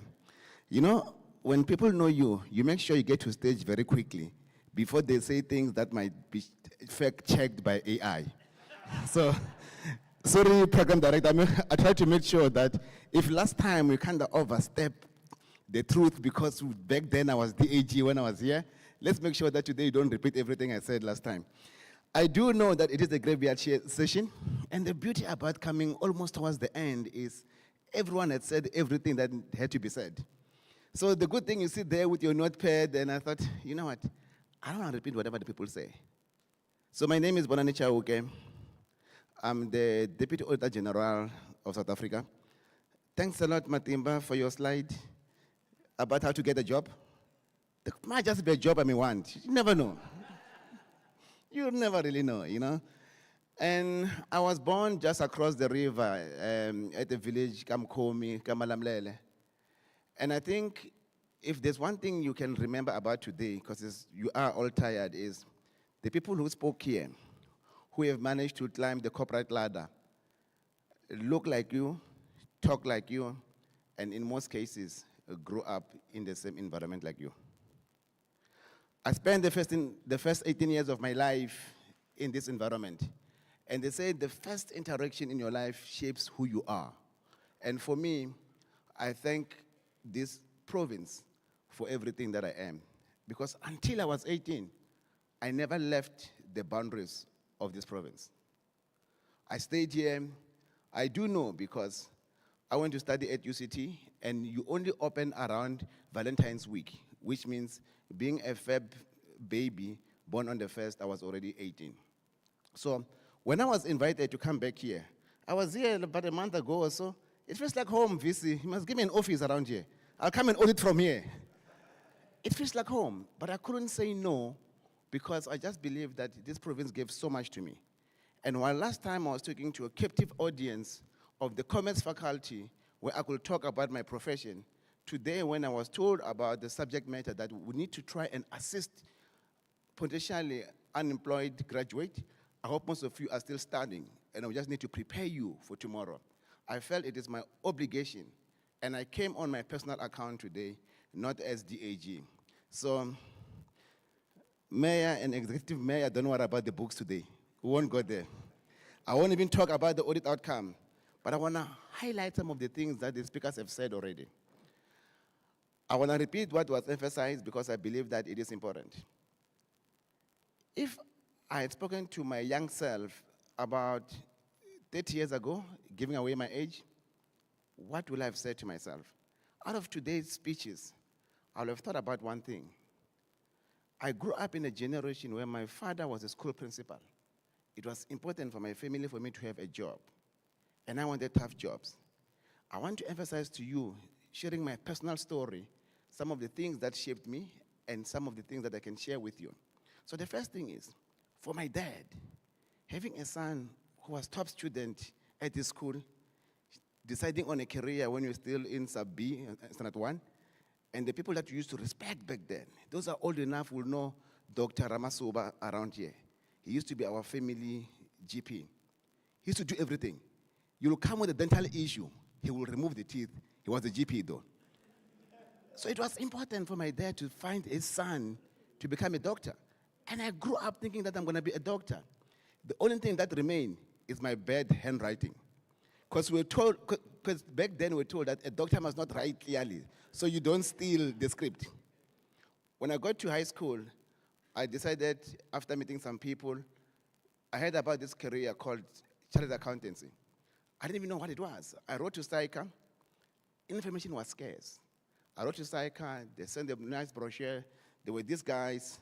Unlike you, Dr. P, who didn't like being an accountant, when I saw those guys happy in those suits, I thought, damn, I want to be like this one day. It was so inspirational. And my dad asked, what does the CA do? I couldn't even explain it. I said, they work with money. He's like, oh, I'm going to work for a bank. Well, when they say work at a bank, they didn't think I'm going to be a COO. They thought I would be a bank teller. I'm sharing this with you because in our time, we didn't have access to information. We have to go the extra mile to get the information. All I had to do today was come and listen and take notes.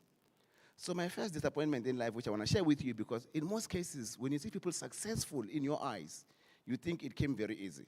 You don't know what we have to deal with. So with my dad wanting me to be a doctor and me wanting to be a CA, the compromise was one. Apply to UCT, apply for MBCHB as a first choice, and then make BCom a second choice. And I didn't make it into the first choice. I got into my second choice. My dad understood, but that was the first opportunity in life where sometimes when things happen, you don't realize that God has got a bigger purpose for you. I would have been a very miserable doctor. We do need doctors, but I don't think I belong in a theater. That was my first failure in life, which became a success because I ended up doing what I really want to do. When I got to UCT, I did my BCom. I fell in love with IT, something about IT. My second year, I took a decision to do extra courses. So Matimba, I did human resource as an extra course. I did something called Introduction to Africa, because I was doing the double major, which was deemed to be difficult to do the CA Big Four and also do information systems. Guess what? The deputy AG of the country failed his accounting in his third year. But I got to graduate because I had my information systems. I'm sharing this with you because sometimes you must plan ahead. Put a little bit aside for those eventualities. Don't take the bare minimum. If you have the bandwidth, take a little bit more to give yourself breathing space and head room for most of the things that you need to do. So although I failed accounting, I was able to graduate because I had a third-year course, and because I did extra courses, which I was not forced to do in my second year, I had enough credits.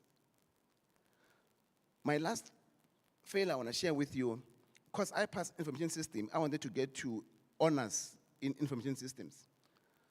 At UCT, you graduate in December. I still remember the date. I think it was Thursday, the 12th of December. I will never forget that day. When I walked on the stage to be given my BCom degree, the professor called me and said, I saw you on stage. You look good. Unfortunately, we can't give you a space in our honors class. Back then, UCT used to have 23 or 24 spaces. They used to give preference to people with business science because it was an honors level degree. So I could not get into that. In a space of 3 years, I had so many failures. I could have given up. The last failure I will share with you is, when I got to UCT, I was given a scholarship by a guy called Lord Sainsbury from the UK. My parents could not really afford the school fees. They were going to really struggle to pay, so it was a good thing to get that scholarship. So I had 1 more year to study, and I had no option. Sanral, when they give you a detour, they tell you that the road will get you to wherever you want to go. Sometimes you get to take a detour, and you may feel it's a T-junction. because I couldn't get into information systems. I failed accounts 3, so I couldn't do CTA, which is the course you must do to become a CA. I had no options. There was one qualification which, thanks to my friend who have walked that journey before me, Mr. Mabunda, I decided to do a postgrad diploma in management, in marketing management. It felt like a dead end for me, honestly, because it was never in my dreams. To tell you the truth, that 1 year postgrad diploma made my life. When I eventually got to catch up with my studies, I passed my CA part-time through UNISA, became a CA, I became a partner at an audit firm. What I realized, you don't need to be technical to succeed. I actually drew back on my skills I learned from my marketing, because you stop auditing and you start business development. And to make it to partnership, you really need to be able to pull into some of these nuggets. What stood me apart to what most speakers said is what put you apart. Everyone in the audit firm was a CA. We could all audit, we could all do accounting. What put me apart is that 1 year postgrad diploma, which gave me the edge in terms of business development. To be a partner, you must bring in the mullahs. And that's where I excelled. I was made a partner before the age of 30. I was promised profit share. What they didn't tell me, though, is with the profit share, even if it's a loss, you share on the loss. And my first year, I made the loss. It felt bad, but the firm was good enough. They didn't ask me to pay back any money. They allowed me to carry the loss. And after second year, I managed to grow the business to an extent that I was made into ExCo by the time I was 31. At ExCo, you start to run the business. You don't worry about the audits. And that main thing that really made me stand out was that 1 year management diploma, which I thought it was a detour. Why am I emphasizing these things to you? It's very easy when you are where you are. And I want to share this because it's very important. One thing I didn't tell you is I applied to only one university in my life, UCT. Given the state of mental health issues, given that we're in the exam season, I want to share my personal story with you. I knew how I was going to do it if I didn't make it to UCT. Don't do it. It's not worth it. Even if I didn't make it to UCT, I could have done it the following year. But I had planned it. I was convinced I was going to do it. I used to like these books by James Hadley Chase. I knew I was going to get into my dad's car, I'm going to put the gas in, and I'm going to get myself. No matter how things get so difficult, there are mental health issues. If things are tough, speak to someone. Imagine if for some reason I didn't make it to UCT that year. Currently, there will not be Evelyn Chawuke, who's a Deputy Auditor General. If any of the other opportunities,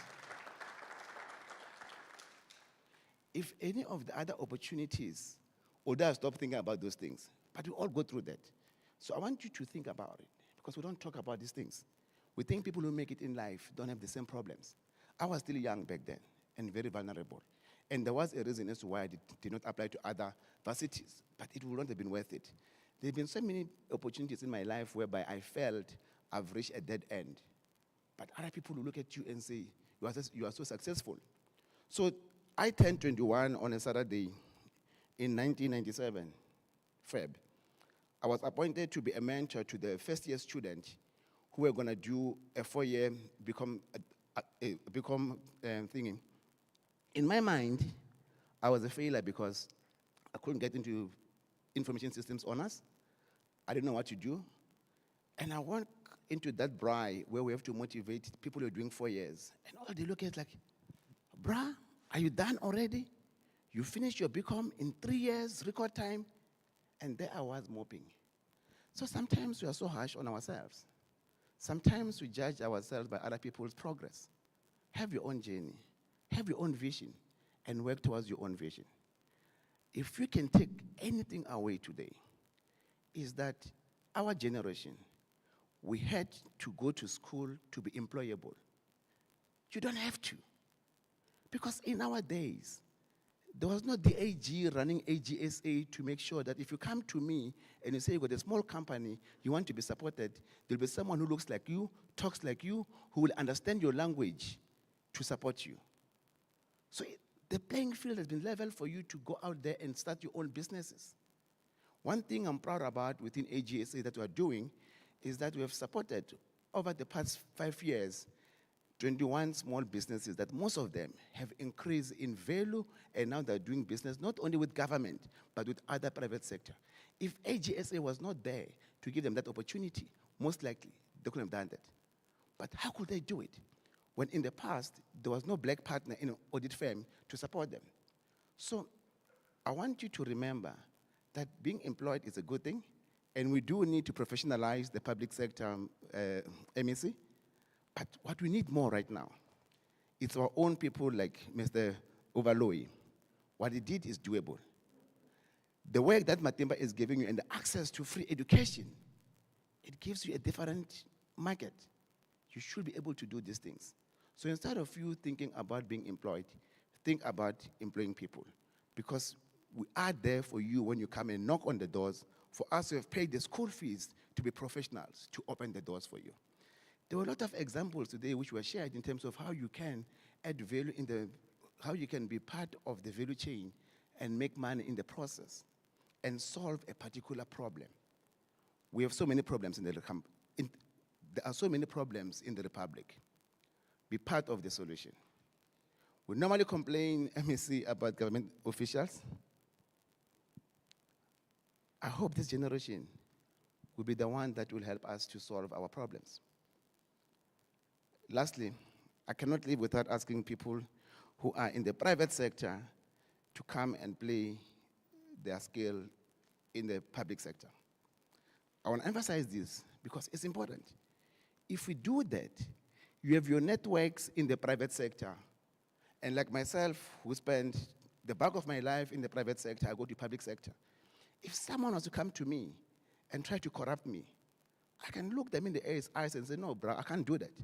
And I know I've got a network of people that will take me back and give me a safe landing on the other side. So it's important to get people who are professional in the public sector so we can deal with corruption. Because if your life does not depend on the job and someone come and force you or try to corrupt you, you'll be able to say no. What will that do to us? That road that Sanral will build from Mercado to Punta Maria will be built within cost. There will be no one along the way that will try to inflate the cost, which means they'll have more money to go and build another road somewhere else, which means there's access to open economic activities. We do need that. I know it's late. I won't make it late, longer than this. Last time I was here, VC, I was given the whole stage all to myself. You can go and get my videos if you want to read more about AGSA. But today, I did not come here as DAG. I came here as Bonani Chawuke, a local boy who could make it all the way. And Matimba, I'll take your advice. Thank you.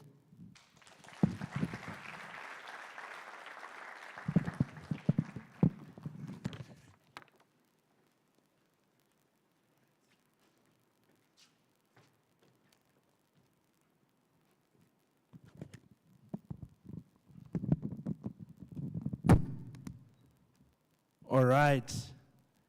Yo, Mr. Chauke, aye, please give him a round of applause. Very, very insightful from him. Very, very insightful.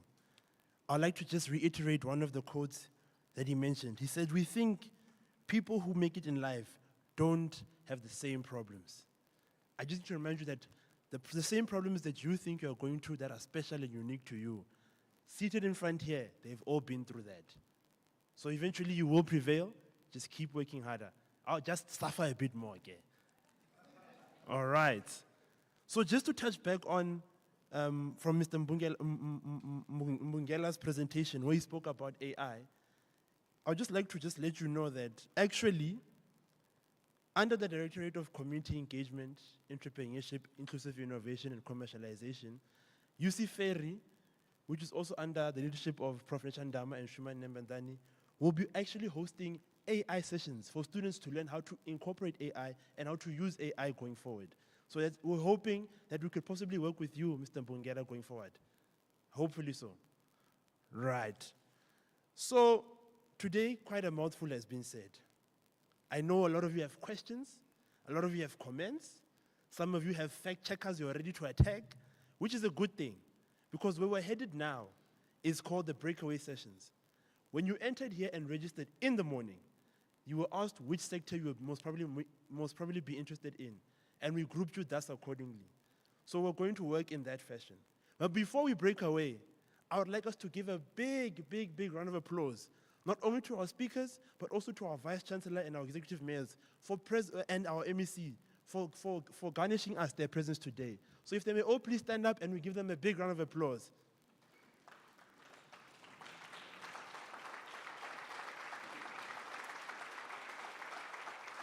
A bit louder, a bit louder, a bit louder. Wonderful, wonderful. So no, don't sit. So we're breaking away from this. If you sit down, it's another process. So if you're up, you're up. So now we're breaking away. Let me first check if you guys know what sectors you're in, then I'll decide how we move. The entrepreneurship sector, where are you? Oh, wonderful, wonderful. Okay. Agriculture sector, where are you? We're moving here. Tech and ICT sector, where are you? At the back there, all right. And then lastly, financial services and fintech, where are you? Or just at the side. So, to our speakers, corroborating on the different concepts, may you please find your way. So we'll first start with entrepreneurship and e-commerce. They're here. Raise your hands. So what's going to happen to our speakers is you're going to go join them, and they're going to be able to ask you personalized questions regarding whatever they've noted from your presentations and whatever questions they have, right? So if you're presenting under entrepreneurship or anything business-related, you should please move towards there. And then likewise, if you're under agriculture and mining, please move towards this side, right here behind you guys. And then tech and ICT, they just raise your hands. It's just a bit here at the back. Please, speakers, go there and they're going to engage with you. And then fintech and financial services is also just behind the entrepreneurship group. May also please raise your hands. Now, from our VCs, our MEC, and our executive mayors, please feel free to join any of the sessions. Engage with the people here today. They also have questions for you. I hope, please, do not attack anyone, guys. Friendly questions, right? This is your chance to network. This is your opportunity to ask critical questions that you've been having. So for the next 30 minutes to 40 minutes, please make use of this opportunity. Next 20 minutes, please make use of this opportunity to ask questions and engage with the speakers. Are we all cool? All right. DJ, a bit of symphony and there whilst they start the sessions. Thank you.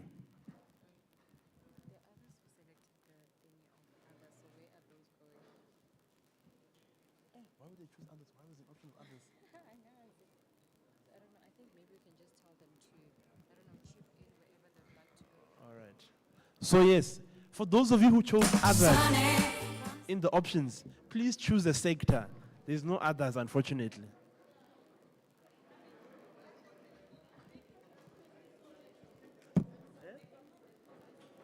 All right, yes. Okay, so because there are a few of us, tech and ICT at the back there, agriculture and mining here, entrepreneurship and e-commerce here, financial services and banking there at the back. So please feel free to move your chairs. We'll put the hashtag up again. Let's do the things. What is in words? Oh, okay. Sharp.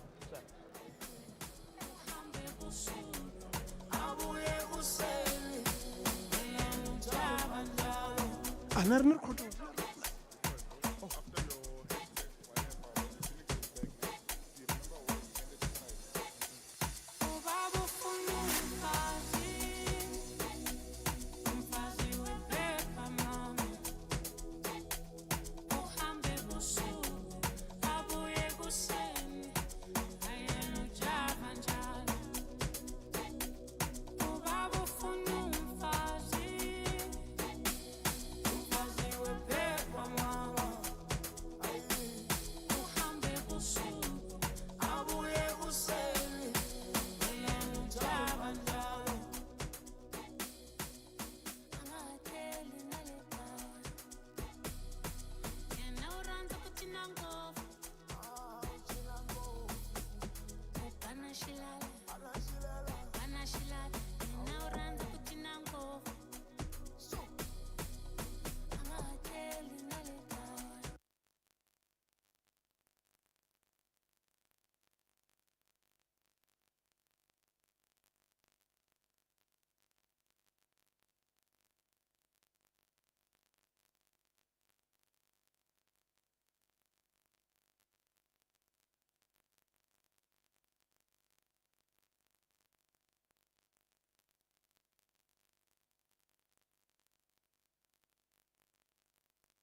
right. 2 more minutes, please. 2 more minutes, please. Let's wrap up. Again.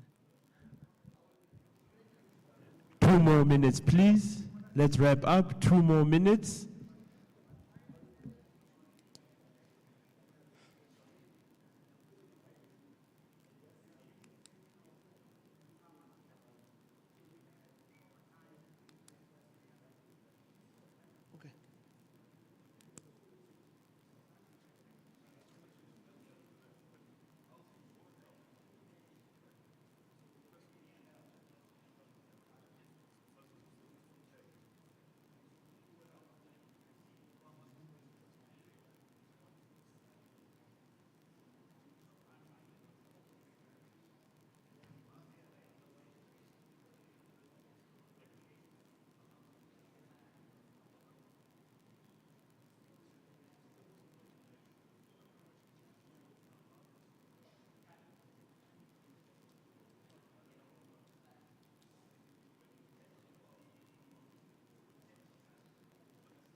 Hello. Audible. Doing his testing. I agree we are here. All right. Reza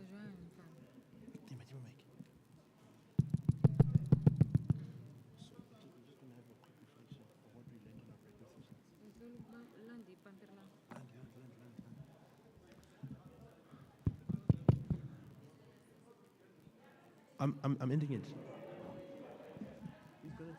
Hello, you've been called back. Okay. All right. Thank you very much. A round of applause, please, wherever you are. I'm so sorry. I am so sorry. We're definitely going to have more of these. We can see you need them. We want them.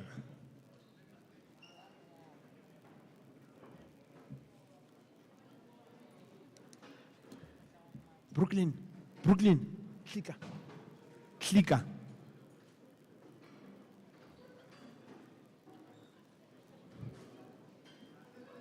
Give. That guy. Okay, go. Go.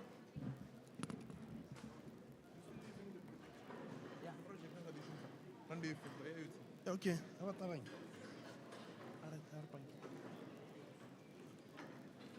What's this now?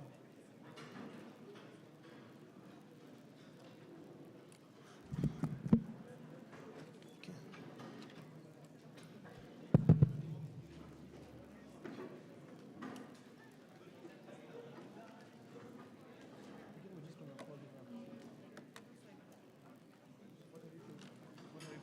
He's gonna.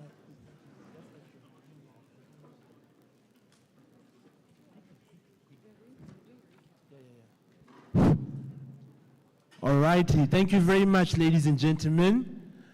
Before I call up our second last speaker of the day, I just want to know, Vuavo, you were in another breakaway. I was in another breakaway. What did you learn in your breakaway? And what was the breakaway? I don't know, man. You're putting me on the spot. You're putting me on the spot. I don't think my mic is working. Can you guys hear me? No. Okay. So I was still saying, I think this guy is putting me on the spot. We didn't discuss this. But then I was, I was that side whereby many people were asking about agriculture. So, you know, when we talk about agriculture, you're just thinking we're just going to be talking about farming and things like that. Yeah, I think there's a lot of hard labor there. The money's there. They talk about the money. They're like, yeah, there's a lot of money in farming and things like that. But then, hey, there are things you must get a license for you to get water. There's drought. There's 1, 2, 3. But then it was very insightful to see that, you know, the information that we get is limited. But then it's up to you to actually go out there and actually find out, you know, that you might find interest in these things because, I mean, we like money, you see. Me, I like money. So there by the agriculture side, I was just trying to find out if, bagan squeeze in. Mara, Right. Right. So I happen to be at 2 breakaways, but I was mainly focused on the entrepreneurship breakaway. And there, Mr.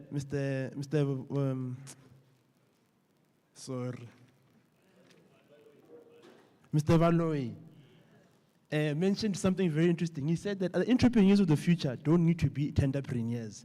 We need to be people who create solutions for problems, which is something our VC speaks quite a lot about. To say that the graduates that we're creating here need to be people who are problem and solution oriented, right? Because the problems that exist need sustainable solutions that are driven by entrepreneurship. And that was one of the key takeaways from me. Although there's a lot I could share from the breakaways, and I'm sure you also like to share, we have to keep the show on the road. So ladies and gentlemen, allow me one more time to come give the closing and final remarks of the day. Give a warm, loud, cheerful round of applause for Mr. Nyimipini. Wait. Where's the music this time? Let's get some music. Go back, we're doing this again with some music.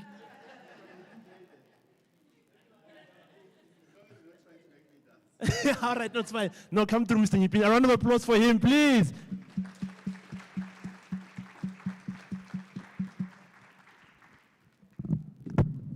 I just come through, it's fine. No, it's fine. Like everyone else. Behold my beauty marks, and everything that touches them should do the same. So I... Thank you. How's everybody feeling? Tired, yeah? I know, I can imagine. I hope it's been a good use of your day. Yeah? It's not good enough. Has it been a good use of your day? Yeah. It's better. So I won't be long. I'm standing between you and leaving to go back. Maybe this is too high. Is it fine now? Between you and end of day. I started off by saying that this session that I've curated is the one that I wish I attended when I was younger. And I never had the opportunity to because a lot of us were first generation in these leadership roles. Little did I know that actually age doesn't matter because sitting here through the day, even I learned a lot from everyone who had spoken. It was like so fulfilling. So I just wanted to close with 5 thoughts and 1 bonus, and then that's it. I'll be quick. The first one, and this is a summary of some of the things I write about in Tech Charge. A lot of it has been said. But what are some of the things that I think have made me successful in my career, which I think are applicable to you as you embark on this journey? You cannot be good in everything. In fact, one line manager of mine said, Nyimipini, stop trying to be good in everything because people don't remember good. People remember exceptional. So what's your signature? What are you famous for? When you're not in the room, what do people miss about you? Because that is the trait and the competitive edge that will get you the job that you want. That is the thing that investors will buy in you. Investors usually say they back the jockey. Even when they're a little bit in doubt about your business plan, but when they like the person, they believe in you, they'll give you the money.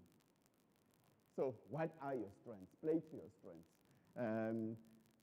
Life is too short to be wasted trying to be someone you're not, and you're better off in what you're good at. Have a strategy. Be strategic. Where is the money going?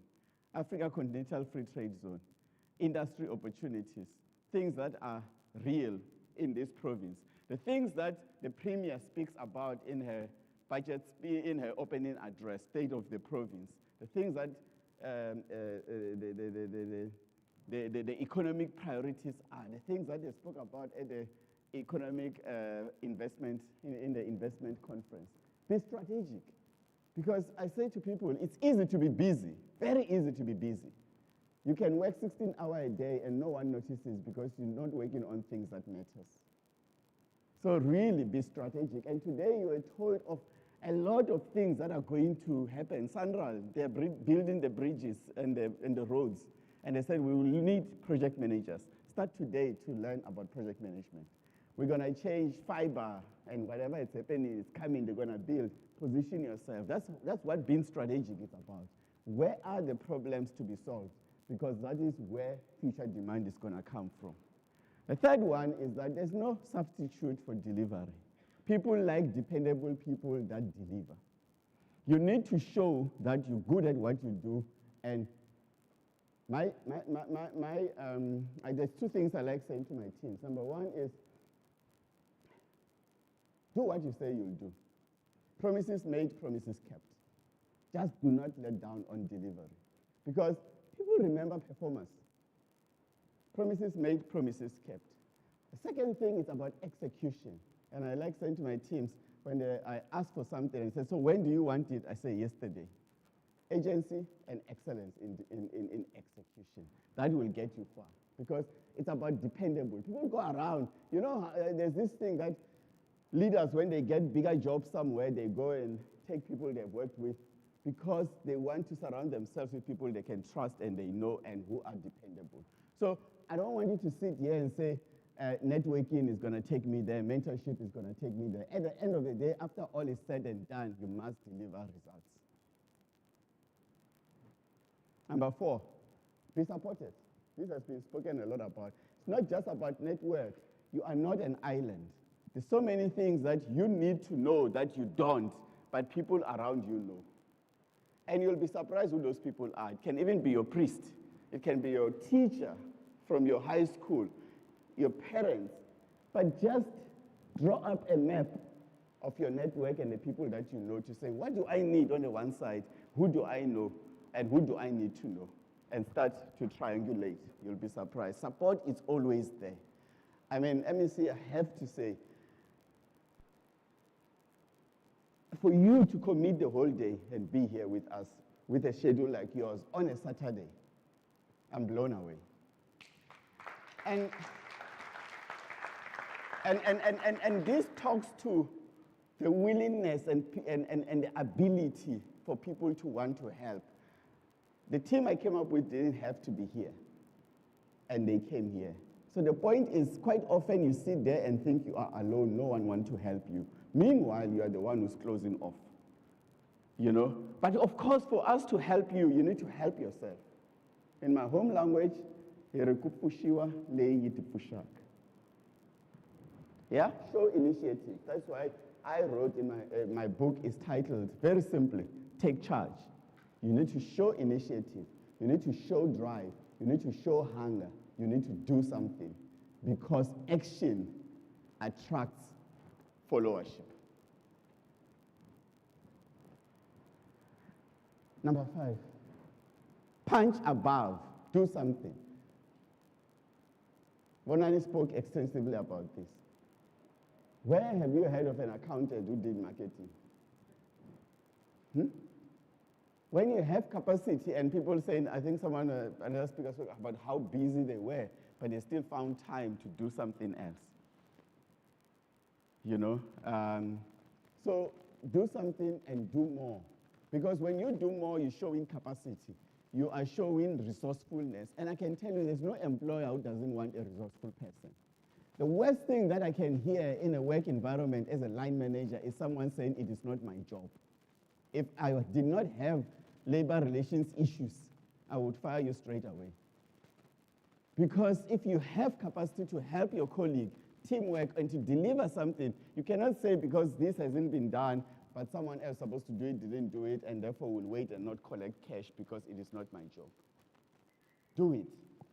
And then you deal with the issues and internal issues of we should have done it later. Find solution. The world is so rife for innovation. In fact, as a manager, they are hiring us for our ability to think and solve problems. And there is far too many problems that we don't have solutions to today. We just don't know how to solve it. We don't know how to make efficient wind-powered electricity. We don't know how to convert hydrogen into power in a scalable way. We don't know how to make cars drive themselves in a safe way. We don't know how to make data affordable from satellites and whatever and devices for everyone, because the minimum point that you can charge is the one that people cannot afford, and therefore you still have 40% of people not connected. You can either get them to earn more money or you can make these things cheaper. We need to find solutions for both. The world has got far too many problems, and out of those problems are unicorns. So innovate, do not look for yesterday's solutions to today's problems. Take ownership, it's personal. Do not kick the ball down the line and wait for the person next to you to do it. The person who's going to find you that income generating opportunity is yourself. It's not the VC, it's not the MEC, it's not me, it's not your parents. They are there to support you and help you. But you need to ask yourself, if not me, then who? If not now, then when? But it's yourself. The thing of sitting here and say, my brother Nyimipini is a CEO, he'll find me a job, it's okay. And you wait.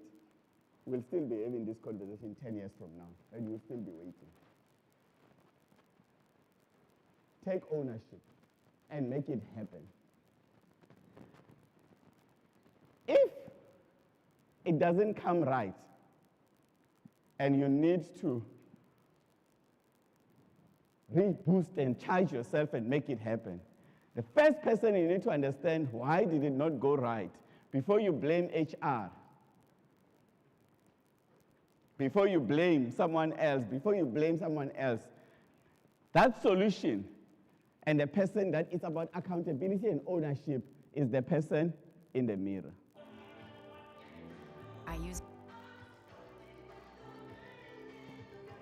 And in this case, man is unisex.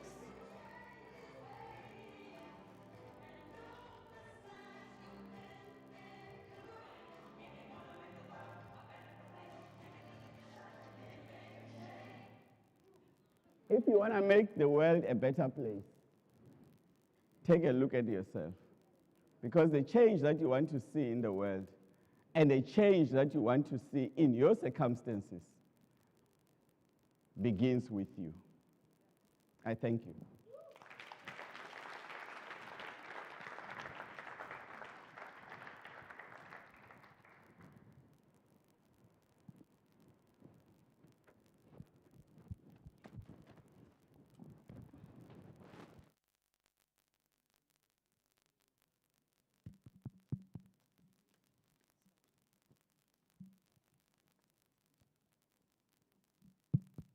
Applause for Mr. Nyimipini. You might be wondering, this guy I'm working with is wearing shades now. What's going on, sir? Rinta? So over the course of the day, I kept telling her that my eyes are becoming painful. Okay. And she kept asking me, what's wrong? And I'm like, man, I'm sitting in front of stars. Ooh. There's no way I can sit there. The future is too bright, you know? So give yourselves a round of applause, man. Another round of applause. Come on, come on, come on, come on, come on. I think we can all agree that, it's been a long day. It was quite eventful and also eye-opening for all of us in here. We had different sessions, and I really hope you took a lot from all the speakers. I want to extend, dzindiwo dzanga ndi toamba nga Tshivenda uri khou livhuwa nga maanḓa vhathu vhoḓa hafhanoni vhaḓa vha ri ṋekedza zwe vha ri ṋekedza zwone. You guys don't know what it is that you did for us today. I think ndi khou ambela vhathu vhoṱhe hafhanoni uri ri khou livhuwa nga maanḓa. So maybe before we go forward, I would like to share what it is that I took from all the presentations. I think I mentioned that I know Mr. Vonani Chauke. We've met before. I attended when he came and we had a chat with the people here. So one thing I can absolutely say, be part of the solution. Problems are there. We're all experiencing the problems, but what's the solution? I think Mr. Nyimipini was also mentioning it here, Ore. Don't use yesterday's solutions for today's problems. We are the new generation. Yes, the problems are here, but we are the youth. We can't say it's because of the old people that are in the departments. Yeah, we need young people up there. No, you need you to solve the problems that you have right now. So I think it was very insightful, and I am inspired. I think we all are to say that tomorrow, today, we are starting. The mirror, you saw yourself when you left home. So we are going to take charge of our lives. We are going to change. The change that you want needs to start from within. So to all the speakers and to all our guests, thank you so much for coming.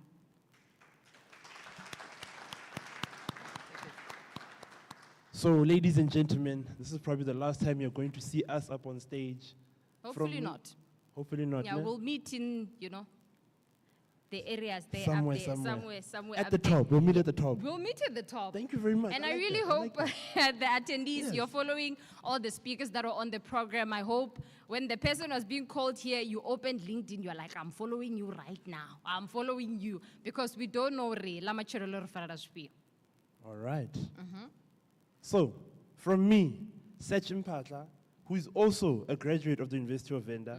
Currently, I'm a volunteer at the University of Venda under the Directorate of Community Engagement, Inclusive Innovation and Commercialization, where I run one of the student ambassadors programs that deal with entrepreneurship. So this being here for me has been also quite insightful. Mr. Zuzi and Mr. Valoy, who runs Zuzi, very inspirational. Donald Chauke, very inspirational. Miss Pulani Mudiha, very inspirational. I can only look up to you guys and aspire to be. But once again, ladies and gentlemen, the show must continue.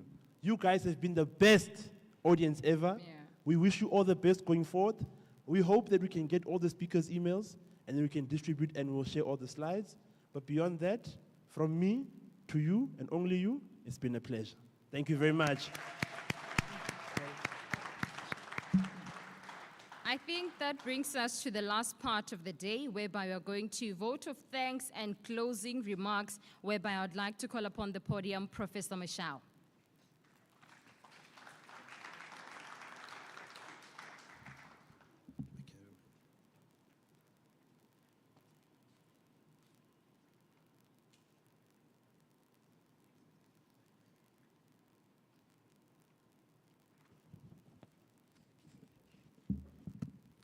Thank you very much, program directors, Dr. Zaga, Sesh and Buwabo,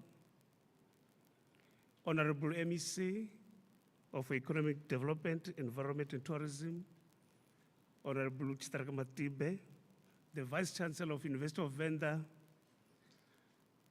Professor Nthambeleni, Executive Mayor,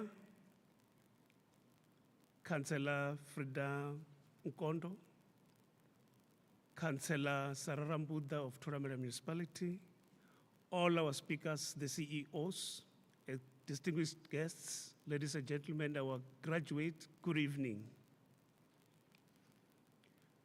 You know, Venda was a republic,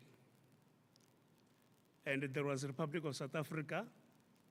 In the Republic of South Africa, there was a National African Federation Chamber of Commerce, NAVCOC, led by Dr. Sem Muntsonyane, who was the founder, or who is the founder of African Bank. In Venda, there was Venkoki, Venda Federation of Commerce and Industry, the way industry see at Shandima. So came the meeting of the Venkoki at Vendasan, now Corona Hotel. So Venkoki was composed of businessmen who owned shops in the villages.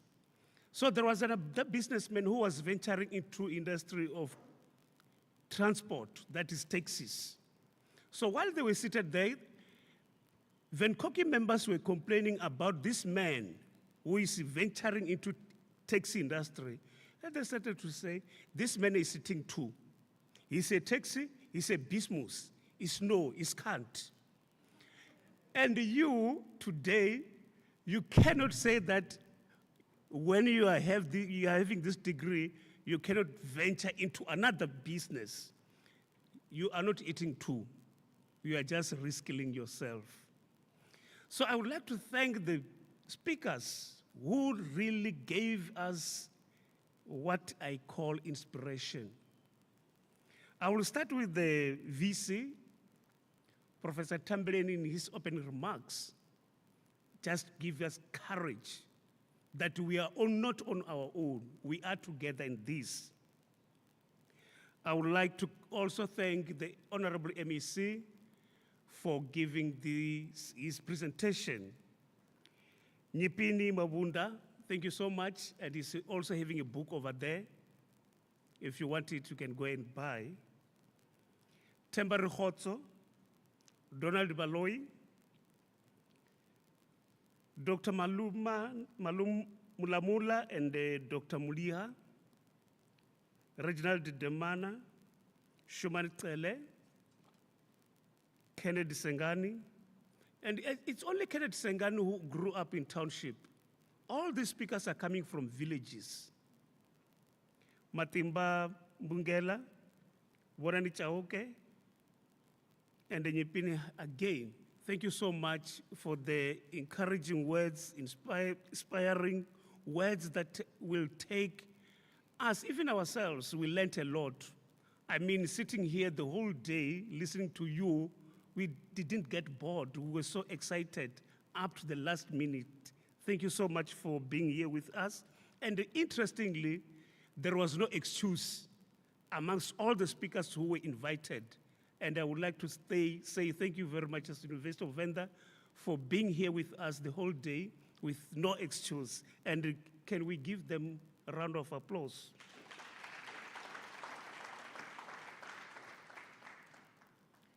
Shumani, thank you very much for the organization and your team. We really appreciate the organization and also bringing in together these students or our graduates. Thank you so much. I will now call upon Dr. Zaga to the stage. Thank you so much.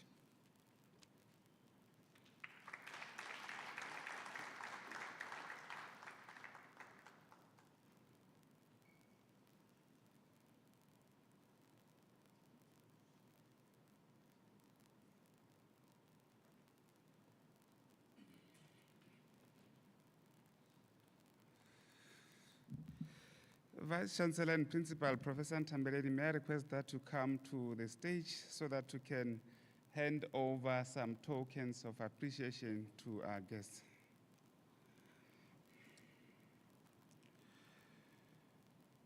I'll start with MEC for Economic Development, Environment and Tourism, Honorable Chitareke Matibe.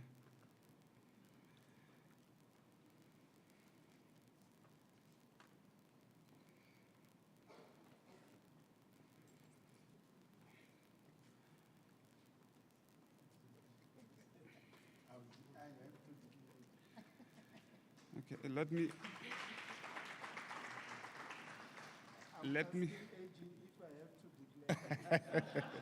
okay, let me also invite Mr. Nyimipini Mabunda.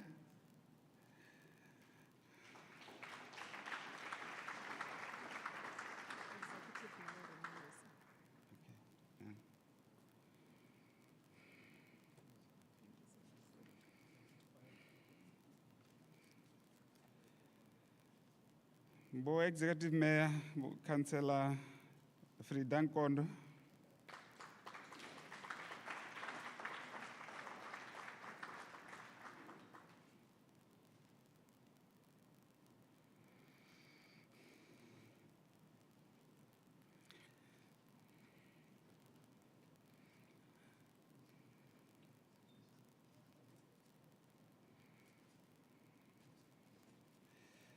Land Bank CEO Themba Rikotso,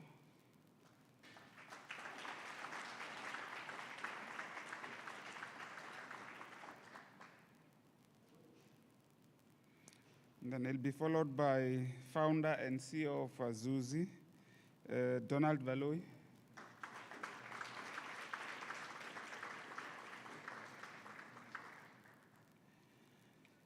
Followed by Dr. Mulamula and Dr. Mudia.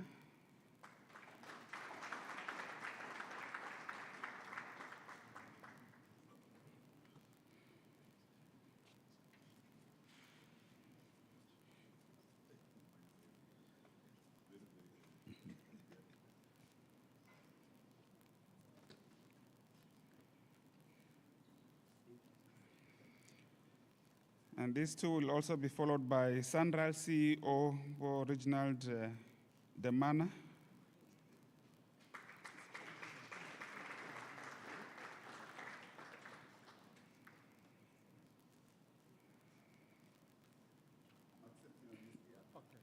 Okay. So it'll be followed by head of payments, Bo Shumani. Bo Shumani Netangayeni Kaelen.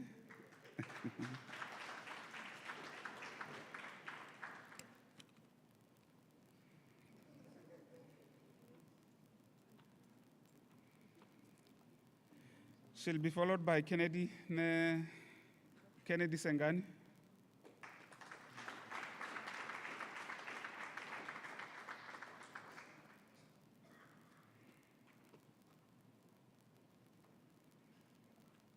Followed by Matimba Mbongela.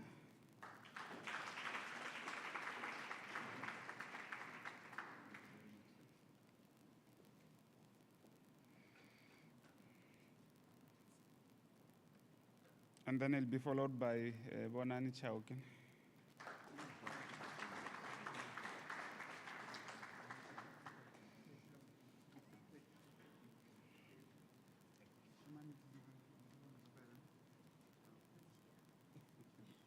Okay.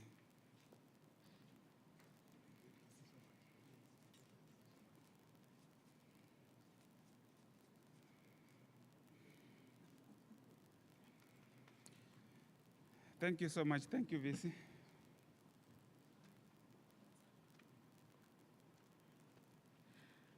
Good afternoon, everyone. Ndine Shumani Nembodani, the Senior Manager at the Center for Entrepreneurship. And thank you for making it this far. It's just after 5 o'clock. I know it took an additional 20, 30 minutes, but I think this really, it's really hit home. And I hope that we will continue engaging.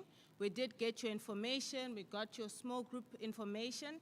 So with regards to mentorship and any information that we get, we're going to keep in touch with you guys. And we also did get an offer for digital entrepreneurship masterclass. So we'll definitely reach out to you all when that gets planned. And with that, I wish you well. Thank you.